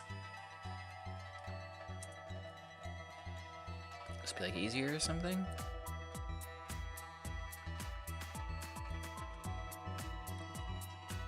It's not a ransomware situation where you're replacing files with encrypted files. No, I suppose not.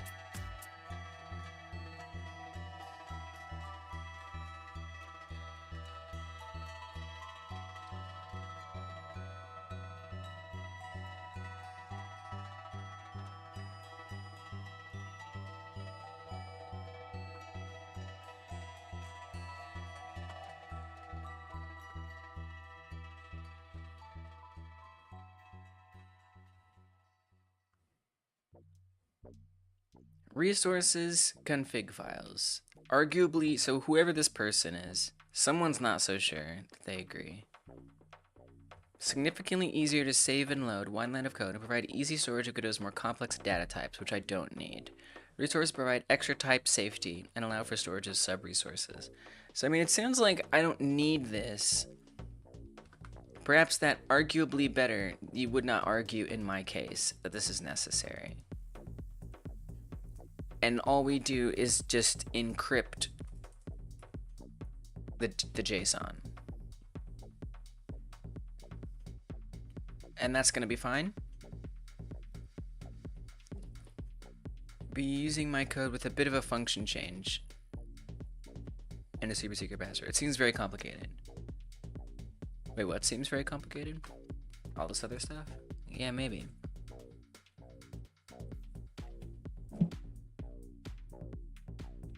All right. I mean, if this is fine to just do, I'll do it. I'll do it. All right. So we're back looking at Pressipier's wheel code. All right. So what this does, is it keeps track of past topics, basically. So if we say topic 1, new topic, different thing, new words, other words, things are typed. Didn't say that right. Typo. Okay. And then we spin this wheel. What this does is it keeps track of all the past ones right in here. And except for the one that gets chosen, although it does actually do it the first time, which is not ideal. So let's look at how that works. And in fact, if I stop that and we pull this back up, that history remains. So that's what Tommy was talking about earlier. If you quit the game and reload it, will it remain? In this case, it does remain. And we want that same functionality here. And the way that that works is it creates this little JSON file right here. And I guess I'll need like a place to put the JSON file. Like, where do I even put it? I don't even know. I gotta figure that out.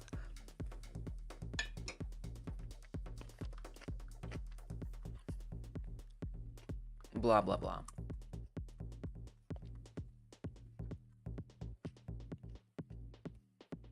Oh, you haven't seen the changes yet? Yeah, thanks.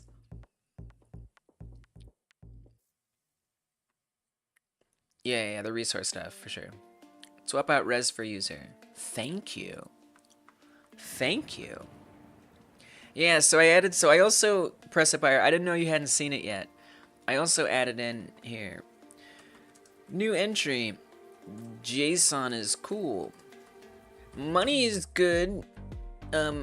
I love money. Wheel is true. Spin it again. Lots of money and money.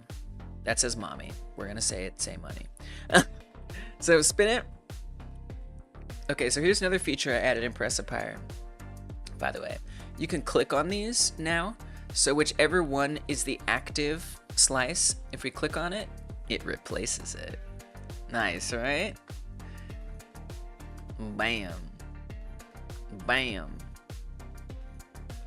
And then if it lands on one, so if I spin this and it lands on spin it again, it removes spin it again from the list of unused, which is kind of nice.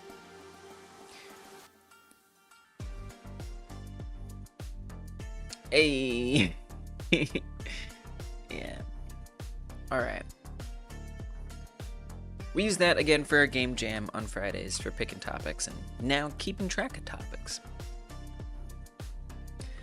Okay, so all of this code exists in here somewhere. We set up a save path. So let's do that in our game as well. That will be nice. Dang Pat Sajek.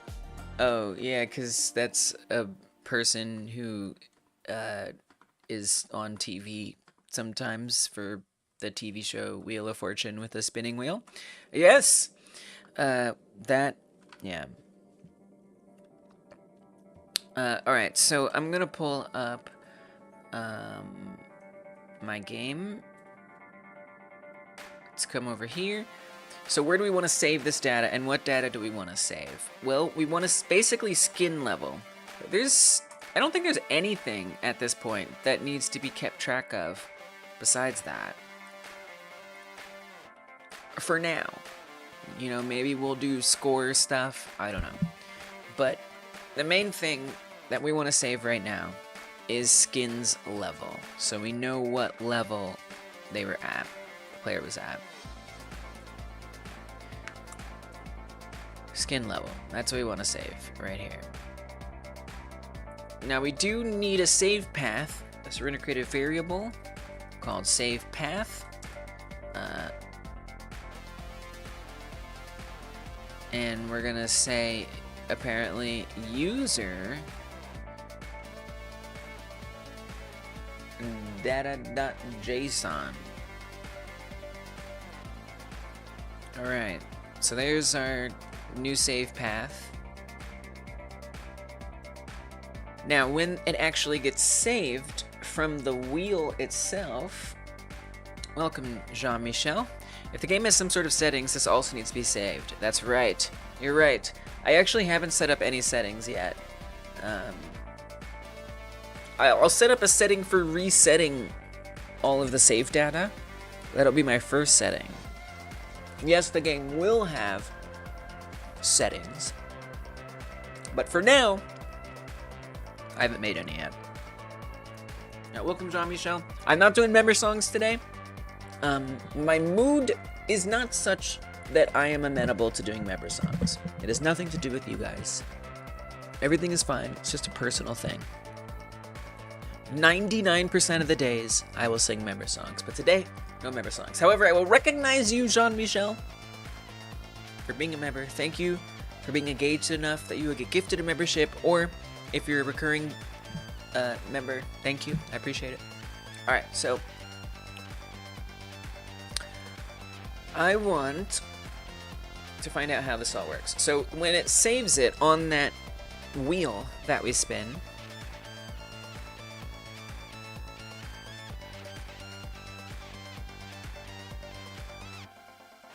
when does it call save history? Save history is called at that moment, and it calls with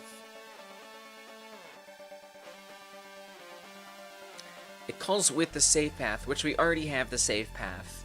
Okay, so that makes sense. So when are we saving it? Well, I think it would happen on skin level update. I think that's when we would want to save it. So right here is where we'd start doing that. So come down to save history.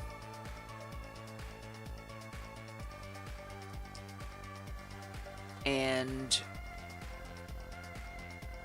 we're gonna stringify something. That is a hilarious function name. It's not hilarious, it's just, it's adorable. The data is JSON dot stringify.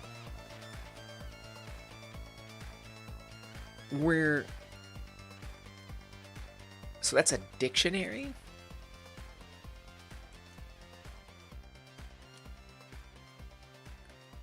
Where does this dictionary get? Okay, I'm confused. Wait, what is log history? Okay, wait, I need to really learn this. Okay. So the history dictionary is created in the beginning of the script. Okay, got it. It's declared right off the bat. A dictionary has already a valid JSON structure. Oh. Perfect. I love that. I see. So that's why this is a dictionary. Alright, so we have to make such a thing. So the data is quite different. Man, really need to close these. Where even is all this? This script is getting to be a lot. I'll tell you what. Let's close these up, please. Pretty please. I don't even know where the data... Okay, save path. I'm gonna put this somewhere else. Let's just put it down here, so it's at the bottom. Convert the object to a string. Okay. Alright. Alright. Save path string equals that. Okay, so that's the path. And then we need a place for the save data itself. So let's just call it save data. That's going to be a dictionary, and it is going to be empty.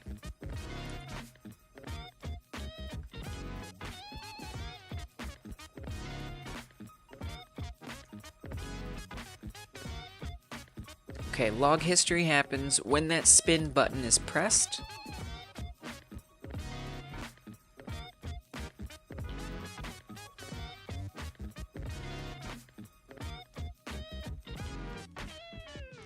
So all we need to do is pass, right now, the skin level right directly into there, and that's it. So we're actually creating an entry. We want to create an entry. Okay.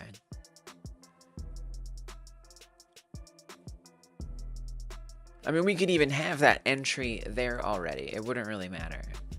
I mean, I don't know. To me, it doesn't matter. So we could just literally say...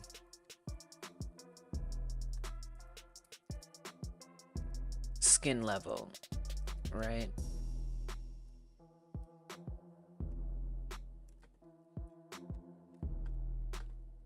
And it starts out as 0.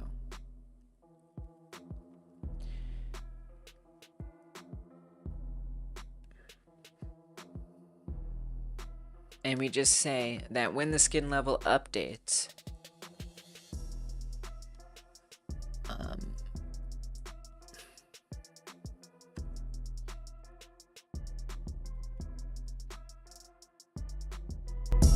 whoop. Music just was like, I'm here. When the skin level updates, I want to say save data skin level gets set to the skin level, right?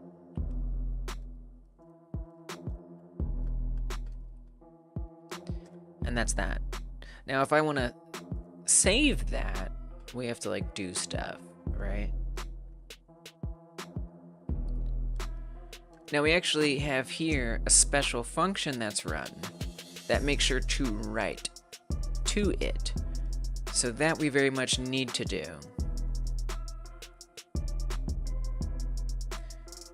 So we update the dictionary, and then we want to run a function, save game data or something.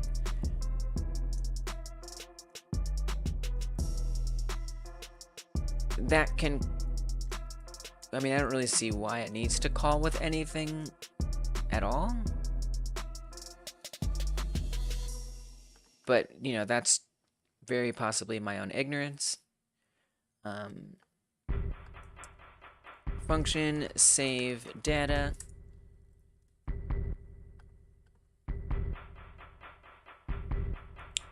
Oh, sorry. Not save data. Save game data.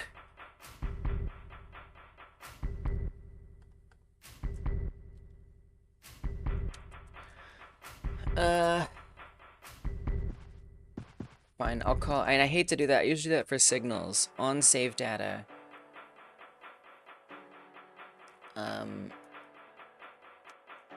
Yep, I'm calling it do save data. That's what I'm calling it. Do you not want a true-false bool system? Your code save data is setting the key and value to the same thing.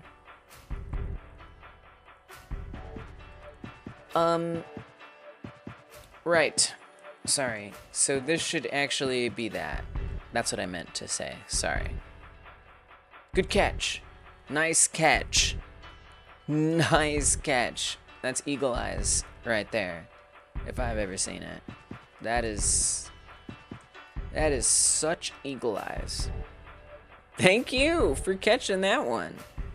Who knows how long it would have took me to find that problem. Alright. Alright, do save data. Come up here. Do save data. Do save data, please. We want to stringify. What's it called? Save data.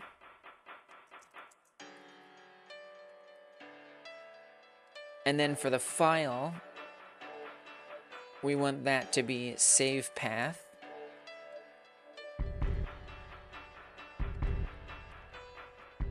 Store string.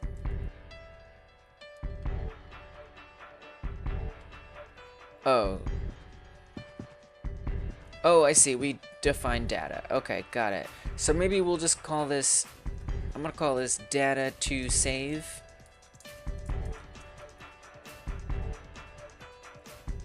Just maybe makes a little more sense to me, potentially. That new implementation will only set one entry, being skin data. I don't understand. It'll only set one entry, being skin data. What are you talking about?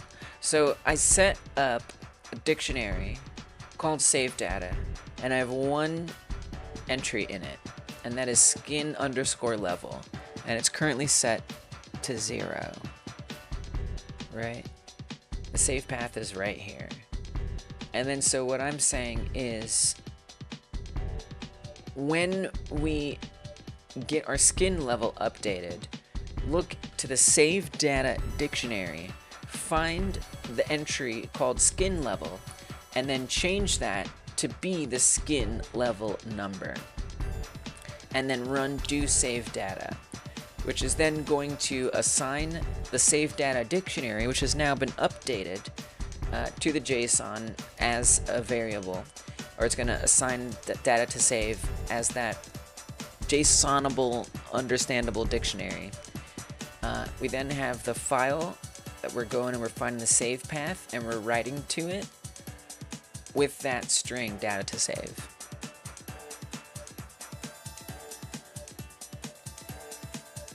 It only stores one value. I mean, I only need one right now. Like, I mean, at some point, right, like Jean-Michel pointed out, I'm gonna want, like, whatever, master volume, sound effects volume, whatever color blindness settings, whatever settings that I have, that will comprise a lot more, right?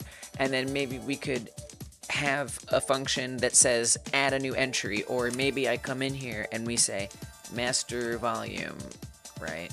Or whatever, and that can equal something, you know?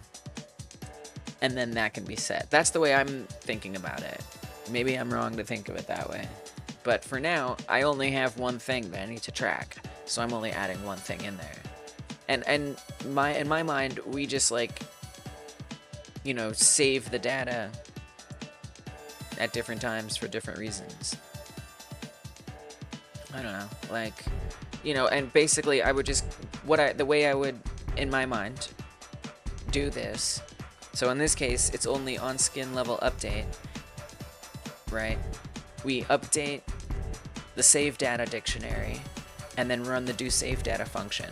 So if there's a settings change, I would update the dictionary with the settings change and then do save data, right? And then just make sure we check that based on the JSON file and, you know, whatever. So at least to me that makes sense. All right. So that's saving things. We should make sure that that works.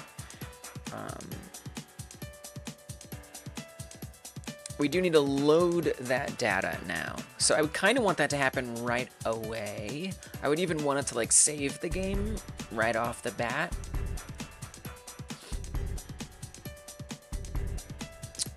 So I actually want skin level, I'd like it to be 1 right away. Since that is the level, well, it says 0.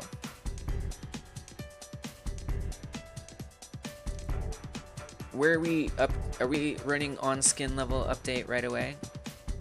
We're not. So I actually want this to be 1 at the start. I'm a little shocked that that wasn't already 1.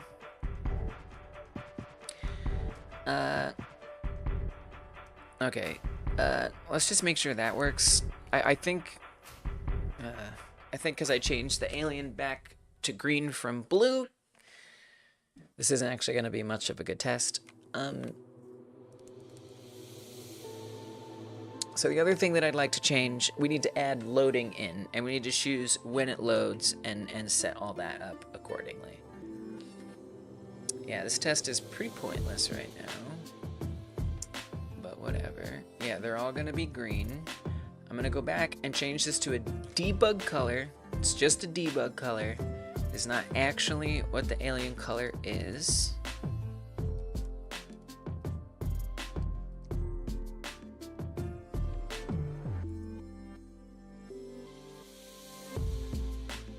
Okay, so that didn't... Oh yeah, that makes sense. Wait, does it make sense? Some of them should be green.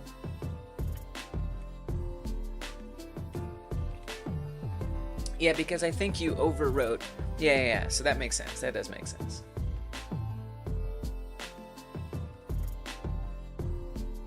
Godot fix the texture preview yet? Absolutely not. No. It's often wrong over here. This value is very often wrong. No, it did not fix that.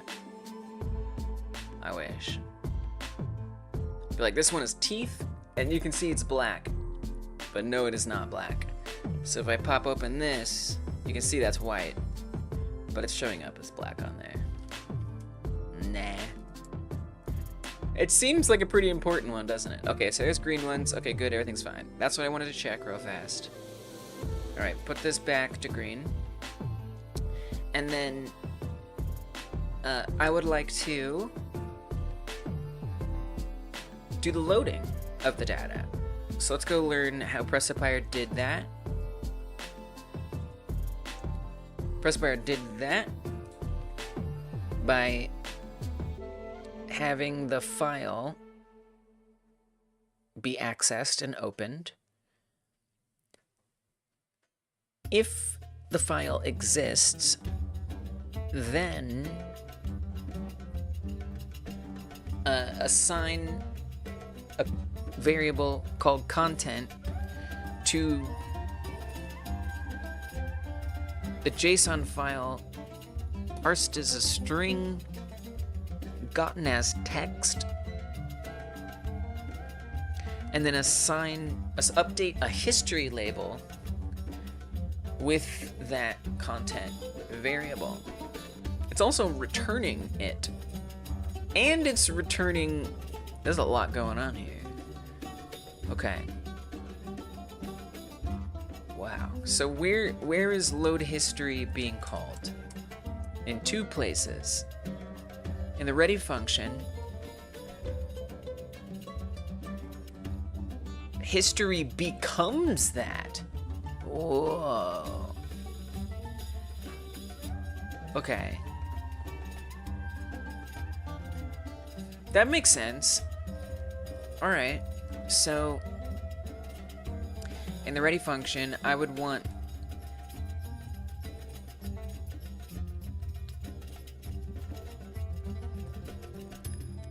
I mean, it's just gonna make it blank anyway if we do that.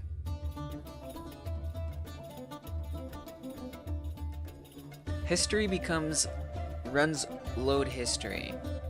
So that's gonna I mean, if it doesn't exist, I'm a little confused here. Save path. History becomes load history with the save path.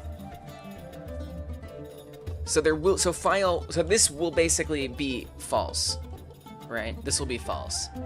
And then it's gonna just return an empty dictionary. I see. It'll return an empty dictionary. Got it. Otherwise, it'll return content. Nice.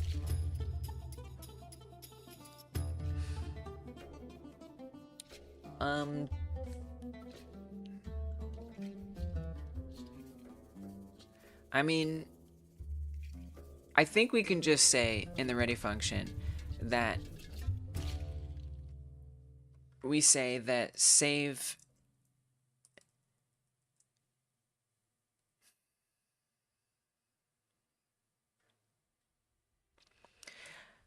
I don't really want this in the ready function.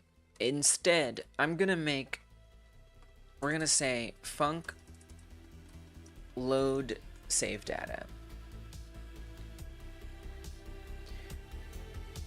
Save data for skins? Exactly, Frank. Precisely. So we want to load save data, and that should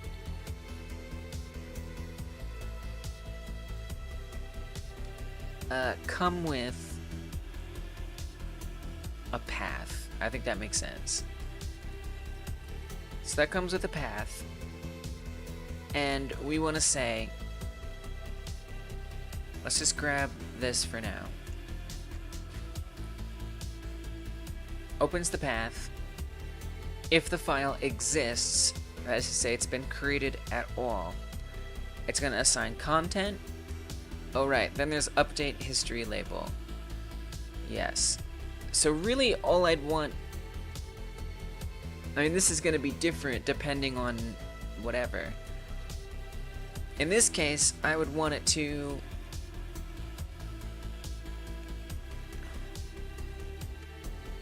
change the skin level, but it just kind of depends.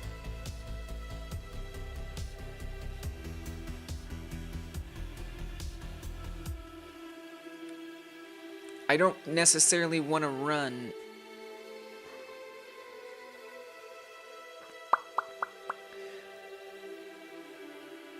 on skin level update, because then we're gonna get into a chaos loop of recursion here, which seems bad.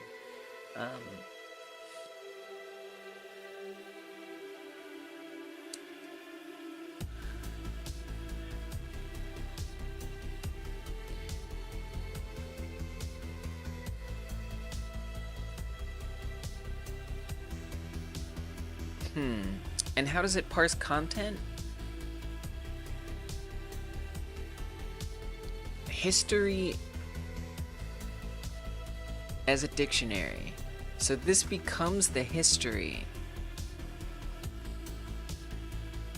And it iterates through all of the entries in that dictionary. So we would just want to say find. So as a dictionary, okay. Here's what I think. We do want to say content. I'm not going to do any of this returning. I'm going to say that when we load it, it is going to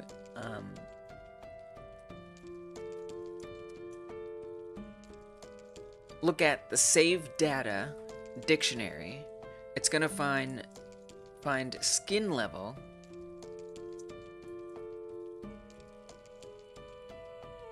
And it's going to make that equivalent to, or it's going to set that to content skin level.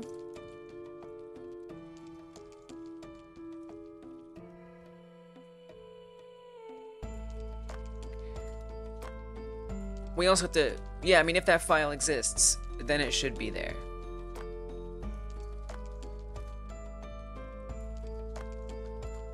And that should, now I need to run.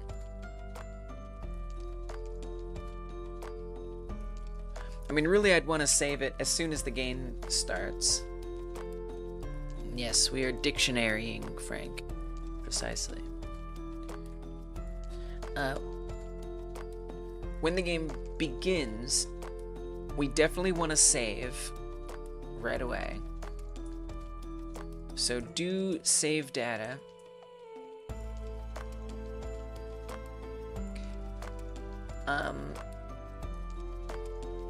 We don't need to load it there. Where I would want to load it, well, actually, we do want to load it there. We want to save it.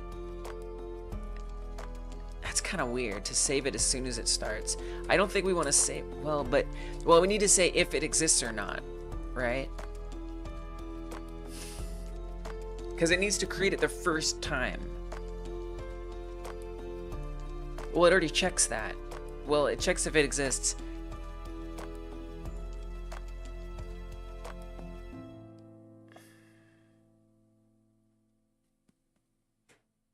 I guess it's fine.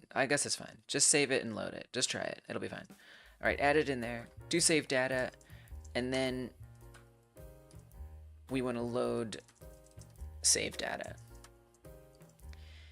And this comes with save path. I don't really see why it needs to call with save path. There's not going to be a different path. So I'm just going to ignore that. I don't think we actually need that. I don't. In this case, maybe I'm making a mistake there, but I don't really see how it's necessary. So we're going to get rid of that, at least for my purpose so far, for now. So this will be save path.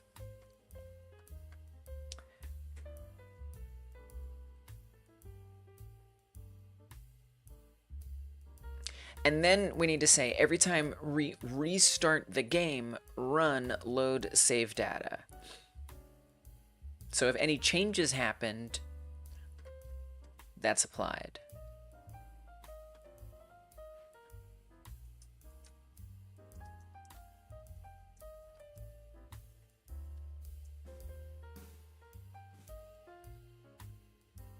Obviously, if we have settings, we would need that to save it. But it's not going to reload it into the current game until you restart it.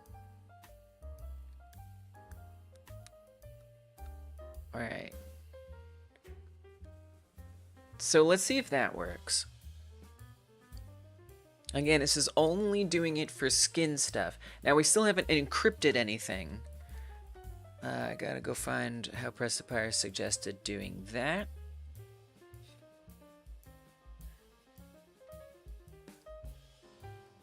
It's okay, Godot. No, you can be on top. I told you to be on top.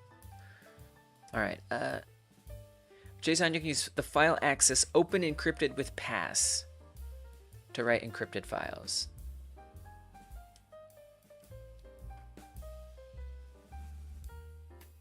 Open encrypted with pass. And then we have the path, the node flags, the mode flags, and the string.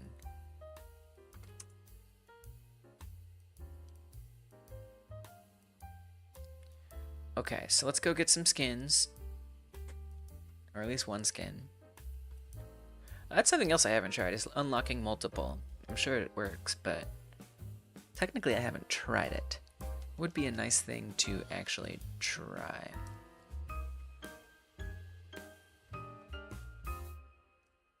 Okay.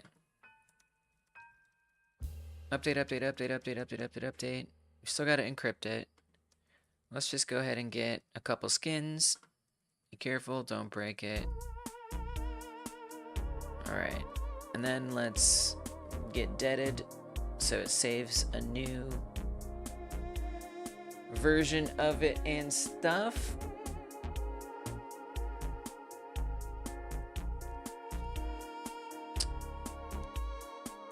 Okay. Wait. 42. Oh, yeah, we actually needed like 60. I didn't think about that. Alright, anyway, it doesn't matter. So we unlocked one string. Or one skin string. Restart it. So far, I'm not seeing any new errors. Let's check the debugger.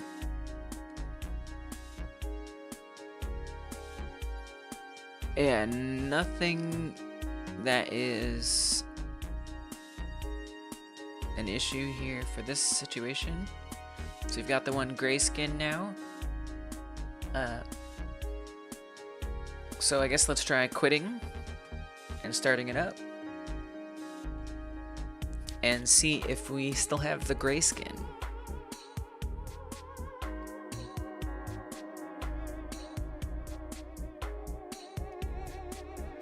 I wonder if it's actually gonna work. Yeah, it's a gray alien, classic gray alien. That's the first skin that you get. Seemed appropriate.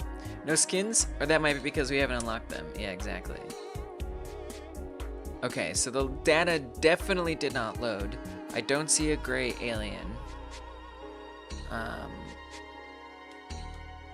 So what happened? I have no idea. I have no idea. So let's start getting some feedback in the output to understand what might be happening and what's going on here. We still need to do the encrypted situation, so that's something to deal with. Yeah, I don't know, Jean. I don't know if it's saved or loaded. I know if neither occurred. So it's not gonna appear in here. If I'm gonna find it, I don't even know where. Well, I don't even know. Okay, so here's my question. Is this gonna work? Yeah, check the... Right, but... So if I do user in the editor, where is it gonna save it? Does that actually work from the editor? You know? I don't know. I assume, I figure it would give me like some kind of error or feedback or information or something like that.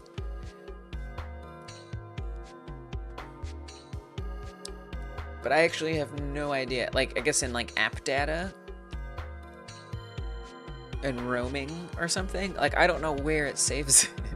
I have no idea where that goes. So I might have to look into that, figure that out.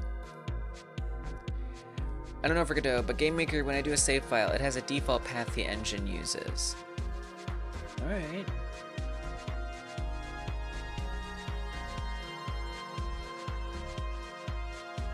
Yeah, we just said something about user. Something user. Users // something. Welcome, Ben. Usually a Godot file in roaming. That's what I figured. Sometimes it's in the root of the project, sometimes it's app data. Yeah, so if it was going to be root of the project, I would have prefaced the save data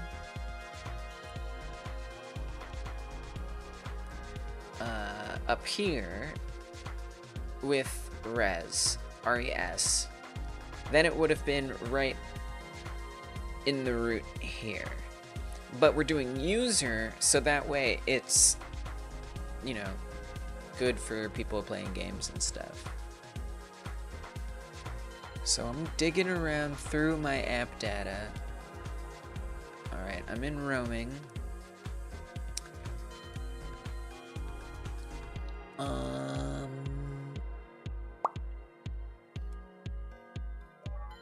Godot.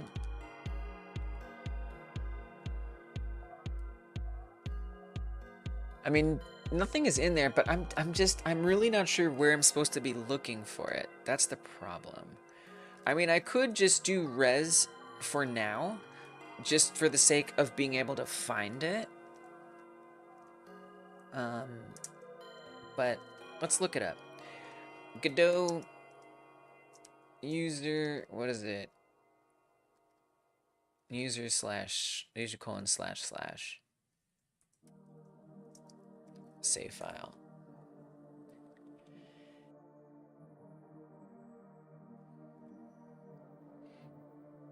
No, AI, I don't want to know what you're saying. Okay. Oh yeah, right. Right, but where are you putting it? Okay.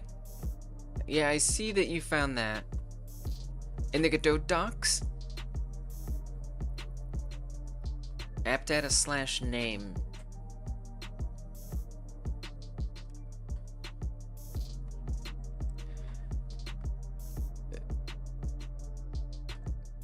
No, it's not just in there.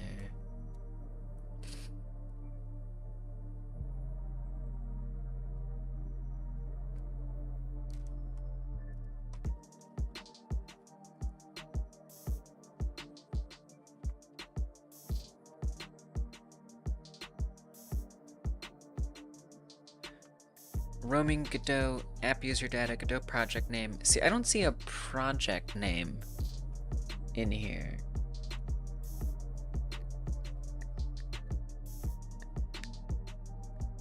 Oh wait, maybe I found it. Oh, I did find it. Wait, I see it. I found it. Okay, hold up. Hold up. I found it. Skin level 1. Okay. Oh, perhaps I just forgot to save it. Thank you, Jean-Michel. Thank you for just helping talk this out. I gotta give you some credit just for like being present while I'm solving this. Like, that means a lot. This credit, of course, entitles you to no compensation, but it does entitle you to a credit in the game. So thank you for that. Let's go. We got data. We do have data. Now, it didn't update when my level increased. So that's what I need to do. I wonder if it's getting like overwritten.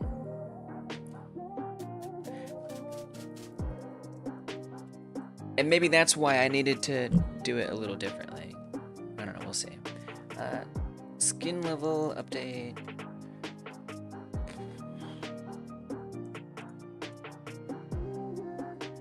So we say do save data. We say save data skin level equals skin level. So that dictionary gets changed. And then we do save data. So here's what I'm gonna try to do.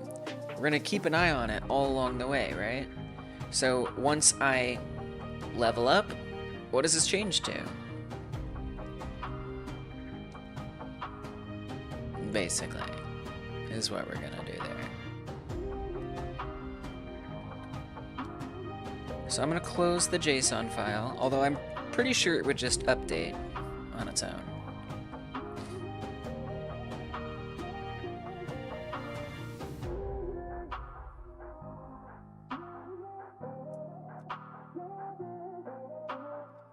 So we gotta come in here. I could do some debug tools that just like increases the skin level arbitrarily. That's totally a possibility. All right, let's level up though. We'll see how many times we actually have to test it.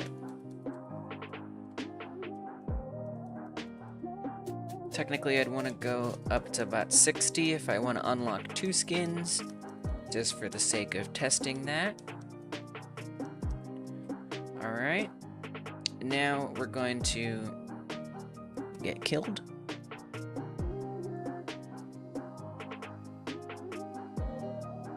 Okay, so that should have updated the JSON file already.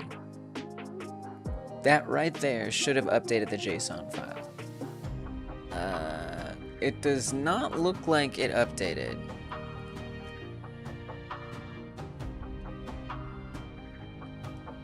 Still says skin level 1. But the only way that that progress goes up is if that updated. So why no update, Brayto? What's up with that? I don't know. I gotta go figure that out. So let's see. In do save data, stringifies save data, it adds it to the file, and that's it. Print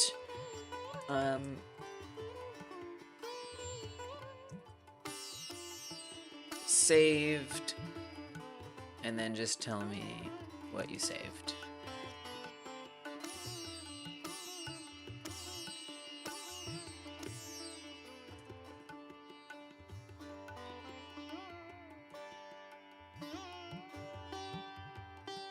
You had to disappear?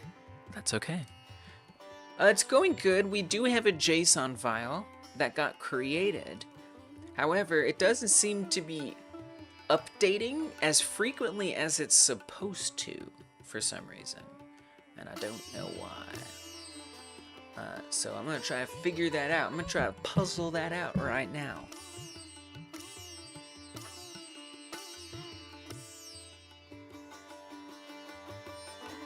Let's close the JSON file.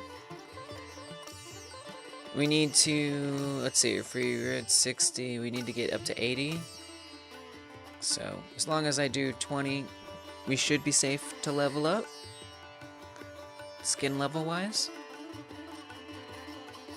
So now let's get our little alien shot and dead. Oh, what? Oh, that wasn't enough. I mean, technically that should update it anyway. But it isn't? No, it's not. No, it shouldn't update it. Not technically. Nope. I just didn't give myself enough progress. Whoopsie. Oops. Oh, oops. Alright. Very well. No problem. Let's do it again.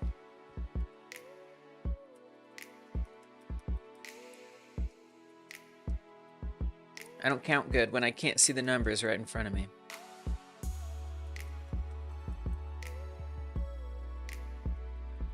Alright, that should be plenty.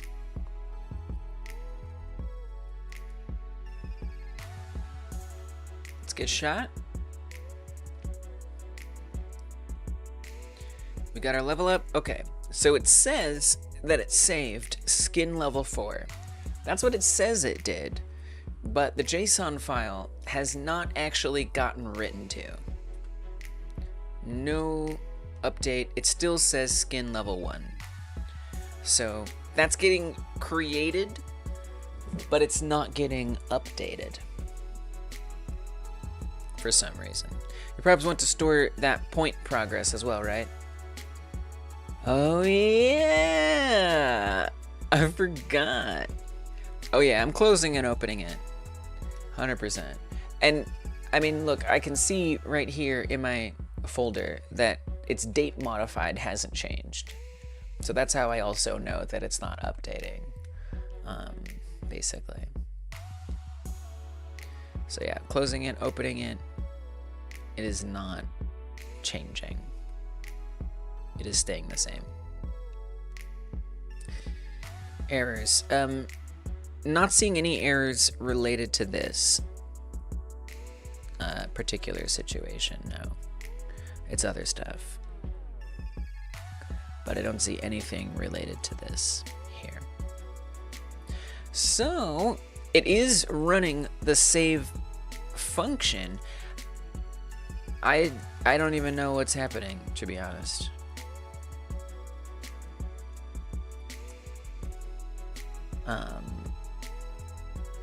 We create a new variable that checks out the save data. It creates the file and it says it saves it. And it tells us what the save data is as well. So we know that it at least went through this code. The file got created. Yeah, so I guess I could delete the file.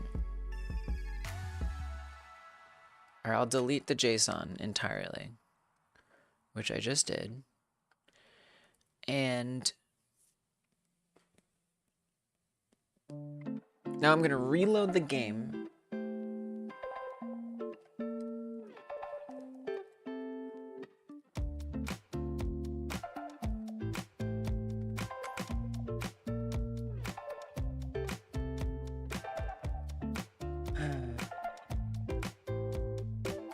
Trying to get out of the habit of putting my file system on screen. It's kind of doesn't really matter, but I'm just trying to get out of that habit. I mean, it's gonna happen all the time anyway. Truth be told. Alright, so I just did that, and it actually isn't there, which it's supposed to create it right when the game actually opens and loads. Did I change it to res? Oh, for crying out loud, you guys.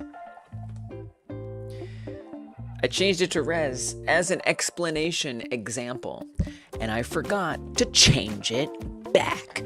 Alright, okay, alright, okay, alright.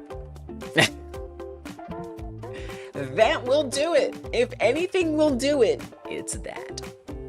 Alright, so that means we are gonna have a JSON file chilling in here, which it isn't being loaded, so it doesn't matter. Alright. Actually, it is being, well, actually, it should have been getting loaded, because that's just the same path, either way. So I'm not exactly sure if we've gotten to the bottom of it yet. Yeah. Welp. Yeah. Oh, close the file with the close function. Whoa. Really? Interesting.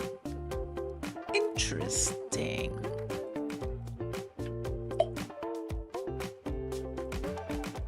I sip my tea at that. Okay. So that should have created one. There is a new JSON file. So that's good. And then let's level on up here. You were checking for the data in the other place, right?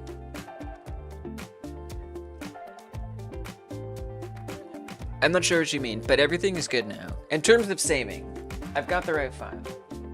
The file you opened was the old file? What are you talking about? What are you guys talking about? I don't understand. So look, everything is fine so far right now, right? So skin level 1, this just got created. I know it's super confusing because I'm not showing you guys my file system. I'm trying to stop showing my file system. I guess I could, yeah, I'm just trying to stop doing that. I know it's kind of pointless maybe, but I just don't want to. So, not all the time, but maybe right now. So, this just got created. Take my word for it. This just got created, brand new, right? This is brand new, just got created. I opened it. We have this switched to user data JSON. And now, let's close it. I don't even think I need to, but whatever, let's do it. Let's level up, level up, level up, level up. So we unlock a skin. And then let's get killed, which should save new data.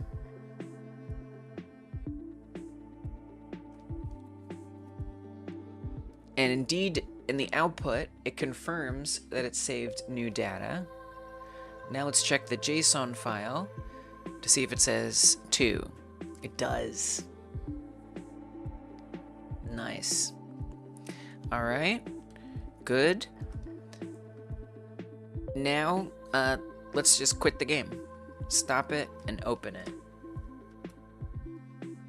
And see if it gives us that skin. The save works! The save works! Yes! It does. Absolute victory. Important to celebrate. Okay. Yes. Sometimes I forget to stop and celebrate. Yes, let's see if loading works. We shall certainly see. Okay.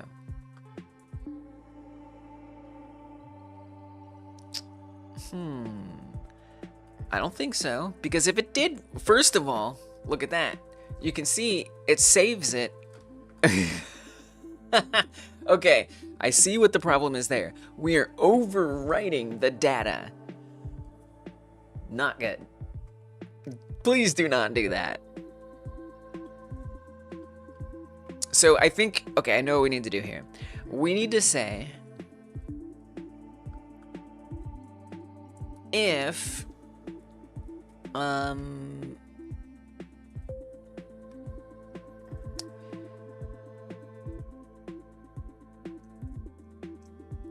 can I say if save path, like if I want to check if a file exists or not?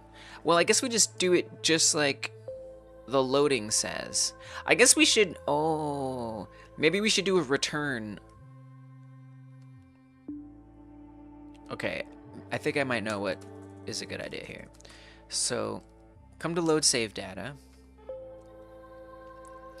And I'm gonna say,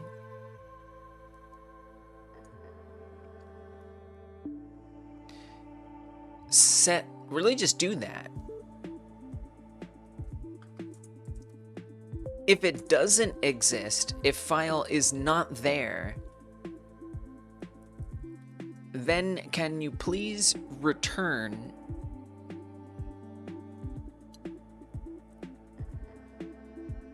really either way it should return, truth be told.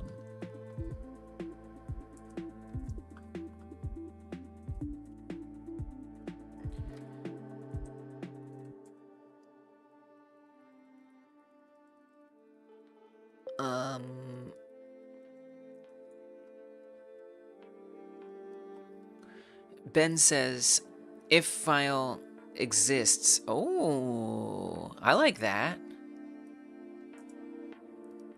I don't care, I'll do that. Let's try it. What's Ben got for us? Bring it on. Thank you for like the very clear suggestion. I always appreciate that.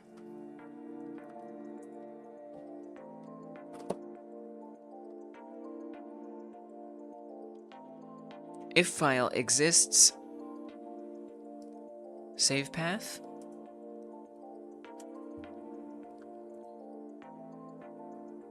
Actually, we want to say that it doesn't exist.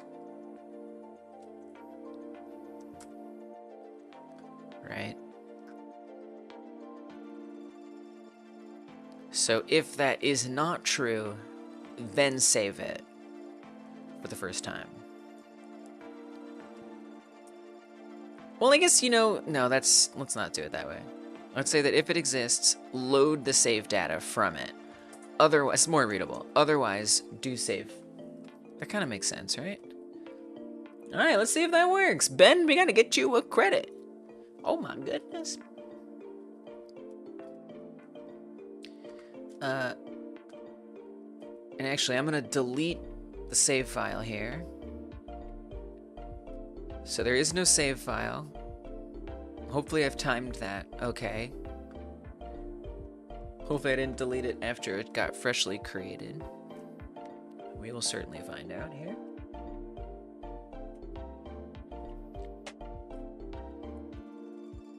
Okay, I just saw it got created.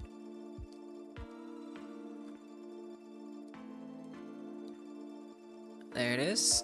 Skin level 1. Let's level up and get us a skin. Give me that skin. Okay. Level up, level up, level up.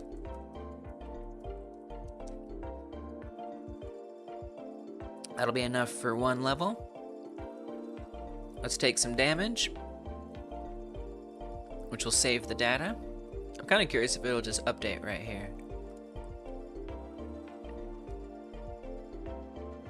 It did not. Oh, nice. There we go. Skin level 2. Okay, that updated. Now, if I were to restart it here, we're going to see the gray alien is unlocked. Here's a gray alien right there. Now, let's quit the game and open it up again. I mean, we don't have any issues. That, like, Ben, your code worked because it didn't say that code doesn't work. So I think your code suggestion was very much solid. Thank you. All right, so we want to see that stay at 2 and not go changing on me or anything like that. It looks steady. It's still at skin level 2.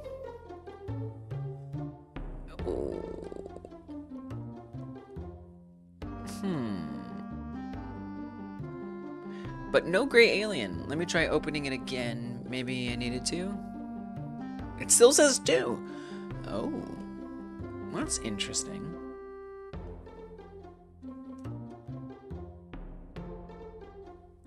How surprising. So the data isn't getting overwritten, but it's not properly loading it, I would say. I'm curious. I think it's, yeah, I don't think that's gonna do anything. I didn't even realize that was there. Whoops, that's a bug. It could be working, but not updating skins on load. That's true. Log what is being loaded. Yes, it's a good idea. Yeah, so not adding to that. All right, we'll fix this. I need to use the loo. I need to use the loo. I've been drinking a lot of tea. Give me up to 2 minutes, probably less. Enjoy the music. If you're co-working along with me, stretch your legs, get a snack. Let me give Ben a credit before I go. Ben, these credits entitle you to no compensation. However, they do entitle you to a credit in the game. It's just going to be your YouTube name as it is right now. And I thank you so much for your help. So there you go. You will have a credit in the game. It is official. It cannot be taken back. Thank you for your contribution. I appreciate it. All right, so just give me 2 minutes tops. Just gotta use the loo. I'll be right back. Stretch your legs if you're co-working along with me. Get a snack, and I will be right back.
All right. Let's get the save system doing what it's supposed to do best. So we do have things saving, but I'm not able to confirm that they're like loading.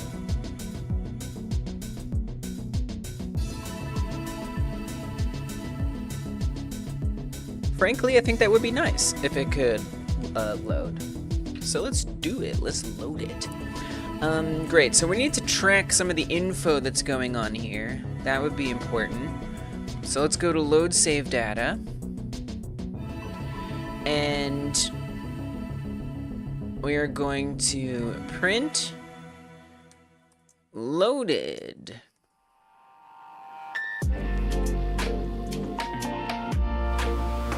Now we don't actually want to check the save data. We want to check the content. Well, yeah, I guess we want to check content. Yeah, just print the content. Yeah, show me that. So I should actually be able to hit this restart button, and it should actually just print that right now. Okay, so it actually loaded skin level 2. That's a good sign. So that means the loading is working. What isn't working is applying the skin and showing the updated skins. All right, good to know, good to know. Okay. Oh, well, okay. I guess we need to, we don't want to do load skins. A lot of these are starting to be worded kind of not great. I think we need to show, is that on this one? Show, no. Oh, I made that function, but I never actually, wait, but when does that, okay, block.gd, show available skins, when does that get called? On game menu. So every time the game menu state is true, it should create new duplicated, the duplicated dictionary. I think it has to create, it has to update skins 1, 2 left and right. That is gonna be very important. Okay, I should probably do that. I assigned the value to the wrong variable. Let's see. Do I? That would be in globals. Back here. Load save data. Save data skin level. And then hello, hello, hello.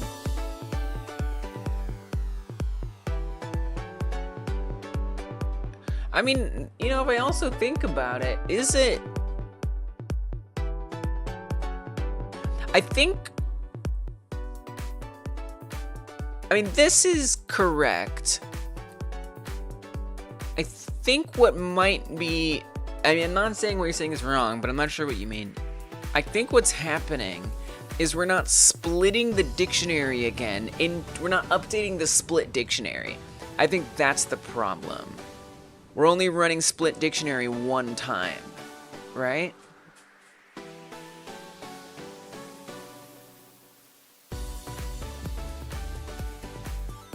Because that looks at the big main dictionary and it splits it into two. But wait, how is it even getting set to the... Well, it doesn't need... Wait, we don't need it to the split dictionary. That doesn't make sense.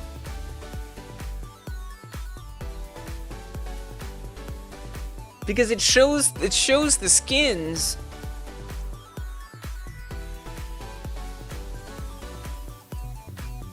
Hold on a second. If global skin showed, is unlocked. We need a way to have the unlocked. So what? Okay, it's getting confusing. Come back to the global script.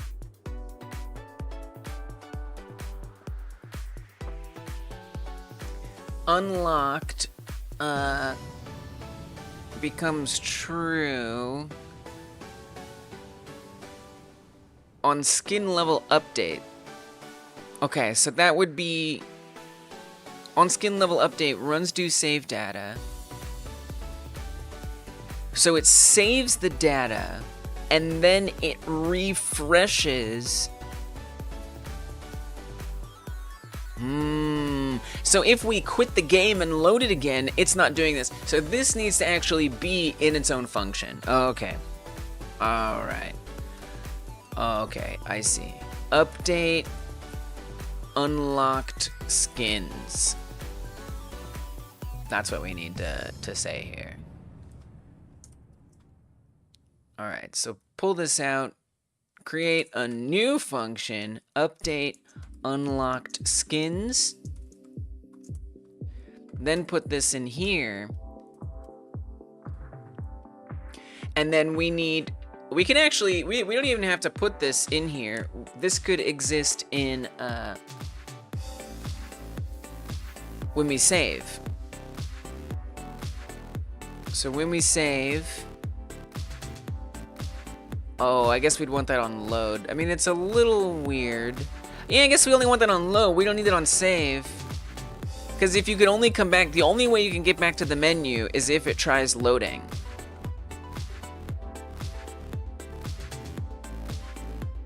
Probably. I'm pretty sure. It doesn't need to update unlock skins if it's not loading the updated save data. And it loads it every single time we restart or come back to the main menu. So in fact, since it's 2 right now, if I save that, I don't think I've changed anything in a ready function, so I think we could even just press restart here, and it might load all the skins, maybe. Okay, it did not. Well, it should still be on 2 at this point. Shouldn't the value content skin level be assigned to skin level? The value content skin level be assigned to skin level. Isn't that... Oh. Oh. Yeah. Both. Wait, I guess not both. Wait, both. It should be on both of them, I would think. Yeah. Yeah.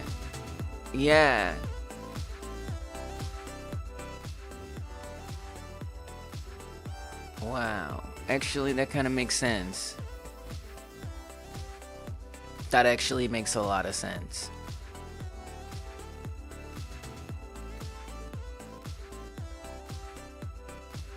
But I think it should be this too. I feel like it should be both. Yeah, you might be right, actually.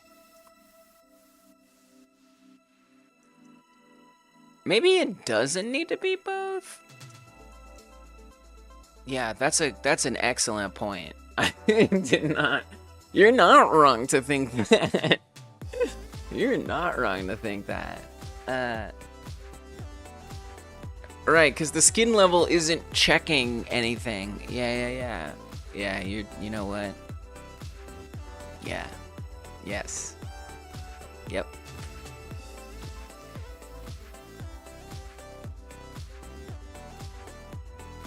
Because while it may be... I don't know, it's kind of weird. Oh, there we go, there's a gray one! Bam, gray one! Dang! Oh, Jean-Michel, yes! Correct! You're absolutely correct. Nice. Nice. Let's go indeed. That is a straight up eagle eyes credit if I ever saw one with my own eagle eyes. All right. Wow. Thank you. Okay. Eagle eyes, where you at? Right there. BE. And then, Jean-Michel, right there. Amazing. Thank you. Thank you. Oh wow, that was a straight oopsie. I don't know much, but that was an oopsie. Nice indeed, Ben. Okay, cool, great. So does that work? Oh, we need to encrypt it. We still have to encrypt it. That has not been yet done. So let's sort that out real quick. I mean, I just want to see it again. Let's level up a little more. I'm sure it works, but like, I don't know. We should test it a little more too. Just to make sure, just to cover the bases. All right.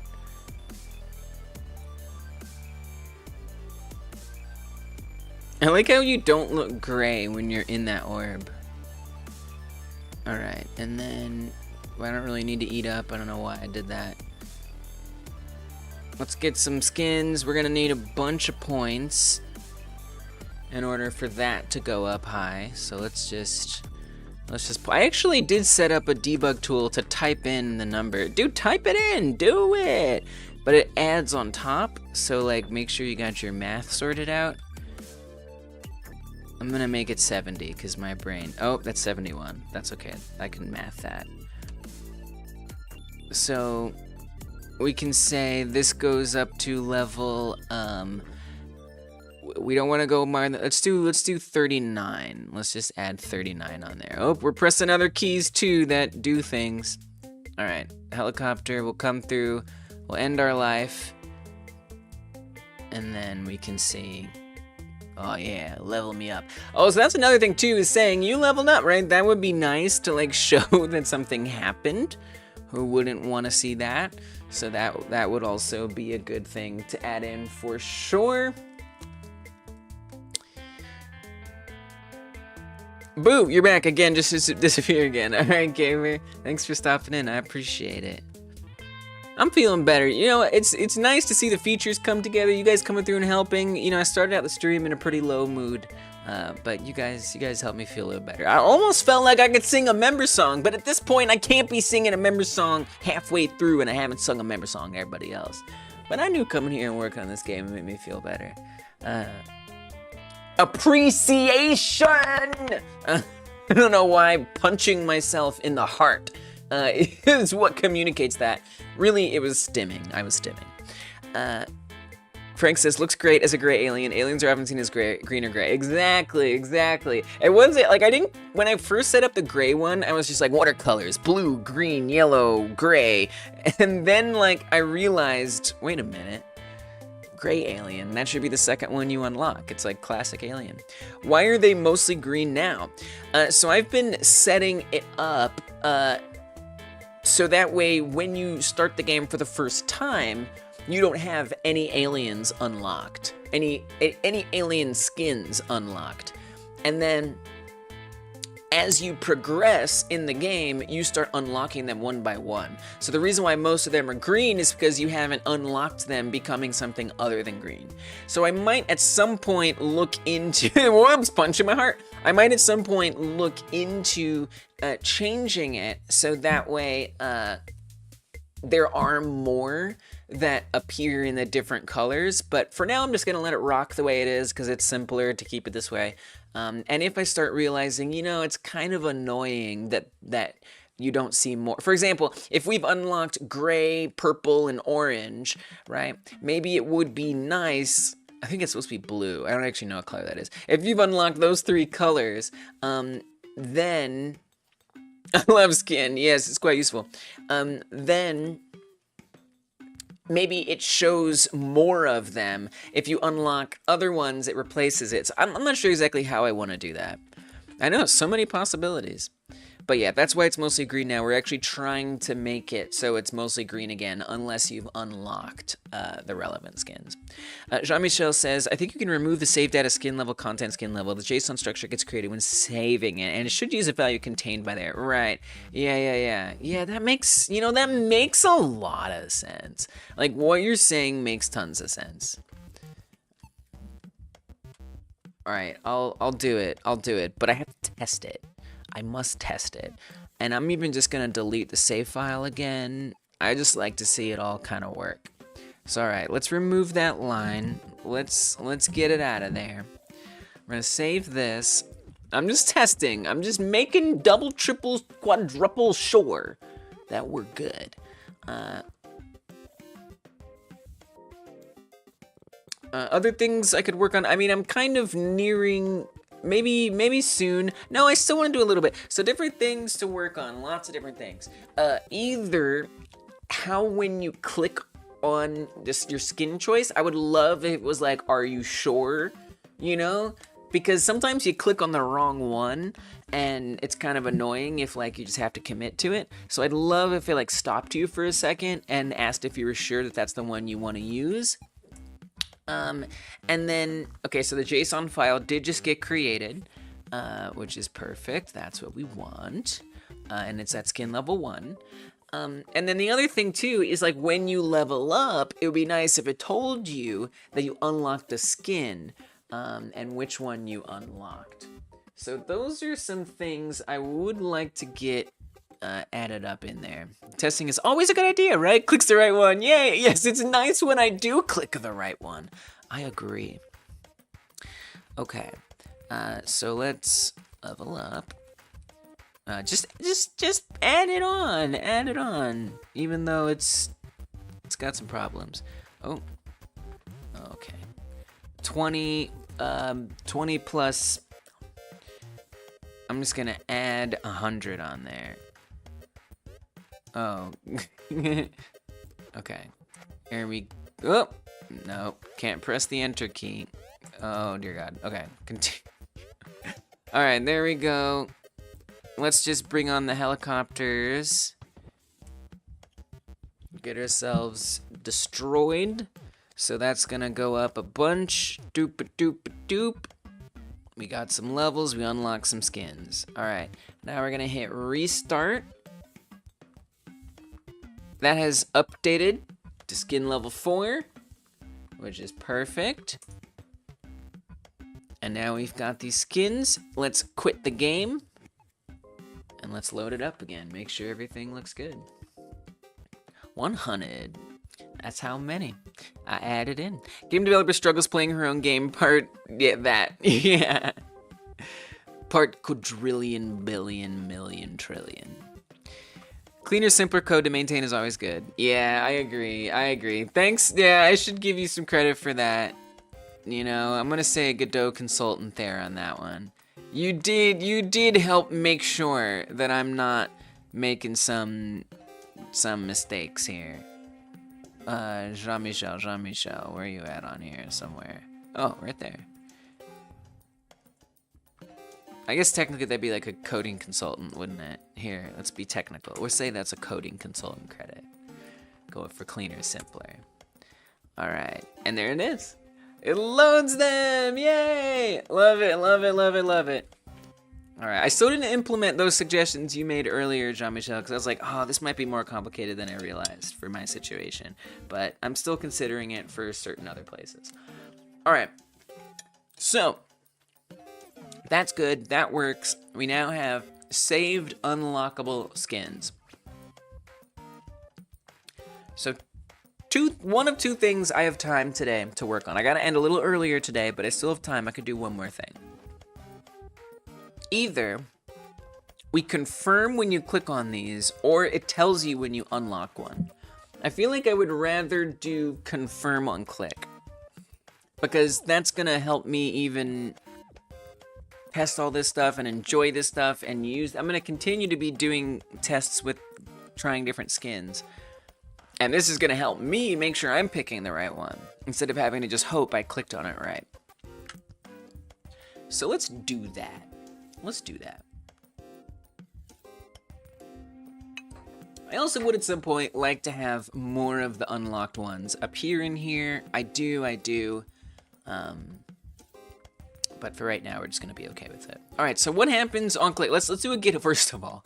Let's do a GitHub push. I think I missed a GitHub push for the whole update that we did. Chosen skin applies to the actual player. What was the other thing that got added in? There was like another task that I did, but I already forgot what it was. And that's the, yes, that is Gamer Therapy's number. That's funny. Let's see. Let's just describe it with the words and we'll be good.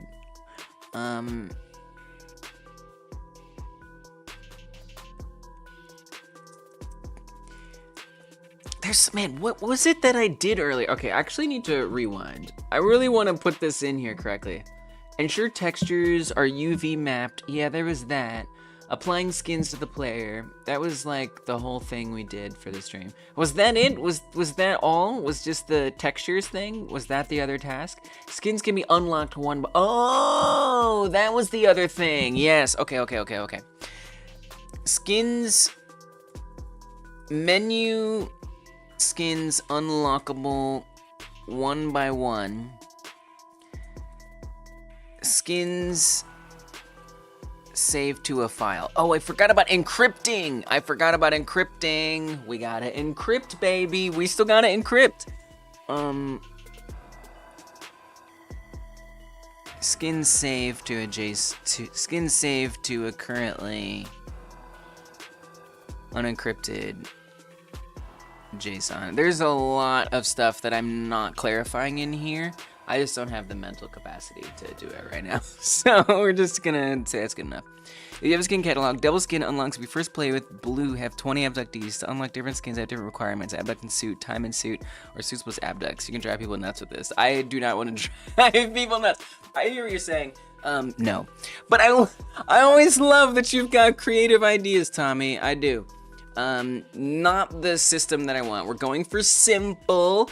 We don't want to come up with all that kind of stuff. This is a simple system, not special achievements. Now, if I'm gonna put this on Steam, Candyland, yeah. If I'm gonna put this on Steam, then I will set up achievements, which can function a bit like that.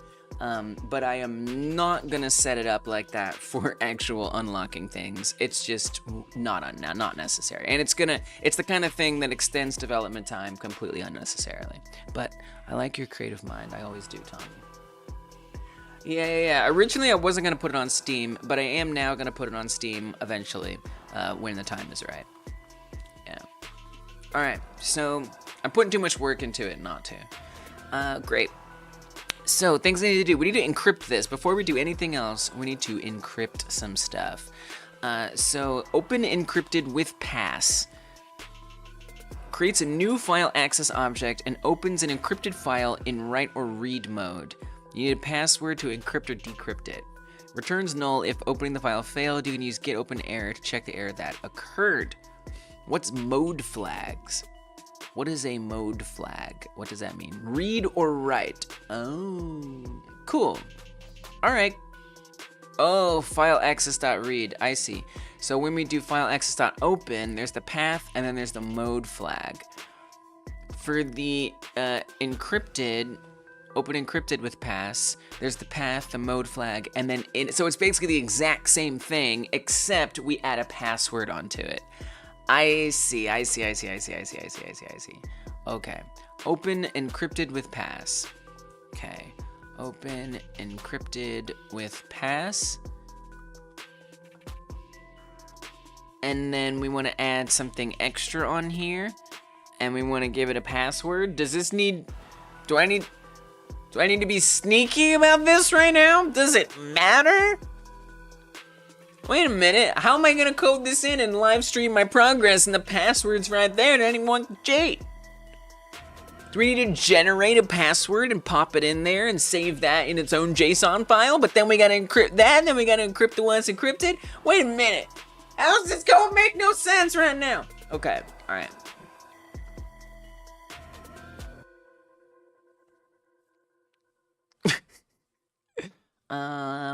Okay.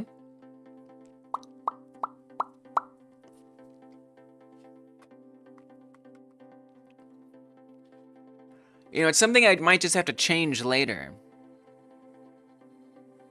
1, 2, 3, 4. It's just me. It is just me. I know, but it's like I guess I gotta come through and change it for later. I don't want to remember that. I don't want to remember that. Am I gonna come back and update that? I'm gonna forget. That's what I'm gonna do, is forget. Guaranteed.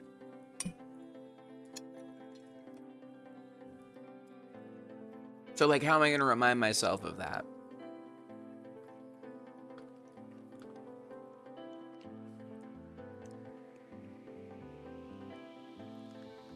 I don't know. All right. I mean, look, what are the... I mean... Whatever.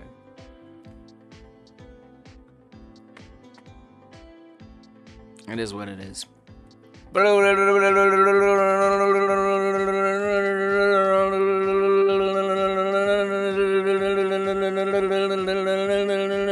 Yeah. Copy that!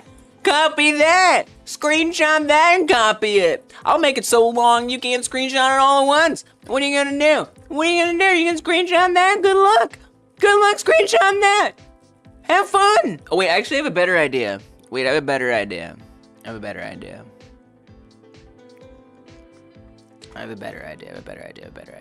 Dude, I know what we do. I know exactly what we do. I got it. No. I got it. I'm gonna make a file that you guys can't see. And we're gonna load the password from there. Is it gonna have a notification for you that reminds you daily? What? No. I kind of love this. Like this. Like just this by itself, I enjoy. This brings me joy. To see that in the code. I like that.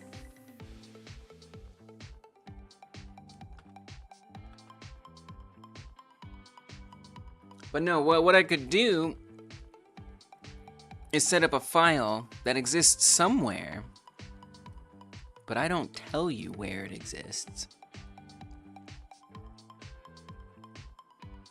It's all a bit wacky, but that's okay.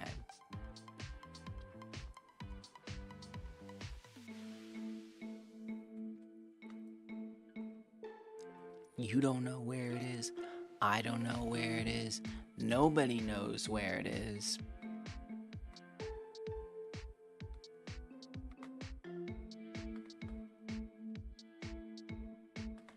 But I'm gonna make it.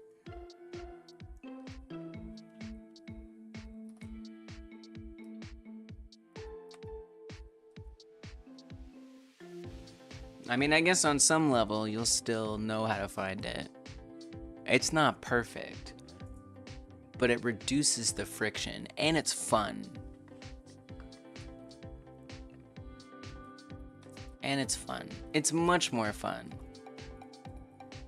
Not that I even know how to do this. You know, for now... Let me look this up, though. GDScript load txt as string. That's gotta be easy, right? How hard can that be?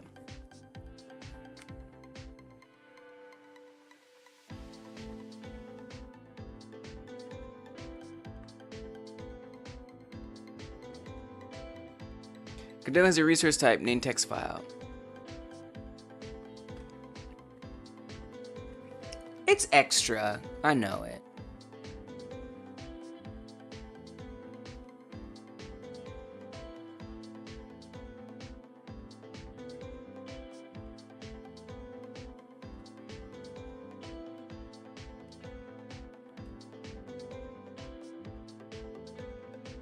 Load text file. Nice. Nice. So up here in the ready function, we're gonna say variable check. I'm gonna call this, we want this to be a string. Wait, that's a suggestion? That's not a real function? Oh, it is a function that they made themselves. Oh, it's just the same thing. Open path. Oh, well, this isn't helpful. Get as text. Return text.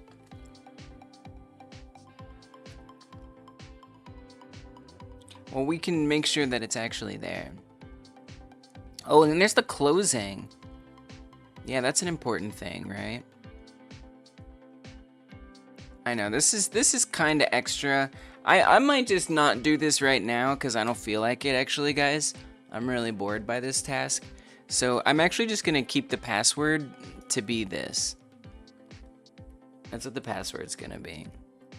All right? It's going to be this. And it will remind me, it being that, will remind me. You know what? We're not even going to do that. We're just going to pop this in here. Chaotic as it seems. So we need to find the other file access open.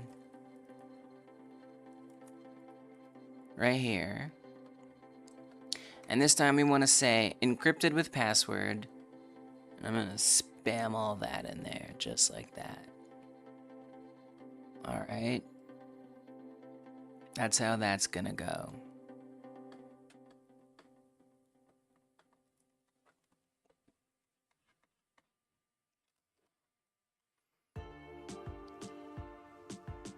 Printer error, password needs to be changed. Oh, that's a good idea. Just alert you every time you load. Yeah, I could do that.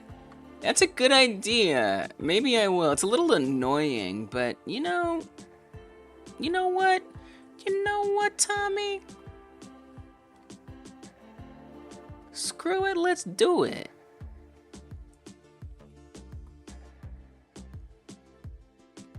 Let's do it. I really like that idea.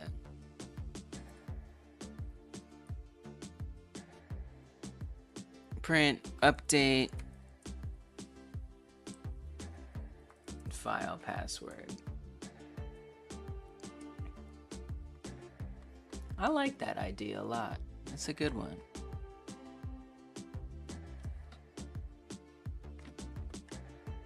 I gotta give you credit for that suggestion. That's a good suggestion. I don't even know what to call that suggestion. I think that's accountability. In its own special way, that is definitely accountability. Why are you zooming? Accountability is I, and then Tommy is there. All right, accountability. Credit given. Although it entitles you to no compensation. You will get a credit in the game. All right, so let's make sure that that actually works. Now, since that wasn't encrypted to begin with, it kind of raises questions.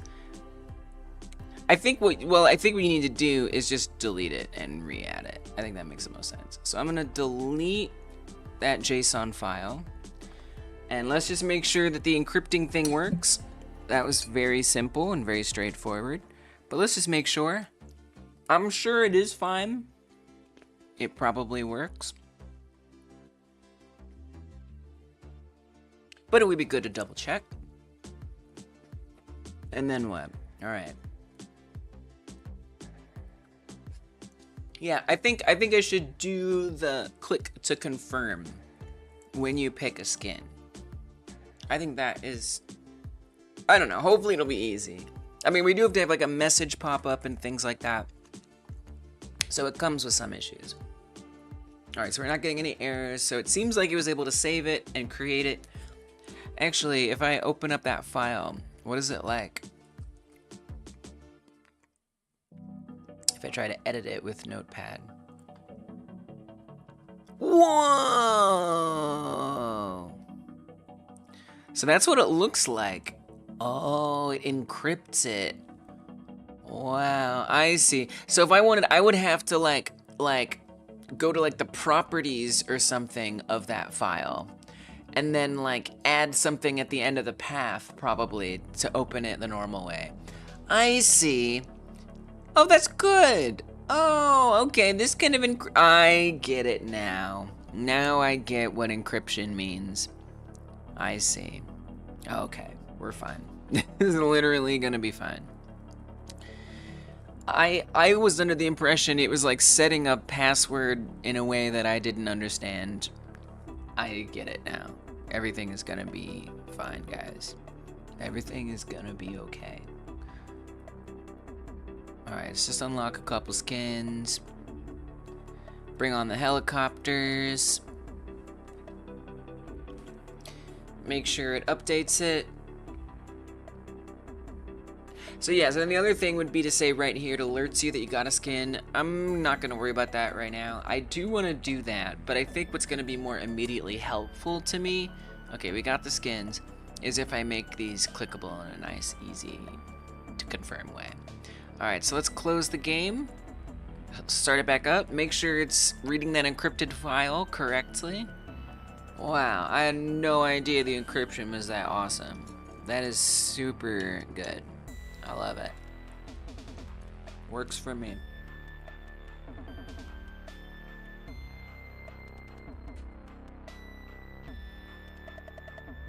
Take your time, Godot. Take your time. I'll be here. I'll be here. Alright. No errors, and we got all the skins. Very good. I wonder if the encryption makes it slower. Okay, cool. So, let's save it. Let's go to GitHub. Let's commit it. Data.json is now encrypted.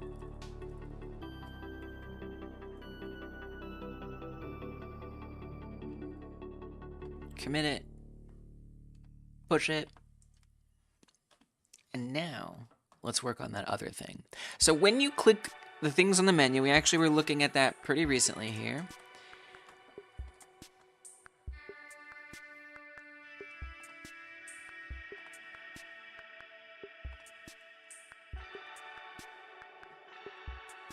What that's gonna do is, well, it starts the post menu. We wouldn't want it to start the post menu state. That we would not want to happen. I mean, it almost seems like I should make another state. But, I don't know.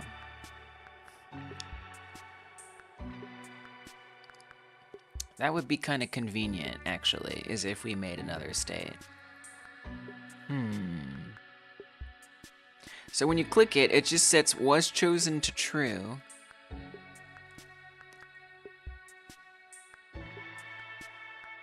That's it.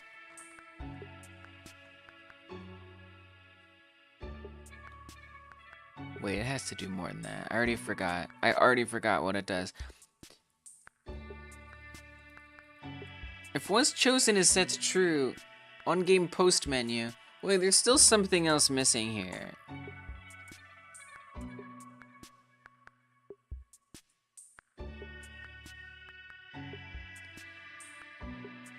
So what starts the post menu exactly?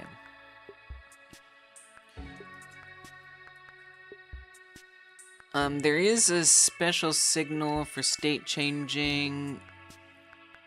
I forget what it looks like.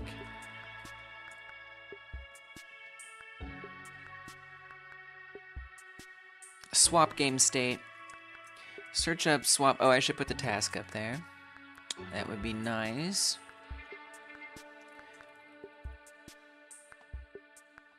Confirm skin choice.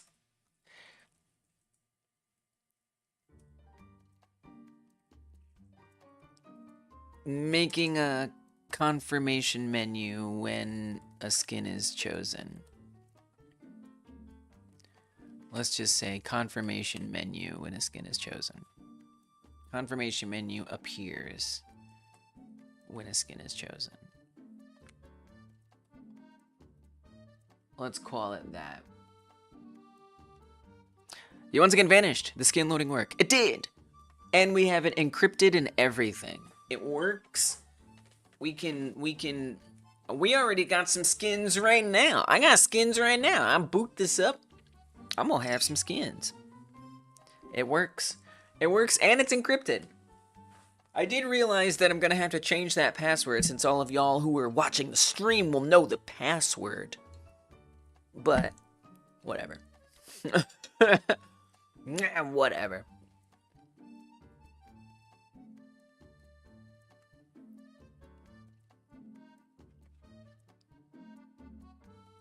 I miss the old chat. Very fancy. Very fancy indeed. Super fancy. Now I want to set up a confirmation menu. So there you go. See? We got skins! And I was loaded fresh. I want a confirmation menu because sometimes it's hard to know which one you're choosing. And if you choose the wrong one, you have to commit to it no matter what. Which sucks. Especially if like, oh, there's the orange one way in the back. Oops, I clicked the green one. Right there I'd want to be like, are you sure? Are you sure? And then you can say no and go back. Which is probably a lot more work than I'm giving credit for. Yes, it works. It works. I don't think I'm gonna be able to finish this today. I mean, I should probably just call it a day. I should, but here I am. I kind of want to add another state in here. We swap game state. Swap game state emit. So where does swap game state emit? Oh man, it's so much typing. Globals is game states post. Okay, where does that happen? The debug menu will, yes. On the camera. Oh, so this is where it detects that we've clicked on the alien and it swaps the state. Oh, this is nice. So then all we have to do is we have to say, instead of going to post menu, go to this other state and do other things. But it also means having to create a new state that didn't exist before, which is a little terrifying. That scares me a bit, if I'm being honest. So really, I'd want to say globals is game states. Instead of, we would want to call this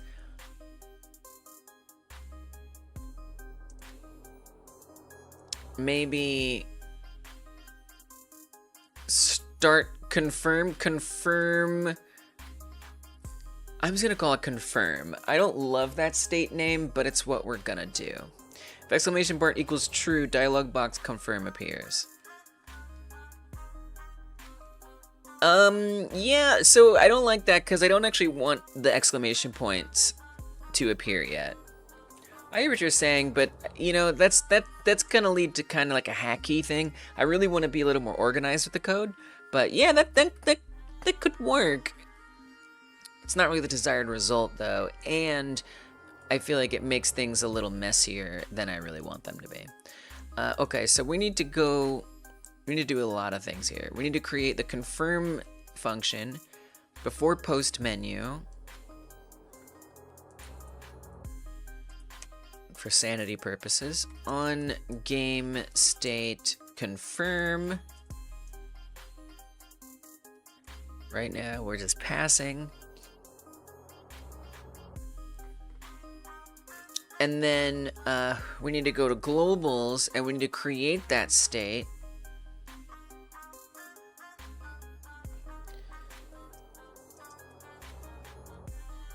In the enum, wherever that is, somewhere up here. Up here is game state. There we go. Pre-intro menu, post menu. Confirm. We might run into issues. We'll see. It's gonna be an experiment. That's for sure. Alright. Come back to game states. So now it will be able to run that state. So really nothing should happen now when we click on it. Right? Because if we go to alien for menu. Actually, I don't think we've set that up to do confirm yet, so actually it should be fine. Swap game state. Oh, wrong place. Sorry, we need to go to camera 3D Okay, so that's still doing post menu. So technically, nothing should be different. Everything should be the same right now. I should have broken nothing. Probably. I went over there. I did move to the left. But other than that, nothing should be broken. Alright, alright, alright.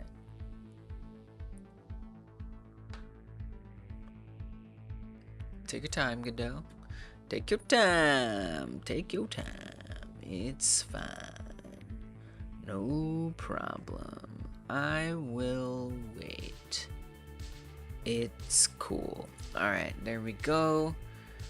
So we should be able to click it all normally with no errors. State post menu, pre-begin, no issues at all. Everything is normal. Alright, good. Now,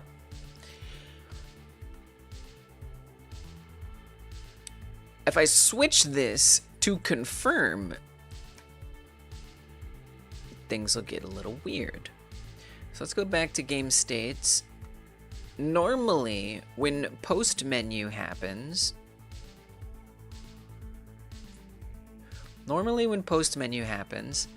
it's going to play a main menu animation. We don't want that to, we don't want any of this to happen. Movement stop, I'm not sure what false means in this case. We don't want to emit the post menu. Okay, so movement stop. Oops, I meant to search everything. Movement stop function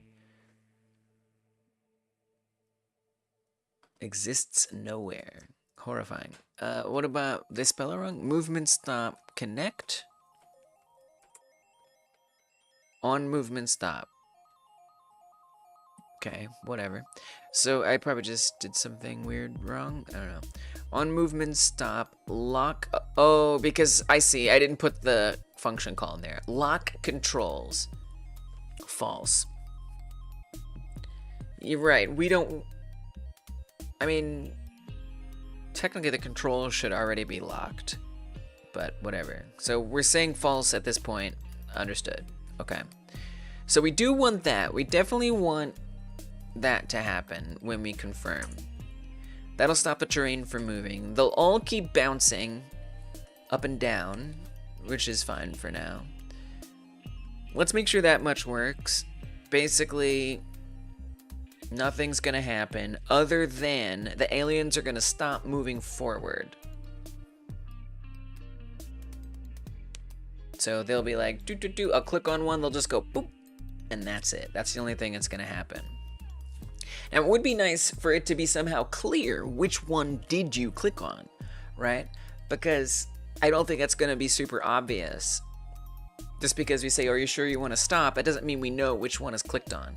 So we need that one that's clicked on to somehow be clear. Somehow. All right, so click on this one. They all stop. Great. It is stopped now. And you can see I can still hover over other things. So I could have the hovering stop updating. That sounds messy. So I wonder if there can't be something else that makes it clear which one you clicked on. I could... What's sitting around on the alien for menu? Not much.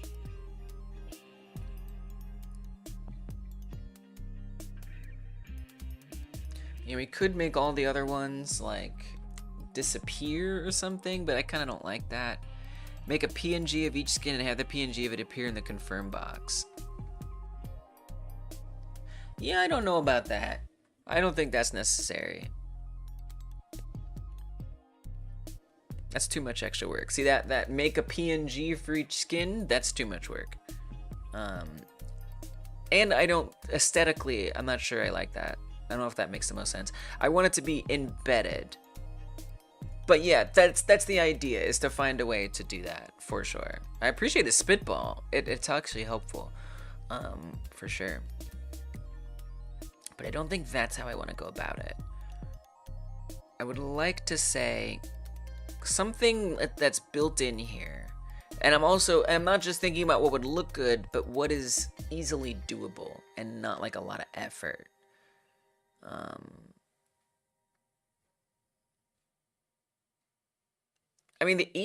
Actually the easiest seeming thing is we lock in that hover arrow and the circle underneath. That's probably the easiest thing to do.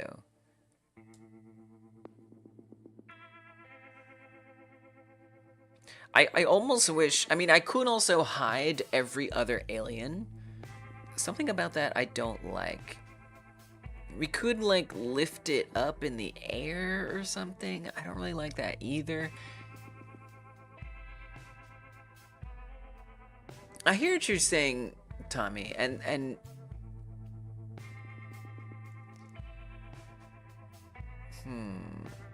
I also gotta think about, where does that menu appear?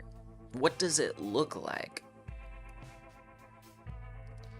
I almost wonder if these couldn't get replaced.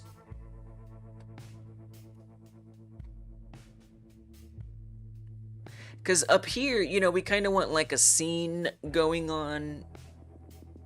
You know, there's stuff to add to this main menu still. And like that's like visually, like artistically. And so that's kind of what a lot of this is reserved for. It's actually that's a bit on the tricky side. Could put an alien just below the camera and swap its skin. True. Have it slide into frame from below. True. Yeah, I guess we could dim everything here. You know, it's kind of more like Tommy's idea too, where like, yes, that repurposes in a way like the data. That's you guys are given some solid options for sure. I wish it was just integrated more. Like, you know what I would like? I would like, okay, here's an idea. Okay. And let me give you guys both credit for like giving some helping to like develop out this idea. I guess this is main menu stuff. We gotta have some kind of thing for that, right? Right? Main menu. That's what it's gonna be. Credit for dungeon. No compensation from this credit to which you are entitled. And also, you do get a credit in the game, however. Alright, so for Tommy, main menu credit. Thank you, guys. I think we could try making the bouncing stop on all of them. At least that much is going to visually really pop. So that means I do have to flag the one that's clicked on as something quite special. So that is going to be important. Whoops. Alien for menu.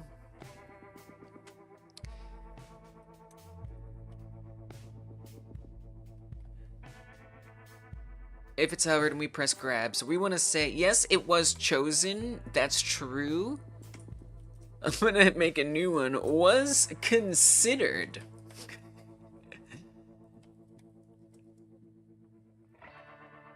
But it's already gonna be set to was. That's the thing. When you click on it, it's already gonna be was chosen true.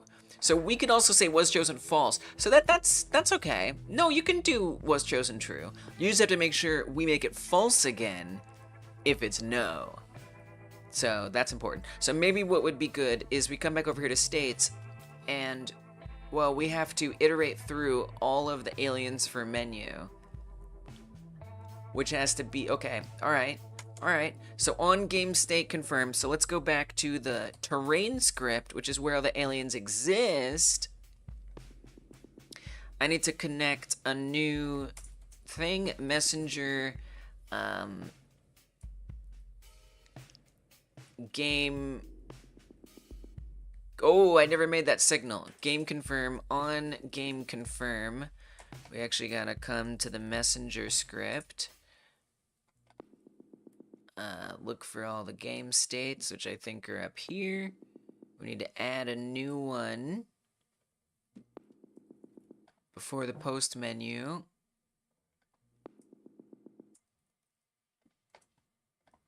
Signal game confirm. Confirming skin alien choice.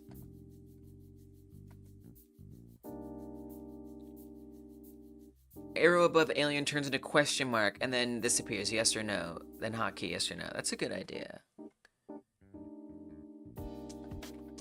Yeah, maybe something like that. Something that appears above its head. Yeah, it might do something appearing above its head. There's a couple things about that, is we already have the arrow that appears above its head. And so that would go on top. We'd have to I'd have to somehow hide the arrow that's already there. It gets a little tricky, but yeah. I appreciate the ideas. For real. My gosh. Okay, so now that signal exists. We're on the terrain script. This is gonna check. This is basically when it's sitting there, where the aliens are at. This is one level above where all those menu aliens are.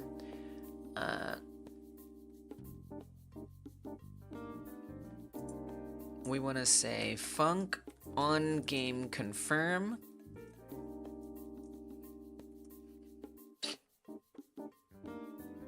And I'm gonna need to iterate through, just like we do here.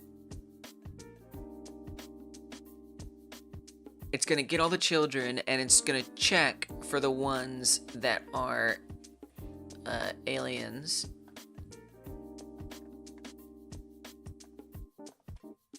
If node is alien for menu, we wanna check if node was chosen. So if was chosen is set. Yeah, actually, is set for all the ones that it's false for. We want to stop their bouncing animation.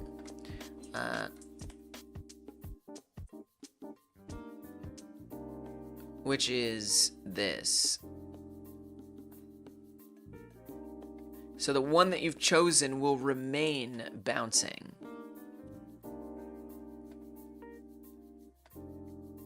So let's see if that much works.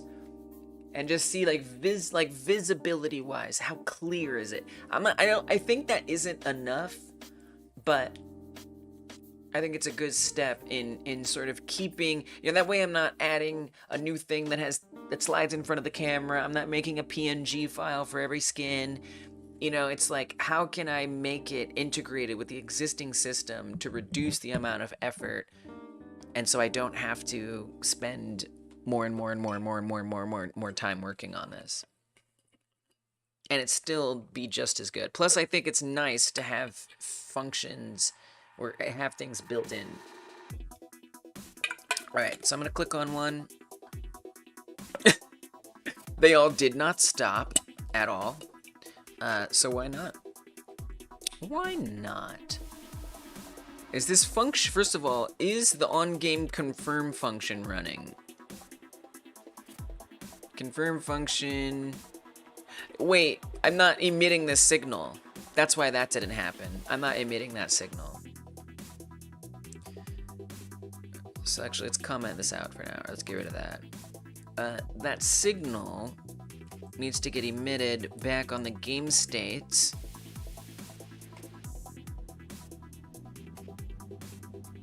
So we're gonna say, so normally here, game post menu gets emitted. Wow. After we want the movement to stop. Yeah, sure, it can emit after that, why not? Sorry, this is what I meant to paste. Instead of game post menu, it's gonna be game confirm. Okay. Otherwise, that signal is never gonna be fired. The function's never gonna run. So I gotta create that too. Alright, let's see if that makes them all stop, except for the one that we've clicked on. and then I'd just like to ascertain, like, how much clarity does that add? Is it really enough? I don't know. We'll find out. And maybe it'll inspire another idea that can further help illustrate what was clicked on. Okay, so I'm gonna click on this one. They did not stop. Let's make sure that that function is running. We're gonna come back to the terrain script.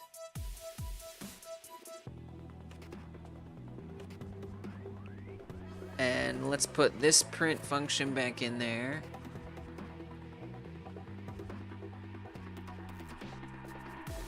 This might even run every time I click it.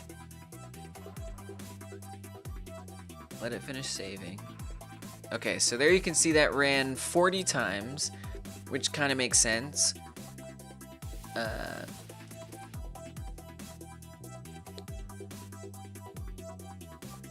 That's gonna run for, it's because that's the raycast. As long as I hold it, yeah, so it's gonna do a bunch of times. All right, so that much is seeing. For node and get children, if it's alien for menu, let's make sure that it sees alien scene. Let's make sure it sees that when we click it. Wait for that save to complete. Click again, alien scene. Good. Come in here. False aliens found. Save that. Do another click. False aliens found. What we're not getting, oh, I know why. We gotta say node. I see exactly why. That is not how you set an animation. I see now. It has to be animation menu alien. It's like set what? Where? Why? How? Alright. There we go. Save it. Now let's see if the animation stopped. What? Oh, probably because I clicked on so many of them, they all got set to true. Yeah. Alright, so we do have to make sure we set them to false so that that works better. How long have I been making this project? I have been working on this project for just under a year, Game Dev Doggy. Just under a year. And it's my first, really project ever in Godot. My first time coding anything. I've made a couple games before in some visual coding engines, but this feels like the first real game that I've been working on. Eeny, meeny, miny, mo, and you are not it. Yes, we have to make sure the ones that are not it are clearly set to not be it. But I would like to at least confirm the ones that are it, or at least the one that is it. We'd also want to make sure you can't click on other ones. I mean, you could. I don't know. We'll see. All right. Click. Nice. So they all stopped, and that one kept bouncing, which is correct. What happens if I click on another one? Nothing. Yeah, because it's not telling that one to start bouncing. So I mean, we could take that further.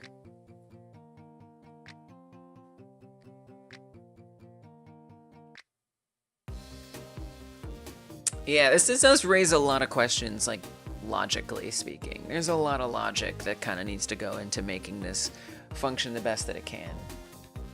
So that's something to think about. I do not have the attention span to stick to a project. I need a bunch to jump between. That's fair, and that's good to, know about yourself. Yeah, I've always just been cool with working on one thing at a time. I don't know. As long as I schedule time to come and work on it. I do little things once in a while, but I always make sure I'm spending the most on this one single project. But that's fair, and knowing yourself is the most important thing, you know? And creating the environment to make that work best for you is really important.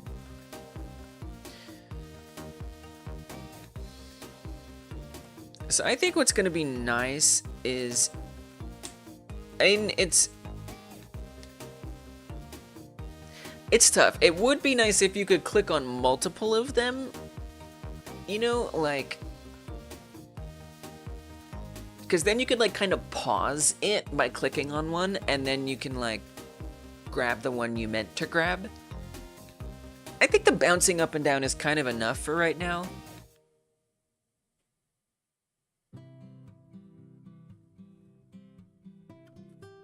You know, we could do something else, like maybe make all the others like have like shadowed texture. We could like do an override.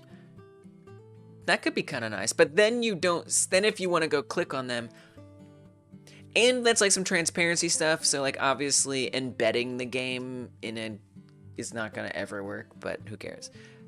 Okay, I kind of have a wild idea because I'm a wild kind of gal. What if we set an overlay material on here.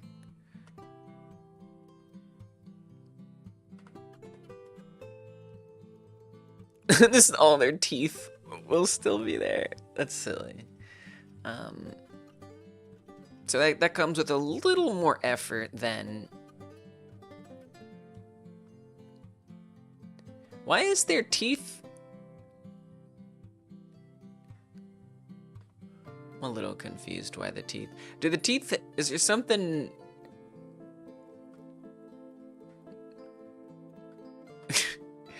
Why do they not get... Maybe because the mouth is getting overwritten. Why are the teeth separate? Yeah, Frank, the teeth are definitely sticking out. I'm confused. If it's a material override...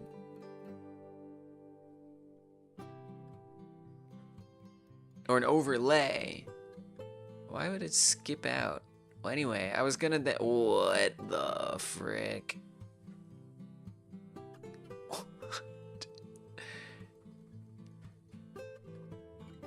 Some odd stuff going on there. I think we might want the...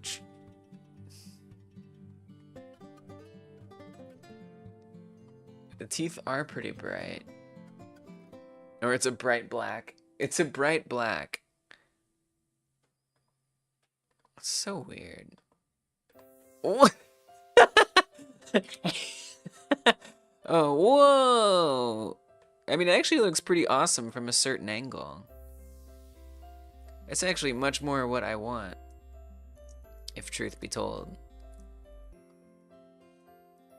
But only if I'm in a very specific viewing range, which is wild.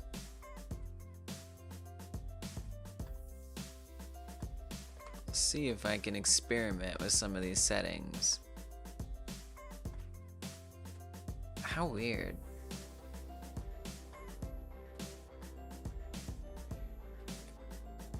Depth draw mode always. Objects will write to depth during the opaque and the transparent passes. Transparent objects that are close to the camera may obscure other transparent objects behind. That sounds terrible. Doesn't sound good.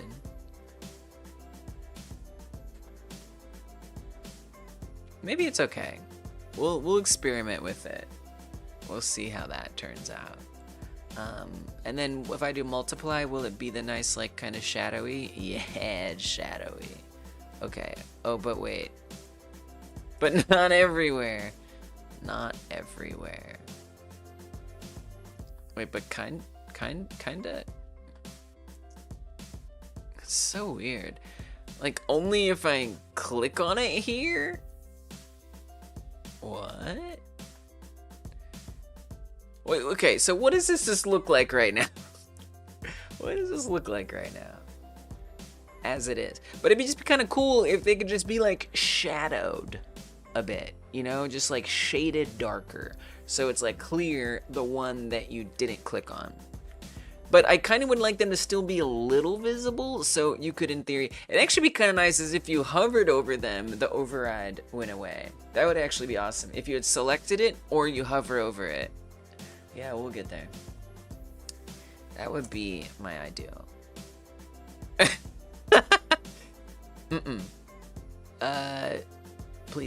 Please no. Please don't be like that.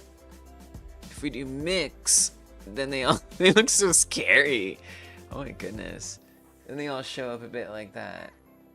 Yeah.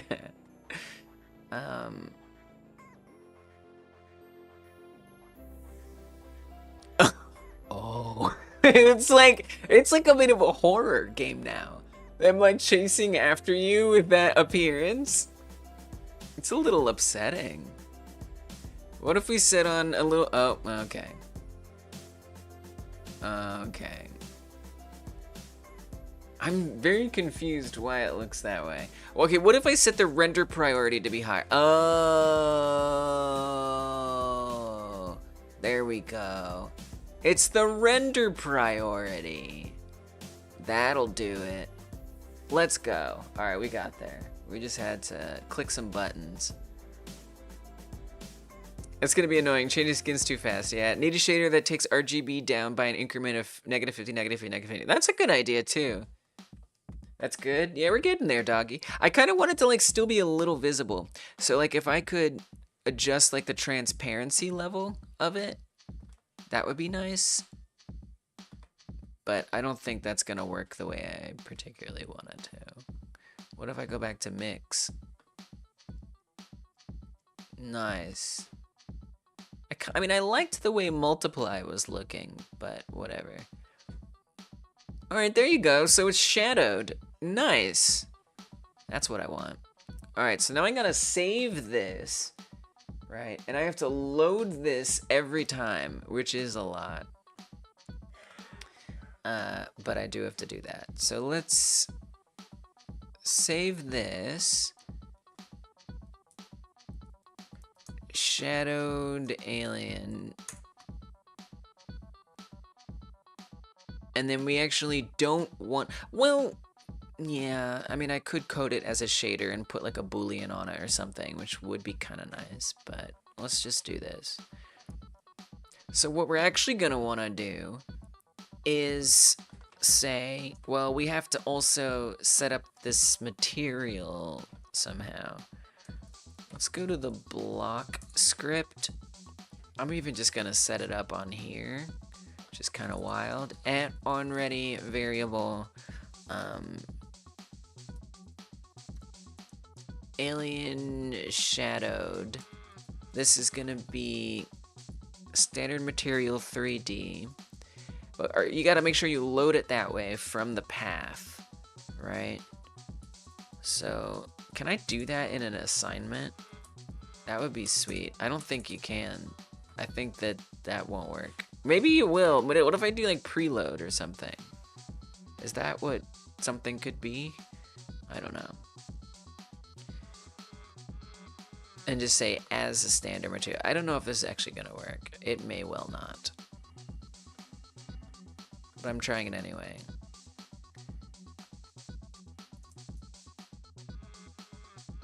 Oh, whoops. Preload. I have a feeling this isn't gonna work here. I'm almost certain.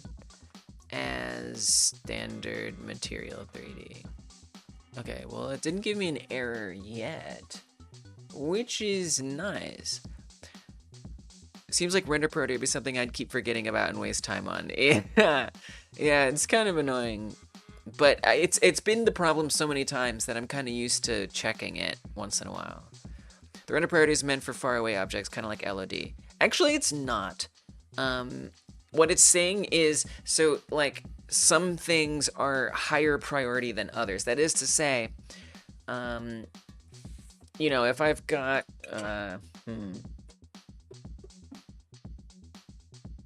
if I've got my Godot plushie here, and I've got my water bottle here, my water jar here, right? So the water jar, its render priority is 1.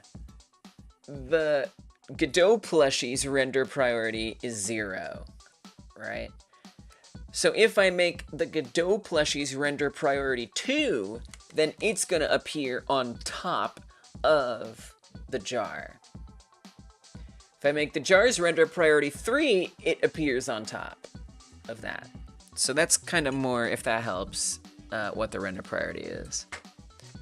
LOD is the further away you are, the lower detail it might be. Yeah.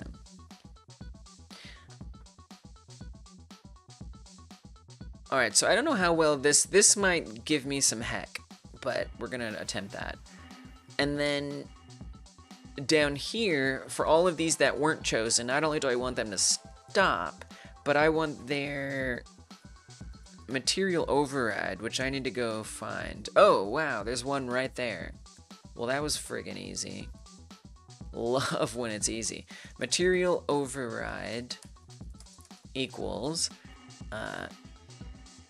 alien shadowed. I'm not even sure. I guess we could say null if we want it to be removed. So I would also need to remove it.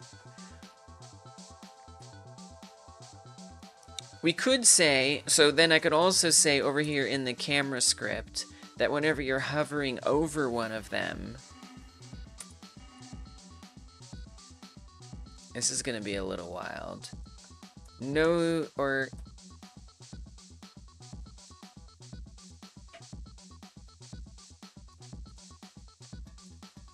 raycast result material override, set it to null.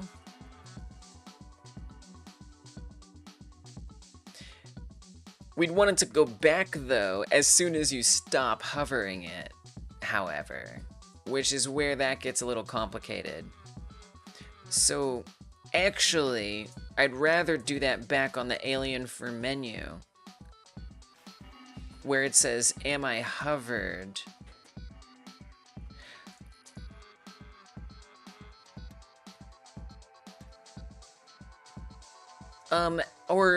Or actually, I feel like I'd rather do that on the hover arrow script. Because on here we have if it's gonna hide the arrow or not.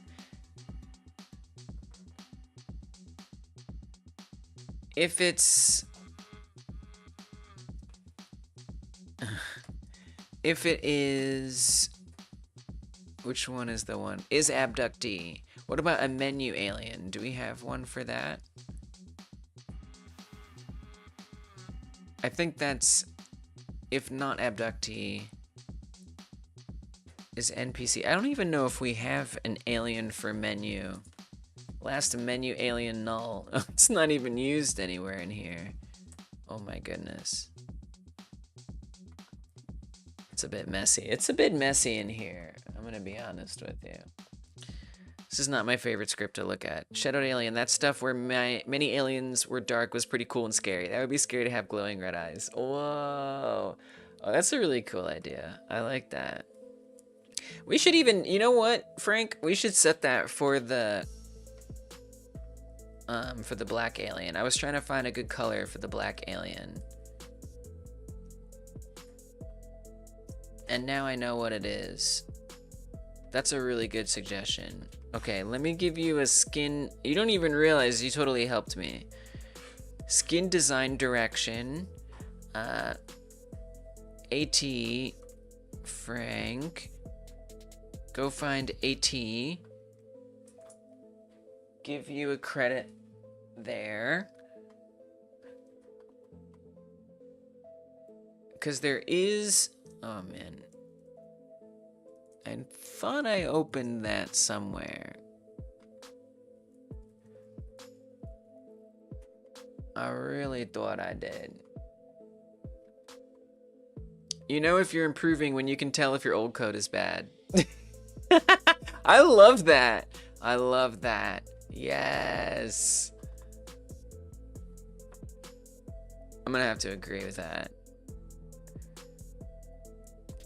Now you know you're getting a lot better when you know how to fix it from being bad. So there is this skin that right now is just called black, but what if we call it shadow instead? Or like shade, or like monster, or like what's a creatures with red eyes and black fur? What would that even be called? Nothing. It just is. Creature, shadow creature.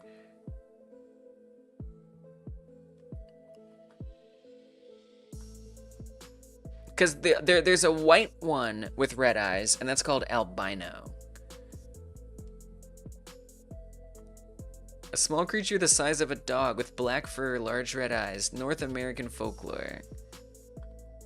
What? What are you talking about? A tailypo? I never heard of no tailypo before. What are you talking about?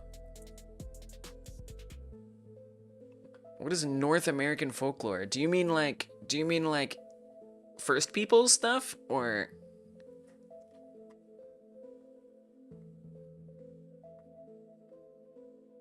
Feels like we're a bit young as a legend has been described roving around common anxieties of rural families in Appalachia. Fear of isolation or famine. A cautionary tale not to abuse animals. Alright, you know what? For now, that's what it's going to be called. Yeah, Google AI. I do try to avoid the Google AI. I really do. Oh yeah. Oh my gosh, Google Images. I know, dude. It's horrible. You can't look up so many things without finding. And dude, it has been ruined by AI. Absolutely. Beginning development can happen. It may have spaghetti code and confusion how it works. Totally. The ultimate life form is black fur and red eyes. That opinion is valid. Alright, we're gonna do a tailypo for now. It's kind of wild. Okay. So that one is number 9. Unfortunately, the only way to really show it to you would be to unlock 9 skins. At this point, I don't really have a good way to show off all the skins. Other than unlocking them. But we actually need to do the eyes on 9. I guess the best way to show it off would be to actually go, like, temporarily set it up. Albedo, we want these eyes to be red. So let's try testing it out. A bit of an unexpected thing to do here. I'm gonna set this to be, we said it was skin 9. Okay. And then the eyes are right there. Change this to eyes 9. Okay, maybe we could, that's nice. That has potential. But I'd like if we could eyeball the eyes a little better. Or make them look eyeballier. Give them, there we go. Give them a little reflection going on.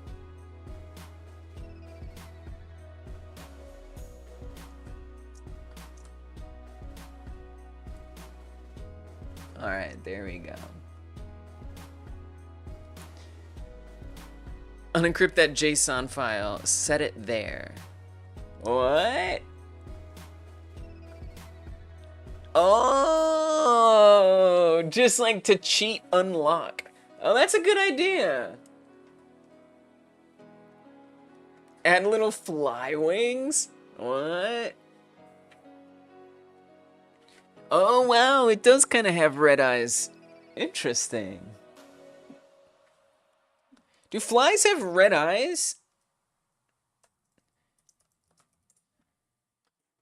Wow, I just never realized. Wow.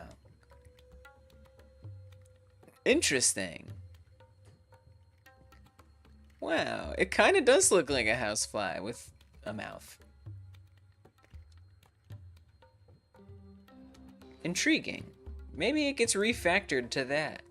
Yeah, I haven't. We only are doing head pieces right now, no body pieces. But you know, there are some body pieces that could be considered. They just have to take the heart into consideration, which is kind of some extra effort.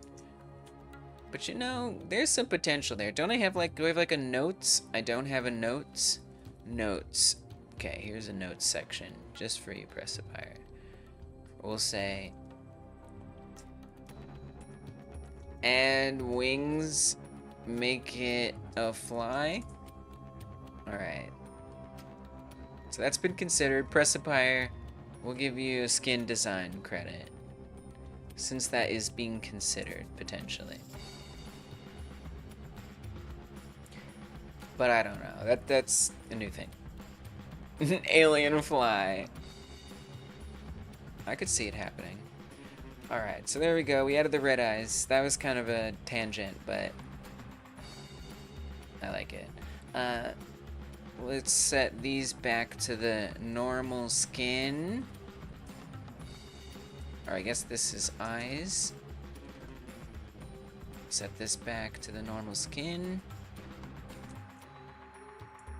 Yeah, this confirmation one is definitely, I don't know that I have time. Unfortunately, today, I don't know I have time to finish. I don't like not finishing things, but this is why I usually take 8 to 11 hours. But today's a little special. I got some extra cat-related tasks I have to do today, unfortunately. Jean-Michel was wondering, for the hyper 1 hour game jam, is it okay if we don't create a game, but rather try something out and end up not having something playable? Absolutely. Abso-friggin-lutely. 110,000%. You know, you can share it with, like, I mean, you know, it gets a little complicated as far as getting it submitted to itch.io, you know, but, you know, if you want to just let me know in the chat, hey, I got something, you know, telling me that it's in live text or games by you, I can go pull that up if you put a video or something like that. You plan on trying Godot for the first time tomorrow. You want to see where it takes you. You don't think you have a game ready. Yes, that has always been okay. Always, always, always, always, always, always, always, always, always. So if you can get like even a little something exported, I'm happy to play it. If you want to get a video ready, send it to me. You know, just chat with me about it in the live stream chat. And the live stream chat will be nicer by Friday, tomorrow. But yes, the answer is yes, 100%, absolutely. Because I don't always have something finished, and sometimes some people don't. And I really encourage people to share things, even if they don't finish it, because I promise I'll always find the good in it, and it can be a great lesson and inspiration, right? That we don't always have to finish things, and a great lesson about the steps that are involved to making a game, because it's not like we can always finish something all the time. Oh my gosh, this confirmation menu is a little bit of effort. So we were shadowing them. Where in the frig was I left off? Oh, I wanted, if you hover it, oh yeah, the hover, oh, the arrowing. Ah, yes, the arrowing.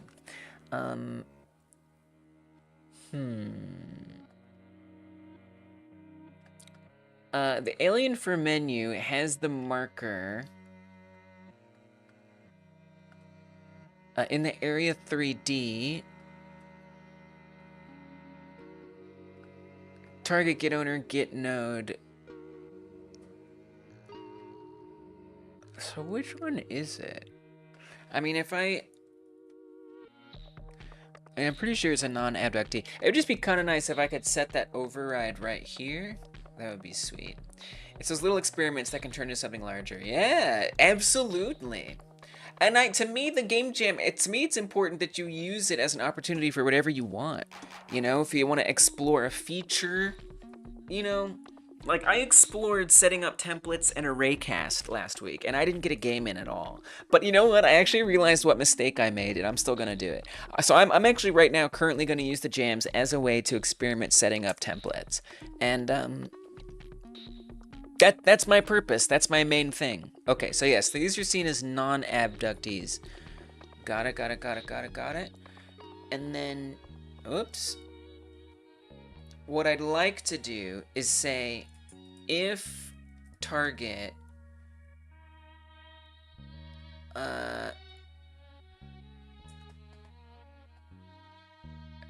When we do that alien for menu thing, how do we iterate through them?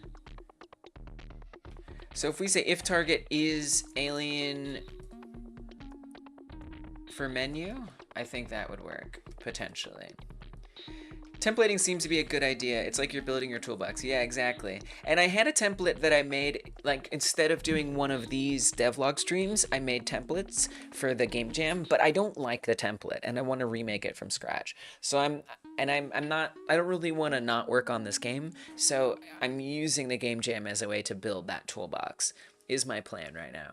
Yeah, dude, you gotta. I mean, some people don't, but I love it depends on the game, right? It depends on the game idea, but most of the time, having a few things, like in this case, I really need a 3D raycast set up and ready to go, and so I'm trying to set that up. UI stuff, making sure the score gets put in the same place, the game restart, the game start, whatever, all that kind of stuff. Having that ahead of time, because to me, and it depends what you want to get out of it, right? Maybe you want to get out of it trying to set up every little thing every single time in the game jam. For me, I want to get out of the experience of arranging a game, like having an idea and seeing if I can arrange it in an hour and finding out what that turned out to be like. I want to try out ideas, and in order to try out ideas, I need to have the components that go into those ideas, and the more of those I can have, the better. Are there any games in the jam that you've made that you'd want to turn into a larger project? I don't know. I've definitely set aside some of them, somewhere. I've set aside some of them that I would be willing to iterate on, because at the end of every month, the last Friday of every month, we do the iterate jam, where we all, if we've made a previous entry, build on that previous entry. And I've set aside a few that I think are iterate-onable. And so if there was any that I would make a larger project of, it would be one of these. So far, I mean, I can't say I'm super intrigued by any of them yet, and I've made a lot. Personally, not really. If I'm being honest, not really. And I attribute that for me to not having the template that I want. Yeah, honestly, not really. I mean, there was some that were more fun than others. Now, some people have. There are people who have gone on to make like a whole huge game out of their game that they made in the game jam, and that's really cool. I have not really found that myself. And for me, you know, I'm working in 3D, so that slows me down. I'm doing a live stream. I truly have an hour. That is to say, I can't get extra time like you guys can while you're waiting for me to play the games and do all the stream setup stuff. And, you know, I'm still learning, and I don't have the great template that I want. So, you know, I haven't really had the chance to find one that I like a lot. I think the most fun one that I've done is probably this one. But, I mean, it doesn't necessarily inspire large. It's hard because the kind of ideas that I have for big games are not really the kind of things that could be made in an hour. So, like, that kind of comes down to, like, a personal taste thing. I just don't know. The answer is not yet. The answer is not yet. And I've done a lot of these game jams. But I think there are certain factors that lead to why that's not yet true for me. I'm not even looking. The thing is I'm not even really looking for that, because I know what kind of games. I know the next game I want to make. I know this game. Like I'm not really looking for game ideas myself. I'm kind of more interested in practicing the art of slapping something together and trying it out quickly, you know. So I don't know. most of my ideas are what would be a game that fits the topic. Can I actually make it with the skills and template that I have available to me? And I would like to try to make that happen. But I mean, they're always very simple, you know, and this one has been, I think, the most fun one that I've made. And so maybe, you know, I think if I were going to use it in a bigger project, it would be like, how can it be modified? Like the base mechanic of these physical logs flying through the sky, and you have to jump over them and gauge how to jump over them. Like, that's something. So it could be like different kinds of objects, but it's not really a kind of game that's interesting to me personally, like as a developer. It doesn't really jump out at me. But, you know, who knows? Maybe in some future project I'm working on, I'll be like, oh, you know what? That idea that I had in that previous game jam, this could work there. But yeah, the general answer to that question, Pressapire, is not really. This game is hard as heck, by the way. It's so friggin' hard. It's way too hard for anybody in the world ever. But yeah, I think the ways that I use the game jam, it doesn't quite lend itself to giving me ideas like that. And you know, I think another thing that I like to work on is coming up with ideas quickly. Like I usually have like concepts that are important to me. Like for the Alien game, it's limb damage. I'm someone who's had some pretty bad limb damage to one of my limbs on my body in real life. And that is where the inspiration for a limb damage game comes from. You know, and I don't draw from that same place for the 1 hour game jam. I don't think about what means something to me and how can I represent that in a game. Instead, it's just like, what could work? Oh my God, I have to come up with something right now. Dear God, please be something. Or it's just like, it's just different. So yeah. This is kind of fun. It's fun. It's like, oh man, I really want to try and get better. But it's pretty impossible. I don't know if anyone has ever beaten it. I think maybe someone might have. But it gets a lot harder at the end. And there are definitely some techniques that have to be employed. But I think that's what makes this one the most successful, is it communicates really well what you're supposed to do and how to do it. And there's something that just kind of feels good about it somehow. And it's very acutely skill-based. So, like, you can definitely conquer it if you have the skill to do it. Probably, maybe. It gets pretty bad at the end. Pretty dang hard before the finish line. Oh my God. Oh my God. Oh my God. Oh, I bumped into the one behind me. Yeah, it's too hard. Anyway, that's my spiel on that. Templates are great for beginners. Great for beginners. Great for non-beginners too. Shout out Hungry Knight to Hollow Knight transformation. Oh, that's cool. Wow, I want to play. Is Hungry Knight playable? I'd love to play that. Yeah, great games can start out as game jam games. Don't Starve started out as a game jam game. So many. Something cool would be to focus on different parts of a larger game if the theme permits it, like a unique crafting system if the theme was maze. How could I make a maze-based crafting system? Yeah, I love that. Yeah, that's awesome. Yeah, and you're free to do that. I mean, we do the iterate jam, right? So that to me, that's the iterate jam, Pressbar. So we do that at the end of every month, the last Friday, where you take a previous 1 hour game jam entry, you get the topic, and you iterate into or on that past entry with the topic. So for example, if I had this game right here, how could I add a maze into this? You could easily say, okay, a maze crafting system or something like that. But yeah, I think that's well within what the game jam allows. Yeah, you're not around at the right time. That's fair. Would be nice for a simple background, a silhouette, 3-color raster of a UFO crashed into a cascade of mountains. Can you replace the ball with the alien head? No, I don't want to. Are you doing a themed series of games? What? What do you mean? What does that mean? What do those words mean?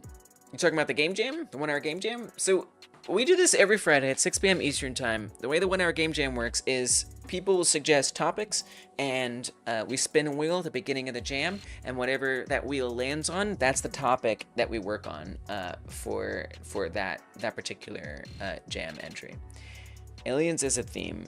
So we do the suggestions during the jam. You can also, if you're a member of the channel, there's a special secret Discord post, if you're a member of the channel, where you can suggest the topics that go into the wheel for a chance for it to land on there. So you should go check that out, Tommy, since you're a member. Assuming you're on the Discord. If you're not on the Discord, then there's really not a way to do that, unfortunately.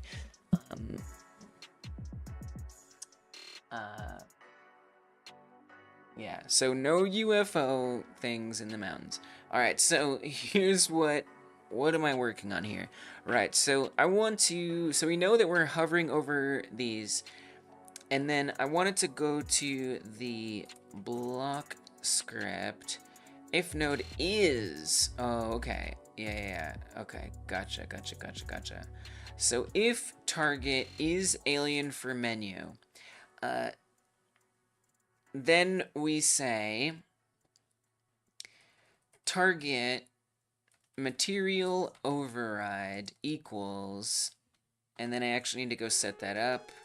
I set that up on the block script before. Alien shadowed. So we were saying here that when you click on it, all the other ones, yeah, we do want that. So let me come up here and find that alien shadowed.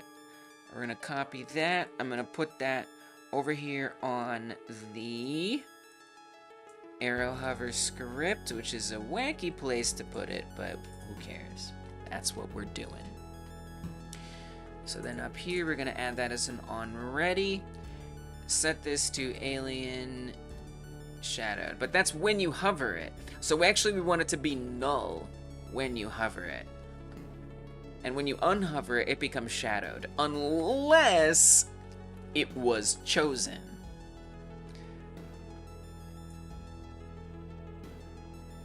So that's fun.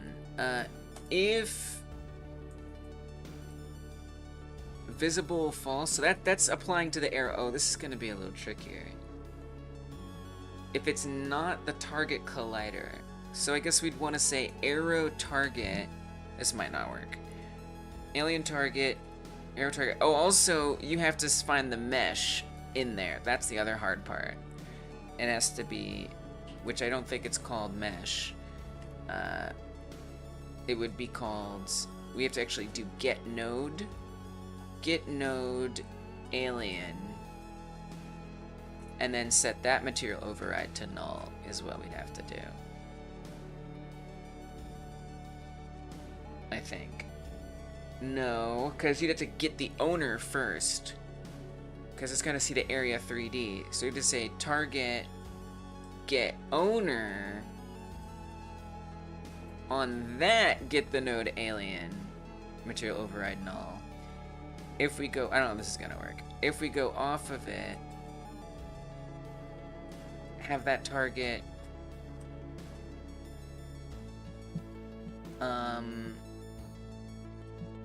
have that target become alien shadowed. Okay, alien shadowed. This is not gonna work. I'm pretty sure this is not gonna work. That has to be okay. I think they're saying, are your future games also gonna be alien themed? Oh, thank you for helping me understand what Tommy is saying. I have thought about my next game. Actually, Jean-Michel. Yeah, so they're not gonna be alien themed. Survival is the theme that interests me the most. So, there was a big project that I was working on a while ago in a non-game engine that shall not even be named, and it was called Survive Escape, and it was overscoped beyond all comprehension. It was, it was just the classic overscoped game, pretty much. Where did I put the chat?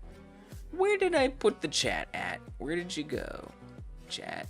I lost the chat. Oh, okay. Oh, because I opened it in here. Oh, that makes sense. Yes. So,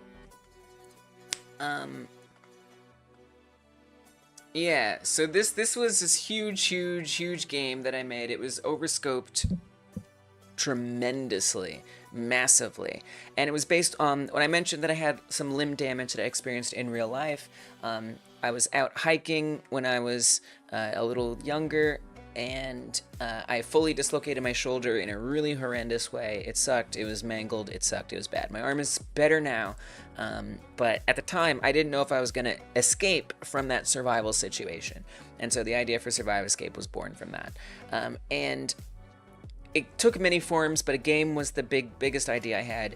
It was just way too big. Companions, really complex item system, almost like The Sims, except you're in a survival situation and it's first person. There's just a lot. And then like you try to get rescued, you gotta like, you could, it also is gonna be like kind of like you could try different things to try to get rescued. You track down helicopters. Just really big, complicated game. Companions, tons of customization, just overly scoped. You could break limbs. So this is where the Alien game comes from, is, so you can see here, you're dragging yourself on the ground, right? Because in this scenario, both your legs are broken, and so you gotta like drag yourself in order to move around. And so what I ended up doing is I'm trying to make a bunch of smaller games, still a little bit on the big side, but not as big as this by any means.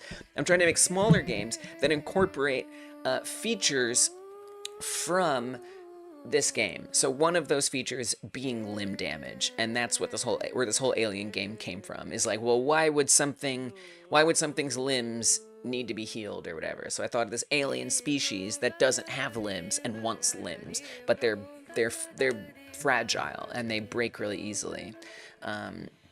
And so here you can see you're healing the separate limbs in these different ways and stuff. And so this is a little more simplified in here, but it is giving me like an experience of what it's like to track, you know, collisions on a moving thing, change the physics that based on like the way the limb is shaped, and you know, the overall system and concept of building a game around limbs that can be damaged. So it's giving me that experience. And then of course it became a game in its own right. So yeah, so the next game I'm gonna make is gonna focus a lot more on this kind of like companion thing, and it's gonna be sort of a cozy game, sort of an idle game, but it's gonna have like this, if you're familiar with the game Lemmings, it's gonna have this world that you can go into where you can try to lead, kind of like it's sort of like a colony building game. Like you're gonna recruit characters to be a part of your like colony, and then, you know, they'll have like needs that you need to meet and keep them happy and whatnot, and then you can take them out on these certain little tasks and do stuff with them based on their different abilities. Kind of like if you're familiar with the game Lemmings. You know, in Lemmings there's characters that can build stairs, there's characters that can dig. You would actually have these companions that literally have only that role and stuff like that. So anyway, I'm going to make a game the next game I'm going to make is going to be based on managing a group of characters and taking them on an expedition where you're trying to escape from something. So yeah, so that's kind of a little background on all that. If you're interested, if you're curious, that's how all that goes. The Survive Escape game, yeah, I mean it is incredible, and I'd love to make it someday. But first, I have to. The one I'm describing sounds huge. It does. Well, and look, that's why I'm not like investing a lot of time in planning it, because I'm not gonna invest real time on that future game until this one is done. This one gets finished first, then we worry about that game. Period. The end. Like, just not gonna happen. I'm not gonna worry about it, because to me, nothing is more important than finishing this game right now. And you know, but you know, I'm an artist, so inspiration comes across me once in a while, and I'm like, I want to make that. You know, and so I'm taking down those ideas, and what I've described to you is like the general idea, and I will shrink it down into something that's more manageable eventually.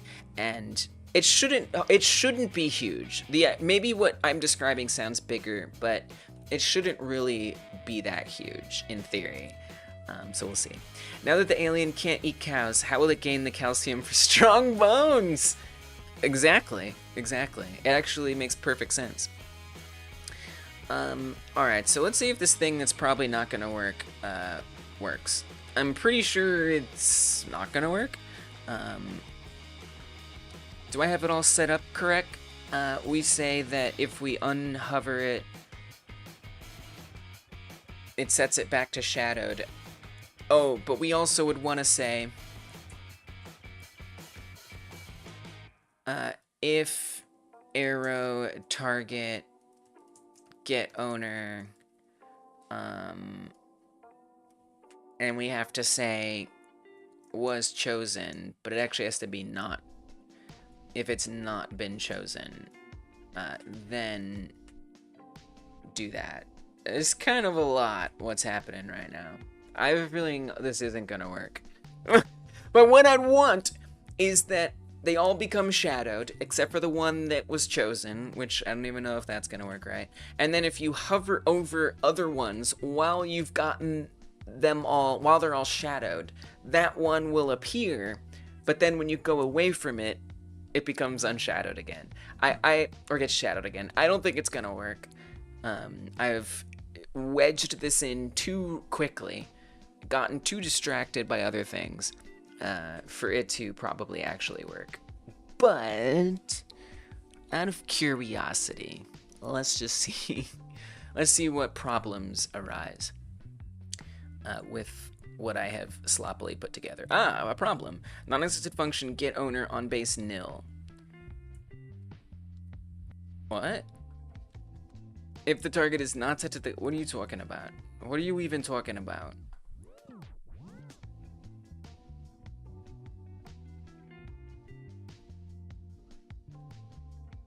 I'm confused. If arrow target does get owner was not chosen... Why would you even see nil? Don't look for nil. If arrow target is not set to null, like, obviously. You didn't know that? You didn't already know that? I have to tell you? You can't just figure that out?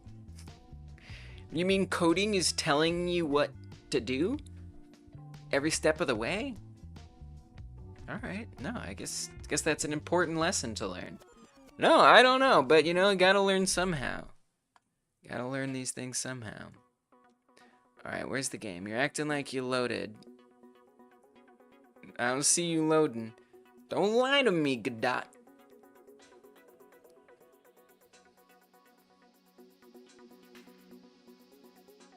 I can't believe I think this might work. Oh, okay, so you can see we got some bad things happening here. It's shadowing them right away. I forgot to say only in a certain situation. Invalid assignment of property and other override a base material override the value of what? On a base object of type node 3D. Oh, right. We gotta say the same thing here. Node, get node, alien. And then say material override. And also, by the way, it's only if we're in the game state confirm. So I gotta come back to the arrow hover.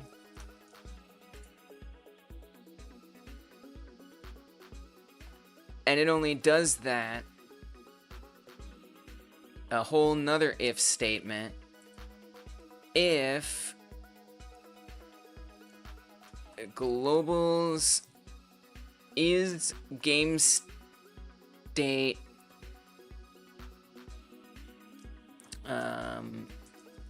where else is this?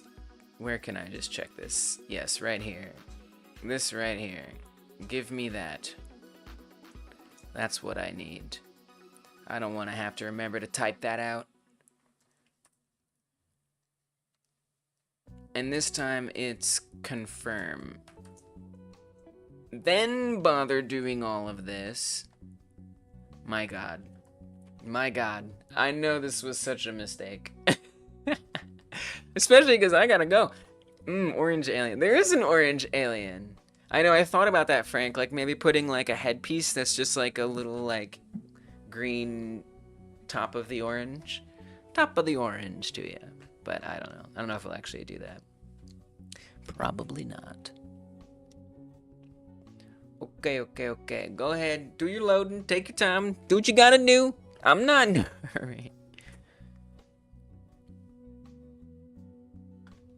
And you can see it was even looking weird anyway. Like, why was it a little invisible? There's a lot of questions. All right, so it's not being weird yet. Click on one. They all go shadowed in a very weird and concerning way. If I hover over them, it does not go to null. But at least they're all shadowed. That much is working. So that's nice. Does this actually run? Print... It does. Oops, I did that wrong.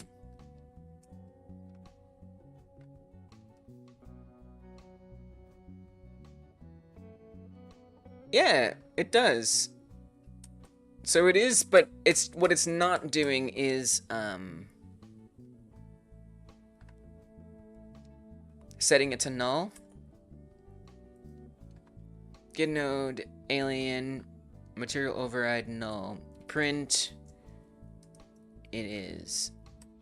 Yeah, but I don't know if setting it to null does what I think it does, potentially. Oh no, that's not even running. I don't think that makes sense. You have to say if target get owner is alien for menu. That's what it is. That's gonna make that work. So then we might see a little more functionality. There we go. Hey. And they don't really get set back very well. Oh, because if I immediately hover over another one, yeah.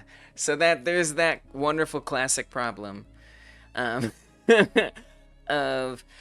know what would be a little easier is if am I hover. I feel like I didn't have to do this. I feel like you don't have to do it this way. It could just literally be I don't think I had to do any of this. Now that I think about it. Wait a minute. Cut all that out. Just comment that out 100%. You know what I just potentially realized maybe is all it needs to happen here? Is... Here, give me this. I don't know, I might not need that. Comment that out too. If I come to the alien for menu, if it's hovered, dude, just have it do it. If it's not, have it go back. Oh, that's what I should have done. That's what I should have done. I see. Survive Escape, that's a classic. Yeah, Frank remembers. Frank was here way back when I was actually working on Survive Escape. That's why Frank's a mod in part, because Frank is OG as they get. Yeah, you remember. The Godot loading, I know. Yeah, we're snipping some things out. So, okay. I don't know why I didn't do this sooner. I do, but that's okay. All we need to say is mesh material override, set it to null. If it's not the target, then mesh material override shadowed. But we do have to consider if we're in that game state. So that's the other thing.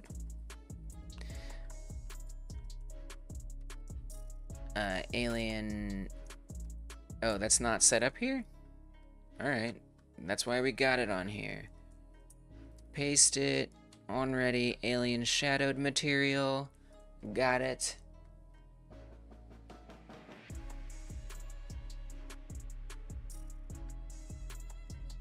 We do have to consider some things. really we'd want to say also if we want to do that global's game state chaos that I had over here. I'm just going to cut this all out because I don't think that this is necessary whatsoever. Just get it all out of here. But before I get it out of here, we do want to do the same check right now. Get all this out of here. No, thank you. Come on back to this. If global's game state confirm, then bother doing this. We don't need to otherwise. This is gonna certainly bring up cases. There's a lot to think about here, but I'm just trying to get a little functionality added in. Okay, let's see what that does. That might actually work a lot better. I don't know why I thought of the arrow thing. Well, I'm also like trying to hurry up. Okay, so we'll see. Come on. Show me the shadow, the unshadowing, and the reshadowing. That would be ideal. I would like that. Come on. I believe in you. To load. Let's go. Show me the truth. Tell me the truth. I want to know. Alright, no weird problems yet. Click on one. Hey! That was remarkably easy. Okay, so we do have one problem, right? It's shadowing the one that you're currently hovered over. So we'd want to say if global game state that blah blah blah. Only make it shadowed. We want to say that, and it is not was chosen. So that should mean that the one that is chosen, there we go. So it stays even if we come over here and we unhover it. Nice. Nice. Now you can see an oddity here. The exclamation point is visible through it. Oh, you know why? I didn't mean to do override, guys. I meant to do overlay. That's what I meant to do, not material override. Whoops. We want to set the overlay. That makes more sense. We also, I think, want to do that in the block script.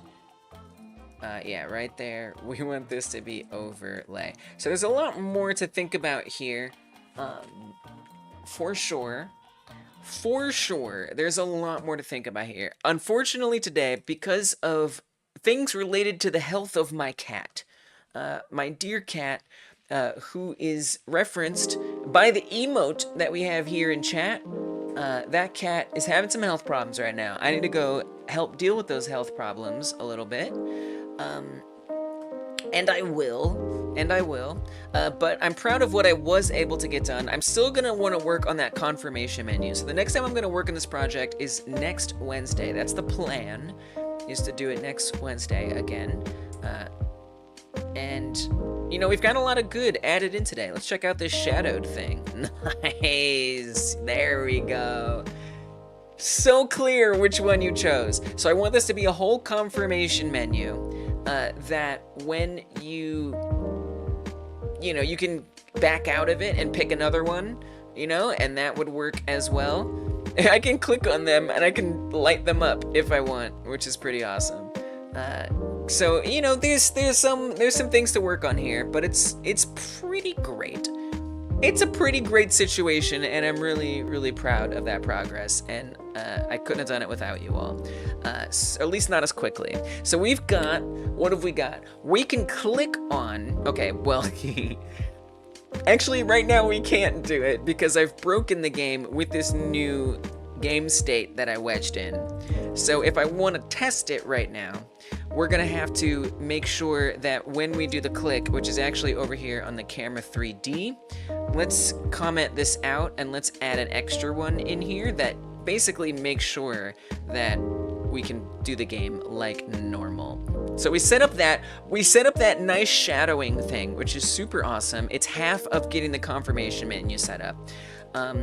But let me put this back to, what is it? Post menu.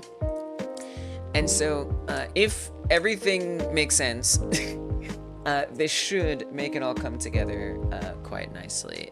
We can see what we did. Is it a type of skin selection so all the aliens stop moving? Yeah, exactly. And then, you know, I want a way that you can back out of it. You know, so I want a dialogue that pops up. Are you sure this is skin you want? Or start the game, yes or no? If you say no, then it'll go back to normal and they'll start walking and moving again. So that's the idea. But we set up a JSON file, which is super awesome, that saves your progress in the game that you can then reload every time you start the game, even if you quit it. So, and the way you get that is by getting progress in the game, which is super awesome. The other thing is I can click on one of these aliens, an orange one, let's say, and when the game starts, we're gonna be orange, which is super, super great. That is a big, big win today, that actually applies to our character. I love it. And you can unlock skins one by one now. They can all be unlocked. So let's see, I don't know how many, I don't know where I'm at right now, but that should be in the pause menu. That's actually something that would be nice to add into the pause menu where you can check your progress. So that's a task. There's a task to think about. Let's just increase that score. I feel like let's just do 120. That's the maximum that we can get here anyway. So let's just fill that out. 30. What we want to say 90 here, and then that becomes 120. And then let's bring on the helicopters, which will kill our character. Blah blah blah. You just gotta trust me. We're debugging our way through it. So we're gonna level up here. Bam! Oh, we're leveling up. Nice. So now we're gonna have one new skin unlocked. So if I hit restart, we're gonna go back. I don't know which one it is. We had a gray one, we had a blue one, we had an orange one, and now we've unlocked. Did we have the blue one? I don't actually know. I don't even know what order they get unlocked in. Maybe we just got. I don't think we had the blue one yet. I think we just unlocked that blue one. That's what I think just happened, which is super awesome. Let's pick that blue one. Now, I don't have my nice confirmation set up yet, but I will, which will make it easier to target the one that you want to pick and make sure that you actually get it. All right, we got that one. Now we got the blue one. Let's level up again. Let's see a new one come in. I want to really test it out. Yeah, we got a blue one. The first ones that you unlock are all kind of basic. They're all kind of simple. So that's okay. Oh yeah, we're gonna do this the fun way. So let's, or the easy way. 1, 3. That should give us 120. Bring on the helicopters. Get our character deaded. Goodbye. Goodbye to your life. We get this screen pop up, and then we're gonna level up. We should have gotten 2 skins there. So we had blue, orange, gray. And then green, of course. Let's see what we unlocked. We got yellow. Nice. Welcome, yellow. And cyan. So we got a few more. Obviously, we want to have something nice that pops up and says, you unlocked a skin. So all that is forthcoming for sure. But yeah, and then I can quit this and restart it again, and it's gonna remember which ones we unlocked. So that's super awesome. Thank you guys for being here. I just did a thumbs up. Speaking of thumbs ups, if you haven't hyper smashed that thumbs up button, consider doing that. Press that thumbs up. If you hit the like button, that means more people are gonna see this now and in the future. Well, not much now because I'm about to end, but in the future. So thank you so much for doing that. It means a lot, and it tells me that I'm on the right track. So thank you for pressing the like button if you haven't yet. And yeah, I'm gonna be back tomorrow for the 1-hour game jam. So I hope I see you guys there. 6 p.m. Eastern every Friday we do that. Look, we got all the skins unlocked. So this has been awesome progress today. For a shorter stream, this was awesome. This is a 7.5-hour stream. This was a short one. It was. For me, this is probably the shortest one I've done in months. Yeah, it's been great. Thank you for your help, Tommy. Everybody who's come through, I appreciate you. And thank you for your support of the stream, all you guys. DoLab, thank you for the gifted membership early on. That means a lot. If you are watching this after the live stream, wow, you're still here. I love that. Tap or click in the bottom left to see the last live devlog that I did. Tap or click in the bottom right to see the next one. I hope I see you there. And yeah, see you tomorrow maybe for the game jam. We're doing a game jam tomorrow. It's fun. It's good.